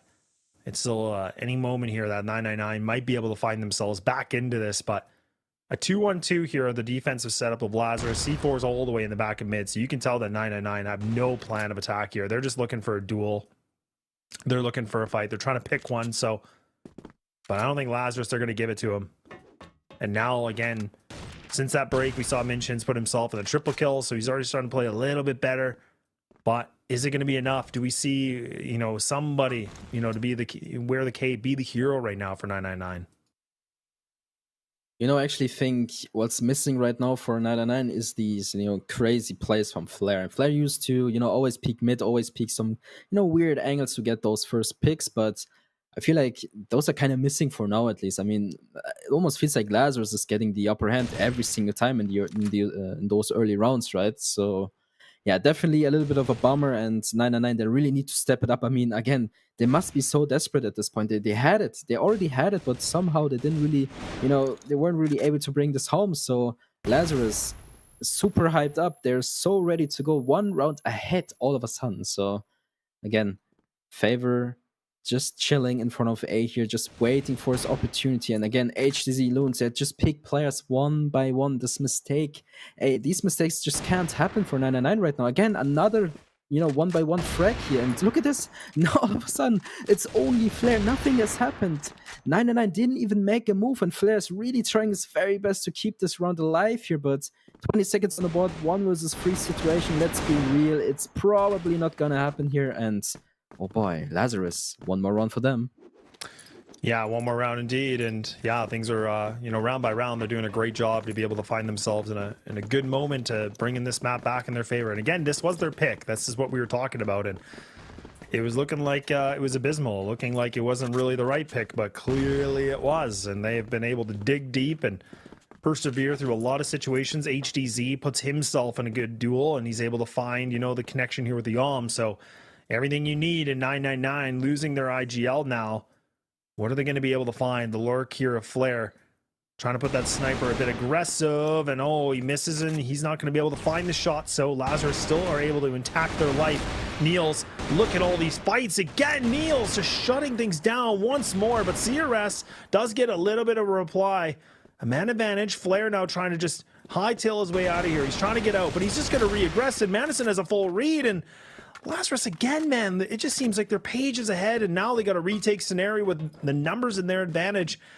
This is not good. CRS now needs to come up with a massive clutch about even hitting a double-digit round. You can see he's going to get aggressive. He's going to be the one that's trying to just find these duels, but ain't going to happen, and Lazarus will be able to continue on with their winning raise, and look at how many rounds in a row they've been able to bring back in this first map.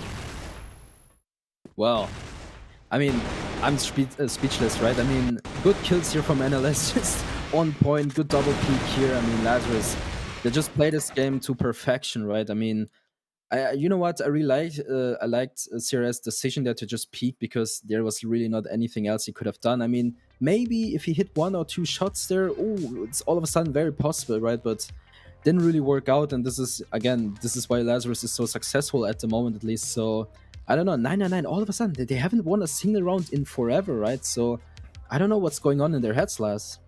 Yeah, I mean, this is, I feel like I always talk about this, but like I said, there's a lot of teams that can handle pressure, right? And I think that pressure is just kind of to a boiling point for these guys, like, because they were at a game point for so long. They've lost out. They've lost 5 rounds, make it now 7, I think, rounds, 7 or 8 rounds in a row, if math serves me right.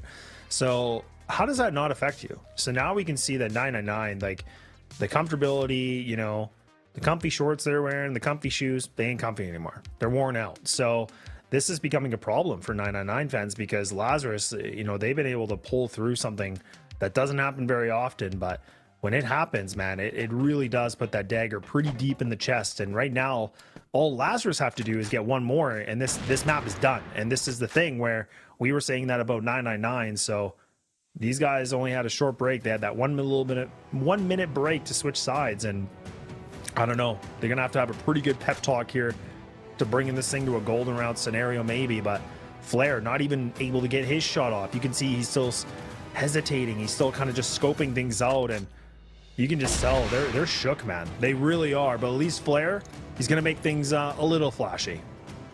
Yeah, Flair finally doing Flair things again, and this is exactly what they were looking forward to, because again, if Flair gets these early picks, the round instantly looks much different. But unfortunately for them, they killed Loons, so Loons now has all the time in the world to think about everything, right? So I always feel like, I always feel like once Loons is dead, the game actually gets a little bit easier for Lazarus, right? So okay, they're just gonna push towards A now. I mean, CRS is put to the test here. Minkin is kind of there to help out, and so far it's working so good. Finally, a little bit of a response from 999, and this was so good for them. Again, I feel like if Flair gets the first frag, this is completely different.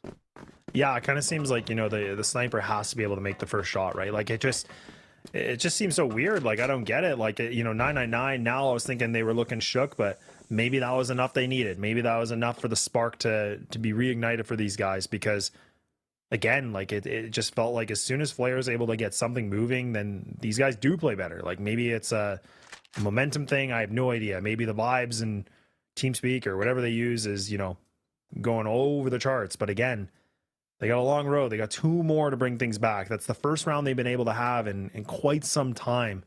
So at least we know there's some life. But you can even see 999, they're going to push all the way through A main. So Lazarus, are they going to expect this? The answer looks like it may be no, because Favor is going to be able to find himself a double kill on a drop down, and he ain't done yet. He's still trying to reaggress. Now we're starting to see them get back into their normal form, but Loons does finally put him to sleep. But look at that. They don't expect CRS. Why would they? And there he is. A little bit of a whack-a-mole situation, just leaving it down to buys for the 1-on-4. He has to be able to clutch this thing to get this thing closed. Otherwise, we're going to continue on with this overtime scenario. And look at 999. They're still trying to fight. What is going on? How are these fights this way? How is Vive still alive?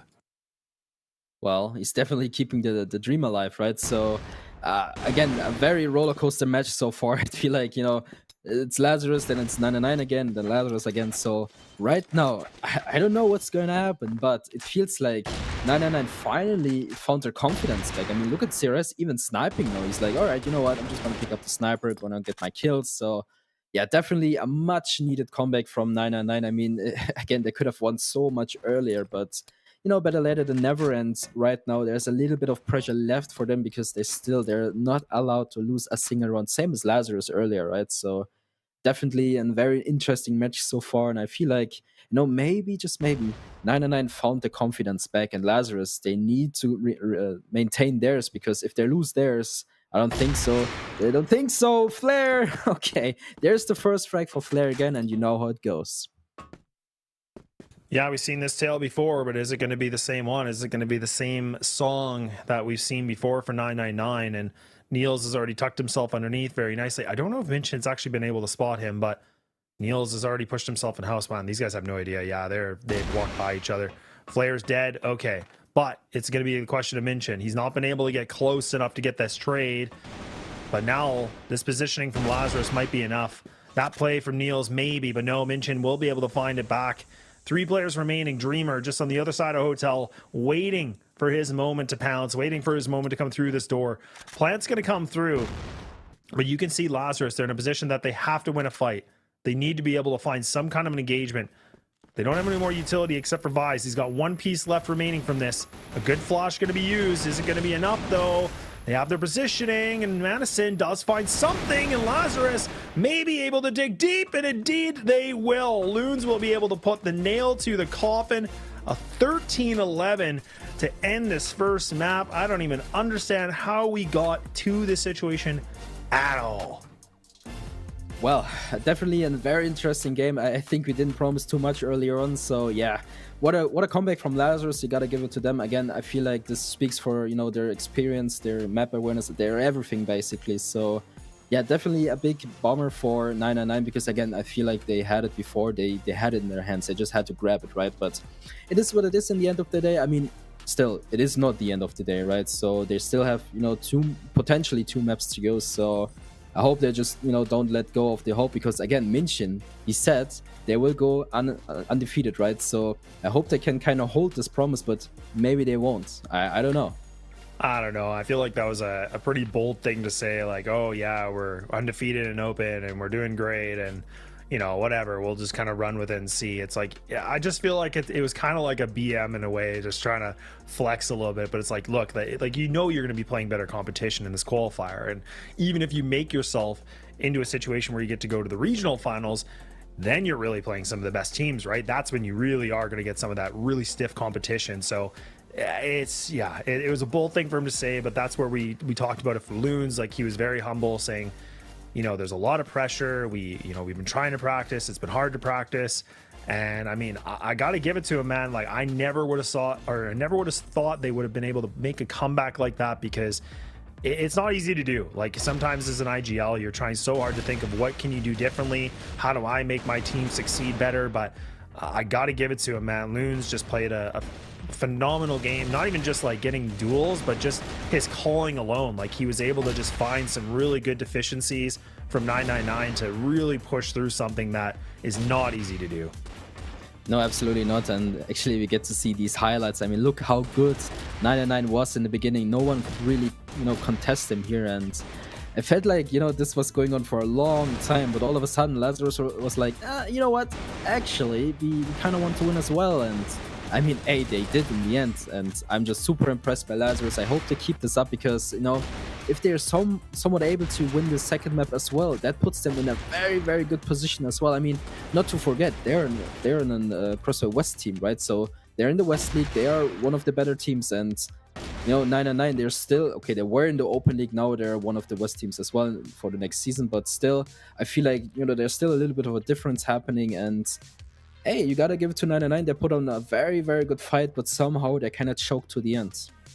Yeah, they did. And I mean, that's going to be a really hard, you know, pill to swallow on this, just because, you know, I think for Lazarus, it's going to be a sigh of relief that, okay, look, we got our map pick.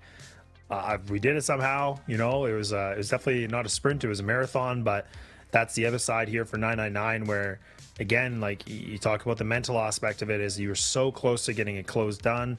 You know, you were able to move things over to the second map, you know, and then probably feel really good about it, riding on a high. But now you're not riding on too much of a high here. But I mean, look, let's not even forget to talk about these overall stats, because I don't really feel like this paints the full picture on this. Like, in my opinion, like I think HDZ, like even being like on a 0.78, yes, it's probably less than we normally see from him, but I think later in the game we started to see, you know, a little bit of those one engagements or finding an opening pick that was really, really useful. But I got to give it to Loons, man. Like I said, he was definitely the MVP of map number 1 because he called the best game and he was able to actually top frag, which is another cherry on top. Yeah, absolutely. And, you know, now you get to see Lazarus won 8 rounds in a row. 8 rounds in a row. And, you know, it's crazy to think about. You know, 999 only needed to win 1 more. And, yeah, just the key players, obviously, Loons, much deserved. But at the same time, of course, Flair. Flair always so good with these opener frags. In the end, it didn't really work out this time around. But still, Flair has been so good all throughout this tournament, and I really hope, you know, he keeps up this performance, and I hope, you know, it kind of gets rewarded, because I feel like sometimes players and teams, you know, they are a little bit underappreciated because, you know, they actually do a lot of frags, they do a lot of, you know, movement for their team, but in the end they still don't win, and no one really sees that, right? Yeah, and that's definitely true, and that's how I definitely feel about some of the IGLs as well. Like, there's like not a lot of appreciation and praise. But look, we're gonna praise that we are gonna be on to the second map here, but we are gonna take that very, very short break, and some tough conversations here for 999 to see if they can get things bounced back, or things might be done and dusted here for the day with a 2-0. But you'll have to wait and find out, just like us, and we'll see you in a minute.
Okay, welcome back here for the qualifier for the EUMENA, and now we're on the last series of the day, map number 2, and it was, in case you missed it, you missed probably one of the best matches we've had so far in the 2 days of competition, because Lazarus, they did the impossible and were able to pull themselves out of a deep hole and get themselves down here with a 13-11 on their map pick. But now we will be moving things over onto the pick of 999, which is going to be Port. So any thoughts from you, Pando? Like, I mean, obviously a map that we see a lot here in CFWL, and you and I have been able to see, you know, personally, but what are your initial takes on this? So, well, I feel like HTZ is going to have a good time on A top because, you know, this guy's just way too good there. I mean, Lazarus starting on GR is a good thing for them. I feel like, you know, they feel much more comfortable on this side, and I really hope they, you know, get some good rounds there, because I feel like as soon as, you know, 999 gets there, it's going to be a little bit difficult for Lazarus. But, no, let's not take away these things beforehand. But, yeah, overall, I'm just very happy to see that, you know, Lazarus was happy to come back from there, and a little bit, you know, sad for 999 because I felt like they really deserved this victory. They were much better in the beginning, but in the end, it is what it is. Lazarus taking the victory here. They must be very, very happy about this one, just proving themselves like, hey, listen, we're still Lazarus, right? You can't just compete with us. So again, it's just a very nice thing to see, and yeah, I'm just really hyped for map 2. Yeah, I am too. I mean, it's going to be interesting just because when we watched 999, I mean, they were able to play on this map. And I mean, that was a 10-6 victory for them, which they looked pretty good on it. That was the third and final map against, you know, 3BL Academy. So we'll have to see, you know, if Lazarus were able to watch that game and again, just kind of really pick up some quick studies on this. But I mean, it is going to be the biggest question here, because Minkin did have himself a decent game. CRS and Flare, actually, when they won that game against the Academy team, they were pushing like a 1.7, a 1.55 rating. So, you know, pretty good, you know, in terms here for the KD. So we'll see if they can do that again, because Minkin was decent in the beginning and first map, but you could definitely tell he was tailing off. And like I said, now he has to have that mental reset as the strat caller in the IGL, and they're going to have to do something big here to keep themselves alive. So 999 is doing a great job of, you know, damaging these Lazarus players. So that's a good start for them. No flare pick soon, maybe, I don't know. But yeah, look at this aggression from CRS. They won't even stop there. You know, it's insane how much confidence this guy has. He's like, you know what, hold on, let me just push mid, let me just pick up loons and, you know, back off again. I mean, we have seen this multiple times, and it's just insane to me that, you know, he keeps getting away with it for some reason. I mean, it wasn't even just Lazarus, right? It happened early on too. So yeah, definitely a good, you know, flanker, I would say. Just, you know, he's always so mobile, always so ready to go, and it's definitely a good player for 999 here.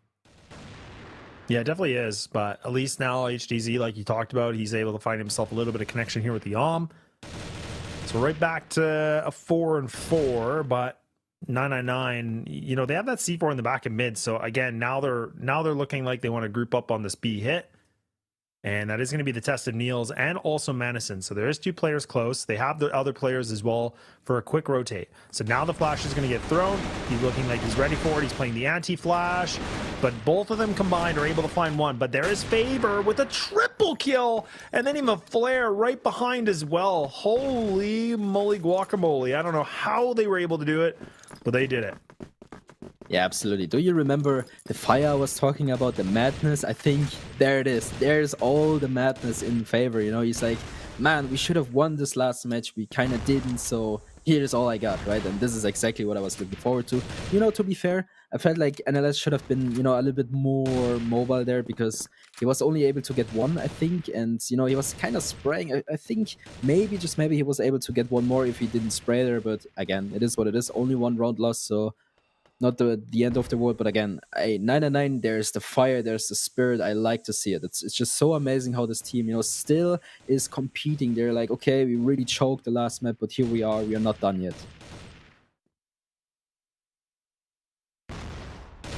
Yeah, and that's where they're going to really have to see how well they can bounce back in this. Like we said, I mean, there's a lot riding on it, but again, that was the pick for Lazarus on the previous one, right? So that does kind of put a little bit of a benefit here for 999 to maybe bring things back. Neil's going to play a little bit more conservative. He does kind of go for the jiggle. Takes a lot of damage with 11 HP to spare, but get some good info. He definitely was able to find, look, there's multiplayers here in B main. Maybe going to go for house control. which is going to be the plan. So this is not a bad amount of information for Lazarus because they still have their 5 players alive. You can already now tell the defensive composition is leaned again on this B side, just leaving it for HDZ by himself.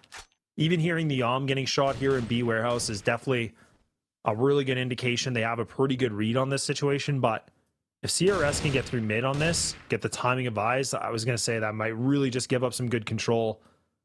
But no, CRS is going to backpedal on this a little bit, actually. I thought he was maybe going to go for it. But now look at this. You can see Niels does get a little bit of revenge, takes down Dreamer, but now they're changing their plan here, Pando. Oh yeah, they are, and it is. And now HDZ has everything to prove here. He gets one good kill from him, but CRS is there to instantly trade him out once again. I just love how they trade all the time, right? So yeah, now it is all to Minkin here. I mean, Lazarus is doing a very good job of just defending their sides. I mean, oh boy, that was a little bit too close for comfort, but yeah, a very strong round from Lazarus. They were holding B, at the same time still holding A. I mean, even though, you know, HTZ was, you know, the first one to die there, he did a very great job of holding down this push. And again, this is initially why Lazarus was able to win this round. And you know, it just works. It's a very tight game so far. I like to see it. And oh man, it's just back and forth all the time. I love how both of these teams are so passionate. They really want to give their very best shot. And you know what? Right now, I really enjoy this. And again, this spot from Vice. He did it yesterday already. He kind of failed and he took a little bit too long there. And finally, he's able to, you know, frag out here. But it's only because CRS is a little bit too aggressive here. I mean, we have seen it multiple times already. I keep repeating myself. But CRS, so aggressive, so pushing. And I feel like he gets punished for it more times than he gets rewarded for it. Yeah, it's true. I mean, it definitely is. And I like that they're trying to make some aggression on it. But yeah, at the same time, it's, you know, there can be a good timing for it. But CRS kind of, you know, re-aggressing. I don't know if I loved that. Like, he was really just trying to punish them. But now they're going to see if they can punish this B site again. They've been really trying to go for it. They're 1-1 on these attempts on this. But C4 is going to go down. HDZ actually does deny the planter, or does take down one of the defenders of the planter, I should be saying. And Niels doing a great job of just tenderizing through the box.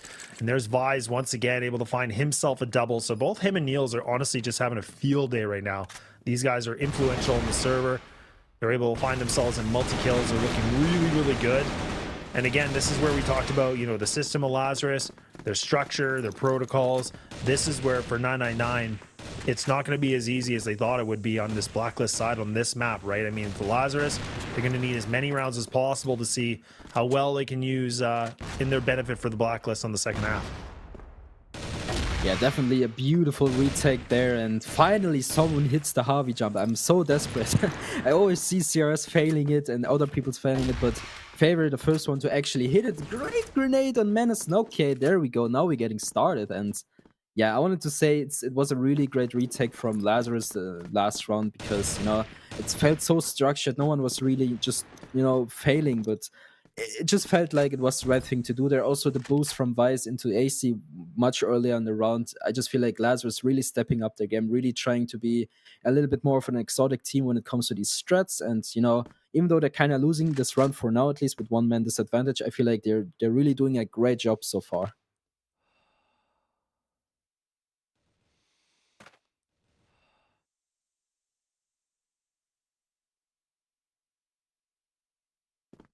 Yeah, it looks like 999 are actually going to try to just swing at a mid through such a choke point, and actually they will be successful in that. So a little unorthodox play, like we said, but even now Vice, he's having himself a bit more of a fraggy moment, but unfortunately it's just not enough. But 999, again, this is the thing about them. Like, you know they're going to do something weird. They're going to do something like right off the cuff. So, I mean, look, it works. That's the thing. It's hard to kind of judge it, right? Like, it's if it ain't broke, don't fix it. But yeah, I think for Lazarus, they're going to have to get used to that again, because that really was the problem at one, right? Absolutely. No, I love to see this, especially the utility use here finally pays out. Madison getting fragged off with a grenade here, but yeah. Now next round started, and Madison instantly gets revenge. I mean, he killed CRS, but still a very good first frag for him, and a much needed one as well. I mean, Flare instantly trading him out here. Loons also, you know, giving back the favor here, but still a very strong round so far from Lazarus, really putting up these numbers. And again, I was like really positive towards, you know, Madison yesterday, and I feel like today he's also, you know, having a good time. even though maybe his numbers, you know, they aren't as crazy as they were yesterday, they're still very good today. And you know, overall, this is why Lazarus is having a good time as well. And what just happened to NLS there? I mean, he got a free kill there. That's a little bit. Oh, again, the Harvey jump. Favor gets it. Okay, now he has a very good spot here. Let's see what he can do from there. Look, he has the C4 as well. No one even knows about him. It's insane. This is something we don't get to see all day. Look at this. Oh, the timing might be a little bit off. Look at this. HDZ has no idea Favor is in the middle of no man's land. But if he plays his cards right, maybe he has a little bit of a chance here. He gets one. Oh boy, that looked a little bit scary for a moment there. But yeah, Favor, very nice sneaky way of, you know, doing the Harvey jump. But now the retake 1 versus 3 seems a little bit unlikely. I mean, NLS and Vice both having low HP. Oh, almost is able to get another frag here, but yeah, there comes the flank. Vice gets him, and what a round. Yeah, that was a really cool round for a lot of reasons, right? I mean, like we said, it was you know, some good engagements that were going back and forth a little bit, but I think that, you know, if Favor would have been able to have that play a little bit earlier in the round with his players still alive, that really could have changed that round entirely, honestly. But now they've had enough. They want to try something a little bit more aggressive. They want to get a bit more aggressive here on the A side, but HEZ is just picking them apart right now. Look at what he's able to do.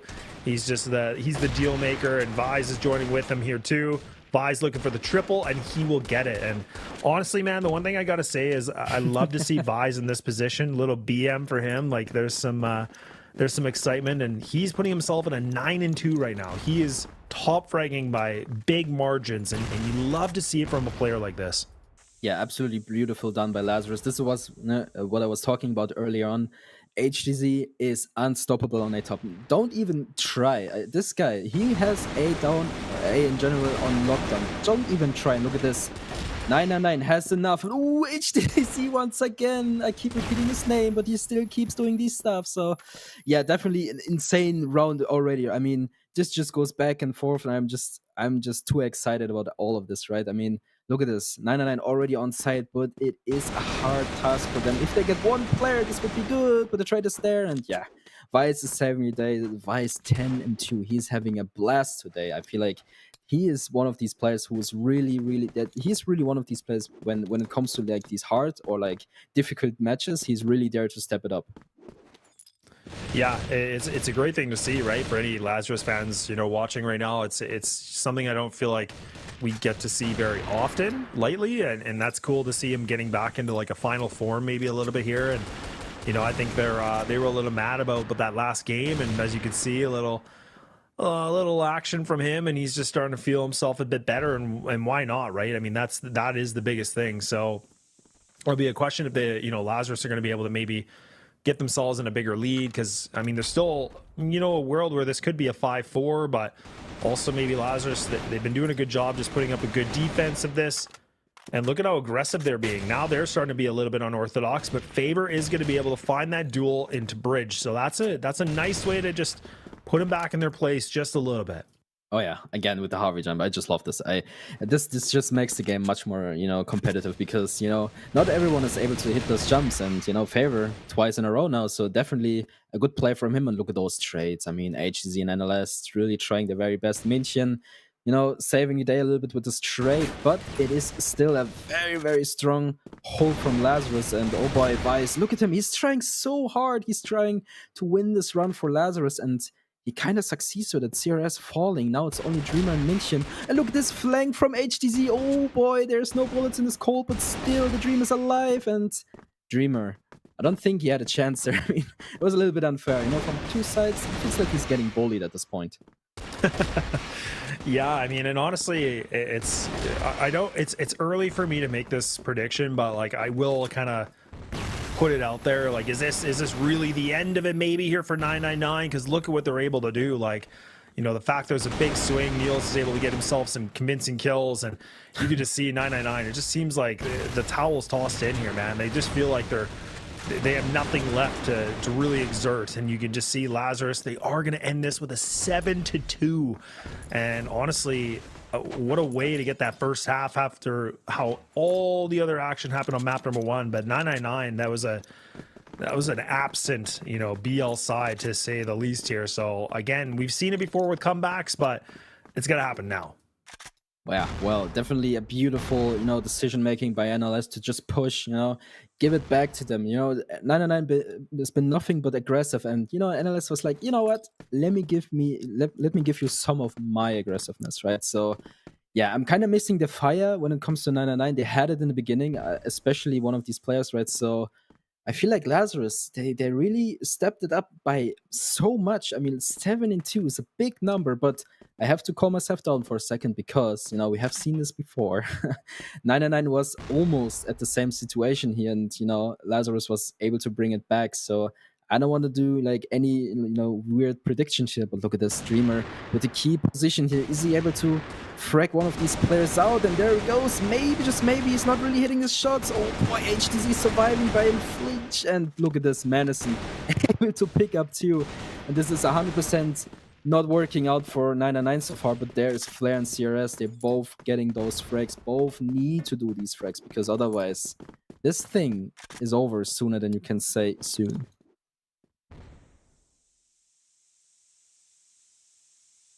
Yeah, a little bit of a double take on this fake. Actually, you can see Lazarus were kind of committing to B, and then they were running away, and then now they're kind of going back for it. So they're gonna try to go back to the old faithful here, the old B execute. And honestly, it probably is the right call because there's only one player of CRS here in the site. He's got the M4. He has no utility to be able to stop them. So this is about winning gunfights. And now Lazarus, they're going to use that smoke. They're going to be able to sneak through it. So they're a bit of a smoke kernel. I think CRS was able to spot the barrel. I'm pretty sure. But now he's trying to buy some time. The rotates are coming through. They are not aware of it, but at least Vise is able to take down one. They need to be able to get the C4 planted here soon because now you can see the positioning here from both of the GR players. One's going to be in warehouse, going to go for the swing, and it's going to be Minkin able to get things done with a juicy double. Yeah, beautiful flank by Minkin here. A much needed one to keep the dream alive. And yeah, I mean, this just looks a little bit too easy for Lazarus at the moment, but still, 999 still keeping up the fight. They still want to win this one. I love to see it. The fire is not completely gone by now, so definitely a much needed one for them. And yeah, just checking these KDs, right? I mean, HDZ and Vice putting them up, much needed for Lazarus here. And on the other side, everyone is kind of doing something. Minkin, of course, with the top numbers here, but still, I just love how everyone is kind of playing with each other, especially Lazarus. I mean, just considering how much they got destroyed in the first few rounds on the first map, right? So definitely a good comeback from them. I mean, just picture this, right? In the first map, 999 had everything to gain. They had it, and all of a sudden, look at this. We're on the second map. Lazarus is leading, and this looks like a very decisive push from Lazarus. They're going to jump out AC as soon as possible, and Flare, good for one, a much needed one as well. Now it's up to Minkin if he can support his friend for a bit longer, but Flare's already dead. Look at Minkin behind that box, just chilling, waiting for the backup to come through, but eventually he has to go. There's not much time left, and now NLS and HTZ have so much work to do, and NLS on low HP needs to find Favor here, but it's not today here, and Favor not able to find HTZ there, but Dreamer at least there to trade, and another round for 999, and the numbers are getting closer once again. Yeah, slowly and surely we're seeing some rounds being built up, and I mean, and again, it's becoming a bit more of a scrappy, bit of a feat on this one. But Lazarus, I mean, there were some cool little, ideas that we saw from 999. Like I think Minkin was in the smoke, he was having his teammate, try to pop flash him out, but that's kind of some really cool, like, out of the pocket things we don't get to see very often for some of these teams. But that's the thing. It's still a very close scoreline, even though it's 7-4. It is a round by round situation here. So Lazarus are going to retest this. So they're going to go against Flare one more time. But I'm a little bit surprised because CRS, oh, actually, I was thinking maybe he was going to get the timing of this, but he will not. He's actually going to go to the grave. And now Lazarus, they're just going to try to ambush this from all different angles. They're trying to clear out any rotators. But look at Flare. What on earth is he doing? He's just jumping from the sky. He just gives up his position. And now it's Dreamer and Minkin to see what they can be able to do in this situation. And it is a 2v2. And once again, 999 are going to be able to bring things back. Lazarus kind of looking like they want to just go toe-to-toe with the fighting. And I don't know if I love this now. Well, beautiful hold from 999, obviously. I mean, everyone was really hitting shots. I mean, well, maybe the guy from a top, should have, chilled a little bit, but it doesn't matter. The round is won still, no hard feelings after all. So, yeah, definitely a much needed comeback from 999. I mean, now the numbers, you know, they're so close together. It almost looks like a head-to-head once again. And I don't know, are we going to see the exact same like we did on map 1? So it's a little bit scary for me because I don't know. It seems possible. I mean, good nades here. Look at Madison. He needs to eat all these nades. I mean, initially he's still half HP here, but still it's going to be a very close game if this continues to be the case here. And Lazarus, they need to have an answer. I mean, you know, trying to go for A twice in a row is okay. You know, you can try, just, you know, why not? But still, I feel like this is definitely not on the option book anymore.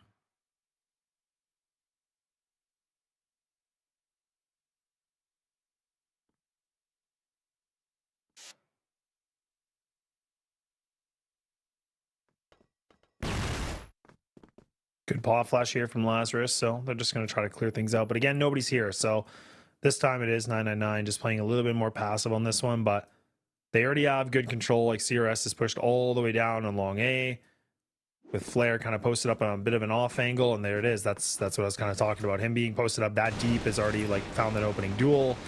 So now Lazarus going to change up their plan one more time here, but they're running low on it. I mean, it's less than a minute. They have to kind of refight for something. They haven't been able to win an engagement. 999 put themselves in the advantage. And this is the thing with Lazarus. They have to be able to find the smallest opening so that they can kind of pry it open, right? I mean, right now, 999 are playing a pretty good system. And they have, you know, Minkin just kind of floating around as well. So I do like this, but I'm curious what Lazarus are going to do because they got to get going. They can't wait any longer. Yeah, definitely not. I mean, 25 seconds on the board. It is getting a little bit, you know, too scary for Lazarus. I mean, 20 seconds on the board. They have to make a decision now, and it seems like they're going to push a long here and Flare with a lot of work to do. Can we get someone here? Oh no, not this time around. And now the time is ticking. But if CRS gets Vice here, would have been a completely different story. But look at this, 2 seconds on the board, and Lazarus all of a sudden in the winning position. Favor left alone versus 2 now, and what can I say? I mean, this was just insane. I didn't expect Lazarus to actually pull this one off, but now it's still not done. The job is not done here. HTZ and Loons, they have to, you know, hold the side. They need to hold Favor away here, and look at this double P coming through. Favor not winning this fight this time around, and you know what? It's finally another round for Lazarus, you know, putting or pushing themselves closer to the finish line, but oh boy, that was close.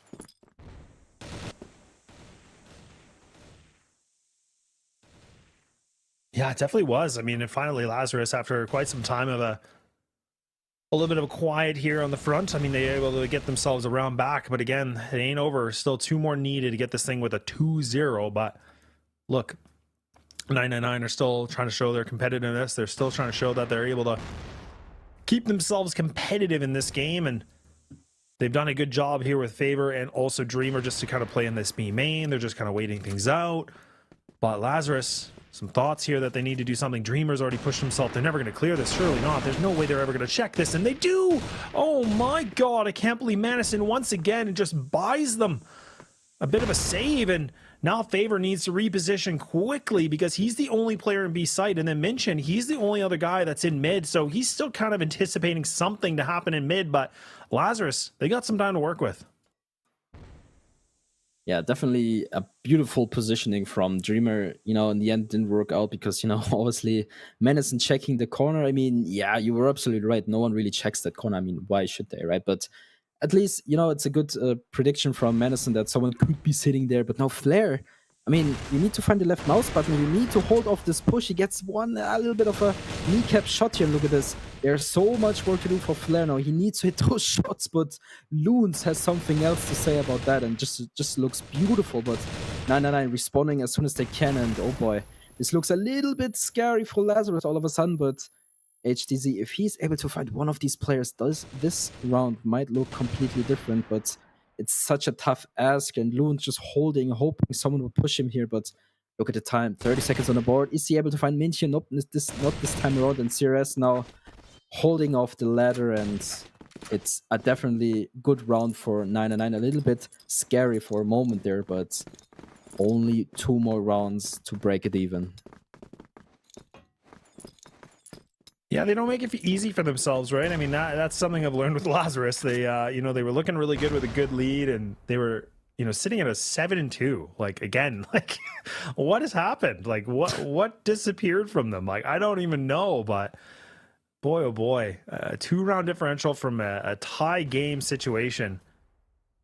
Just insane to think about right now. And this is where Lazarus, they really, again, they got to figure out, like, you know, what was working before, what was, you know, able to find them in a decent position, because it was a 7-2 half on the GR side. So they picked up literally 1 round that they've been able to find in the second half, right? I mean, I know it's like, maybe go back to whatever worked the first time, but something's got to change here. But it looks like Lazarus are going to go for a full exec. They're not going to have any lurkers. They're not going to have anybody just kind of creeping around the map. They're just going to try to go for the old B hit. But right now, you still have Favor, you still have Dreamer. These flashes are good, but are they going to be good enough? That's the question. Everybody is blind. This thing is just popping with flashbangs right now. It's a firework. It's just a show right now. Good utility work. That's going to be able to find the first duel. Is that going to be enough here? Loon's now still playing an aggressive angle, hoping for another one, but HDZ is going to take it away from him. And now Lazarus seem like they figured out this little bit of a Rubik's Cube here, because now it's just down to Flare. A 1-on-3 needed. Oh my God, and he's able to get the quick scope too. All right, so things are still open here, Pando. This is not over yet. If Flare can be able to find another duel, this thing can honestly just be ripped right open. But Lazarus are going to double swing, and they somehow barely win it. And HDZ, the savior, with a 16-9 score, will put them on a map and series point. Yeah, absolutely. I mean, what an insane attempt from 999, but Flare so close. I mean, imagine he would have won this round. This would have been a completely different story. But now Lazarus on the match point, we get to see that, you know, crazy music once again. But look at this, Loon's good for 2, and Madison is there to help him out as well. And oh no, is 999 actually losing this game? I cannot believe what I'm seeing here, but it's not over until they win. So Flare and Dreamer still holding, hoping for anything they can get. And look at this, he gets one. Loon's the first one to fall, but there's still 3 more to go. And you know what, it's going to be even more intense from now on, because the bomb will get planted. Flare with a good flank from AC, but look at this, NLS already dead. Now Flare needs to find one as well, and now Madison left alone. It's a 1v1 situation for this victory here. Is Madison able to get this one? It is a close fight. Flare missing some shots, but it's not over. 25 seconds on the bomb timer. It's so intense. I cannot believe what I'm seeing here, but Madison actually able to win this one for Lazarus, and a GG for both teams. Ooh, wow, that was a stressful thing to watch, because honestly, it was 999 that it looked like it was already over in that last round, but they were able to make that very, very interesting. But okay, Lazarus, they get it done with a 2-0, but that is beyond clean. That is not, you know, a sweep. I would, you know, anybody that was here to watch it is going to know that, right? But look, an impressive little bit of a showing for Lazarus to be able to push back from a huge deficit on map number 1. You know, but it kind of backfired a little bit on them, right? Because that was a 7-2 first half, and then I don't know, something happened. Like, they hit a wall, they got stuck in the quicksand, they weren't moving, and that's where 999 were able to make a big comeback. So look, it's a good note here, but also it just makes you kind of question what's going to happen a little bit later down here in the qualifier. Yeah, I mean, what a match, what a set, really. I mean, this was back and forth all the way, right? So this is definitely, like, I kind of predicted very early on. I told myself, like, yo, this is probably, you know, going to be the most intense match we're gonna get here. And you know what? They didn't fail to deliver here. So definitely a good match to rewatch once or twice. So yeah, I mean, this move by Favor also insane, right? So yeah, I just love what I've seen, you know. It's a very competitive game here. I love to see it. And in the end, Lazarus, the winner. It's a much deserved one. I'm, you know what, a little bit too close for comfort, but still much deserved victory. I'm just happy for Lazarus that they're able to step it up, you know, prove everyone wrong. Like, yo, we are still a top tier team, and I just love to see it. Yeah, it really is. And I mean, that is a good point, because, like, you know, them being in the CFWL, like we said, like, it does kind of, you know, I know it just doesn't mean like they're the better team automatically, but it does say like they do play some really good competition. But that's the thing, like, you know, I think Loons said it really, really well in his interview for people that were here, is the fact of him saying, like, look, like, I don't know what to expect from these guys. I don't know what we're going to see from them. And what we did see was a lot of gimmicks, a lot of some, you know, weird plays, like one player being in a smoke, swinging when there's 3 people. you know, there's just some uniqueness to it, if you want to call it that. I have no idea, but that's the thing where Lazarus at least were able to bounce back, get themselves the 2-0 here. And I mean, look, it was a long road, but they were able to get it done. So at least they can get themselves in still winning column, because now they've been able to beat 999. Now they've been able to beat TBI. So they are sitting on the top of their group, or they should be relatively. So that's a good note for them. But man, oh man, they're gonna have to clean things up pretty quickly here if they want any chance of still pushing through this qualifier, and then even talking about regional finals, which is obviously the whole next stage after this one. Yeah, definitely a very good day for Lazarus. I mean, they get a break tomorrow, and I feel like this is just the perfect weekend for them. All right, so you know they get to chill. They know they've won, and it's a good feeling for them, because I know they're pretty happy with this result, because obviously they are, right? So yeah, for 999, what does it mean? I feel like, you know, they won the first set, so you know, against what was it again? Against let me double check, 3BL Academy, right? So this was definitely a much needed one from them, and you know, losing to Lazarus 2-0 is a little bit, you know, it feels bad, because obviously I keep repeating myself, but obviously it feels very bad losing the first map, right? So you know, it's unfortunate for them, but I feel like, you know, they should still kind of be, you know, kind of happy with their results they're getting, because again, if they actually don't practice too much and, you know, they're just going with the flow, this was a really good attempt for them, and the scores, you know, they speak for themselves. Look at Lazarus, this is insane. I mean, obviously NLS kind of left behind, but everyone else really all the way up there. And on the other side, of course, a little bit tough, you know, I get it. It's tough to, you know, put up these numbers when you're losing, but still, you know, I just feel like everyone did a good job today, and they should really be happy with themselves.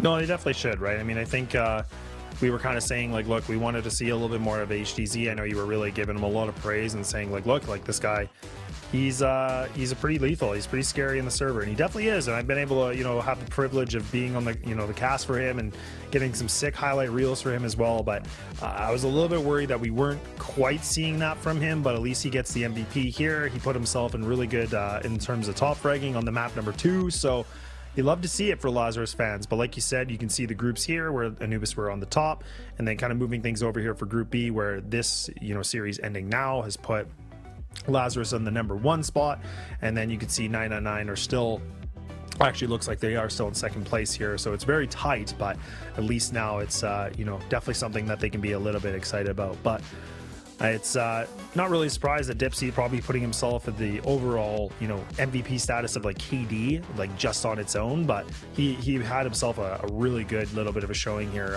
when we got to see him on day 1 yesterday. So we'll have to see if they can maintain that effort, because it's, man, there's still plenty more of action to be commenced here for that the final stages.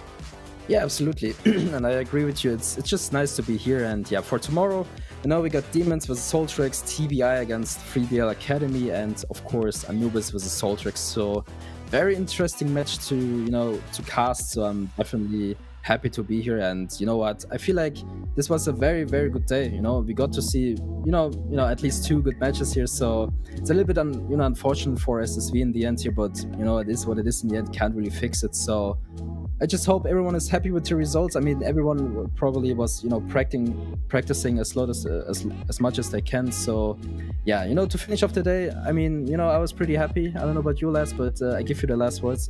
Thank you very much for casting with me, and see you soon.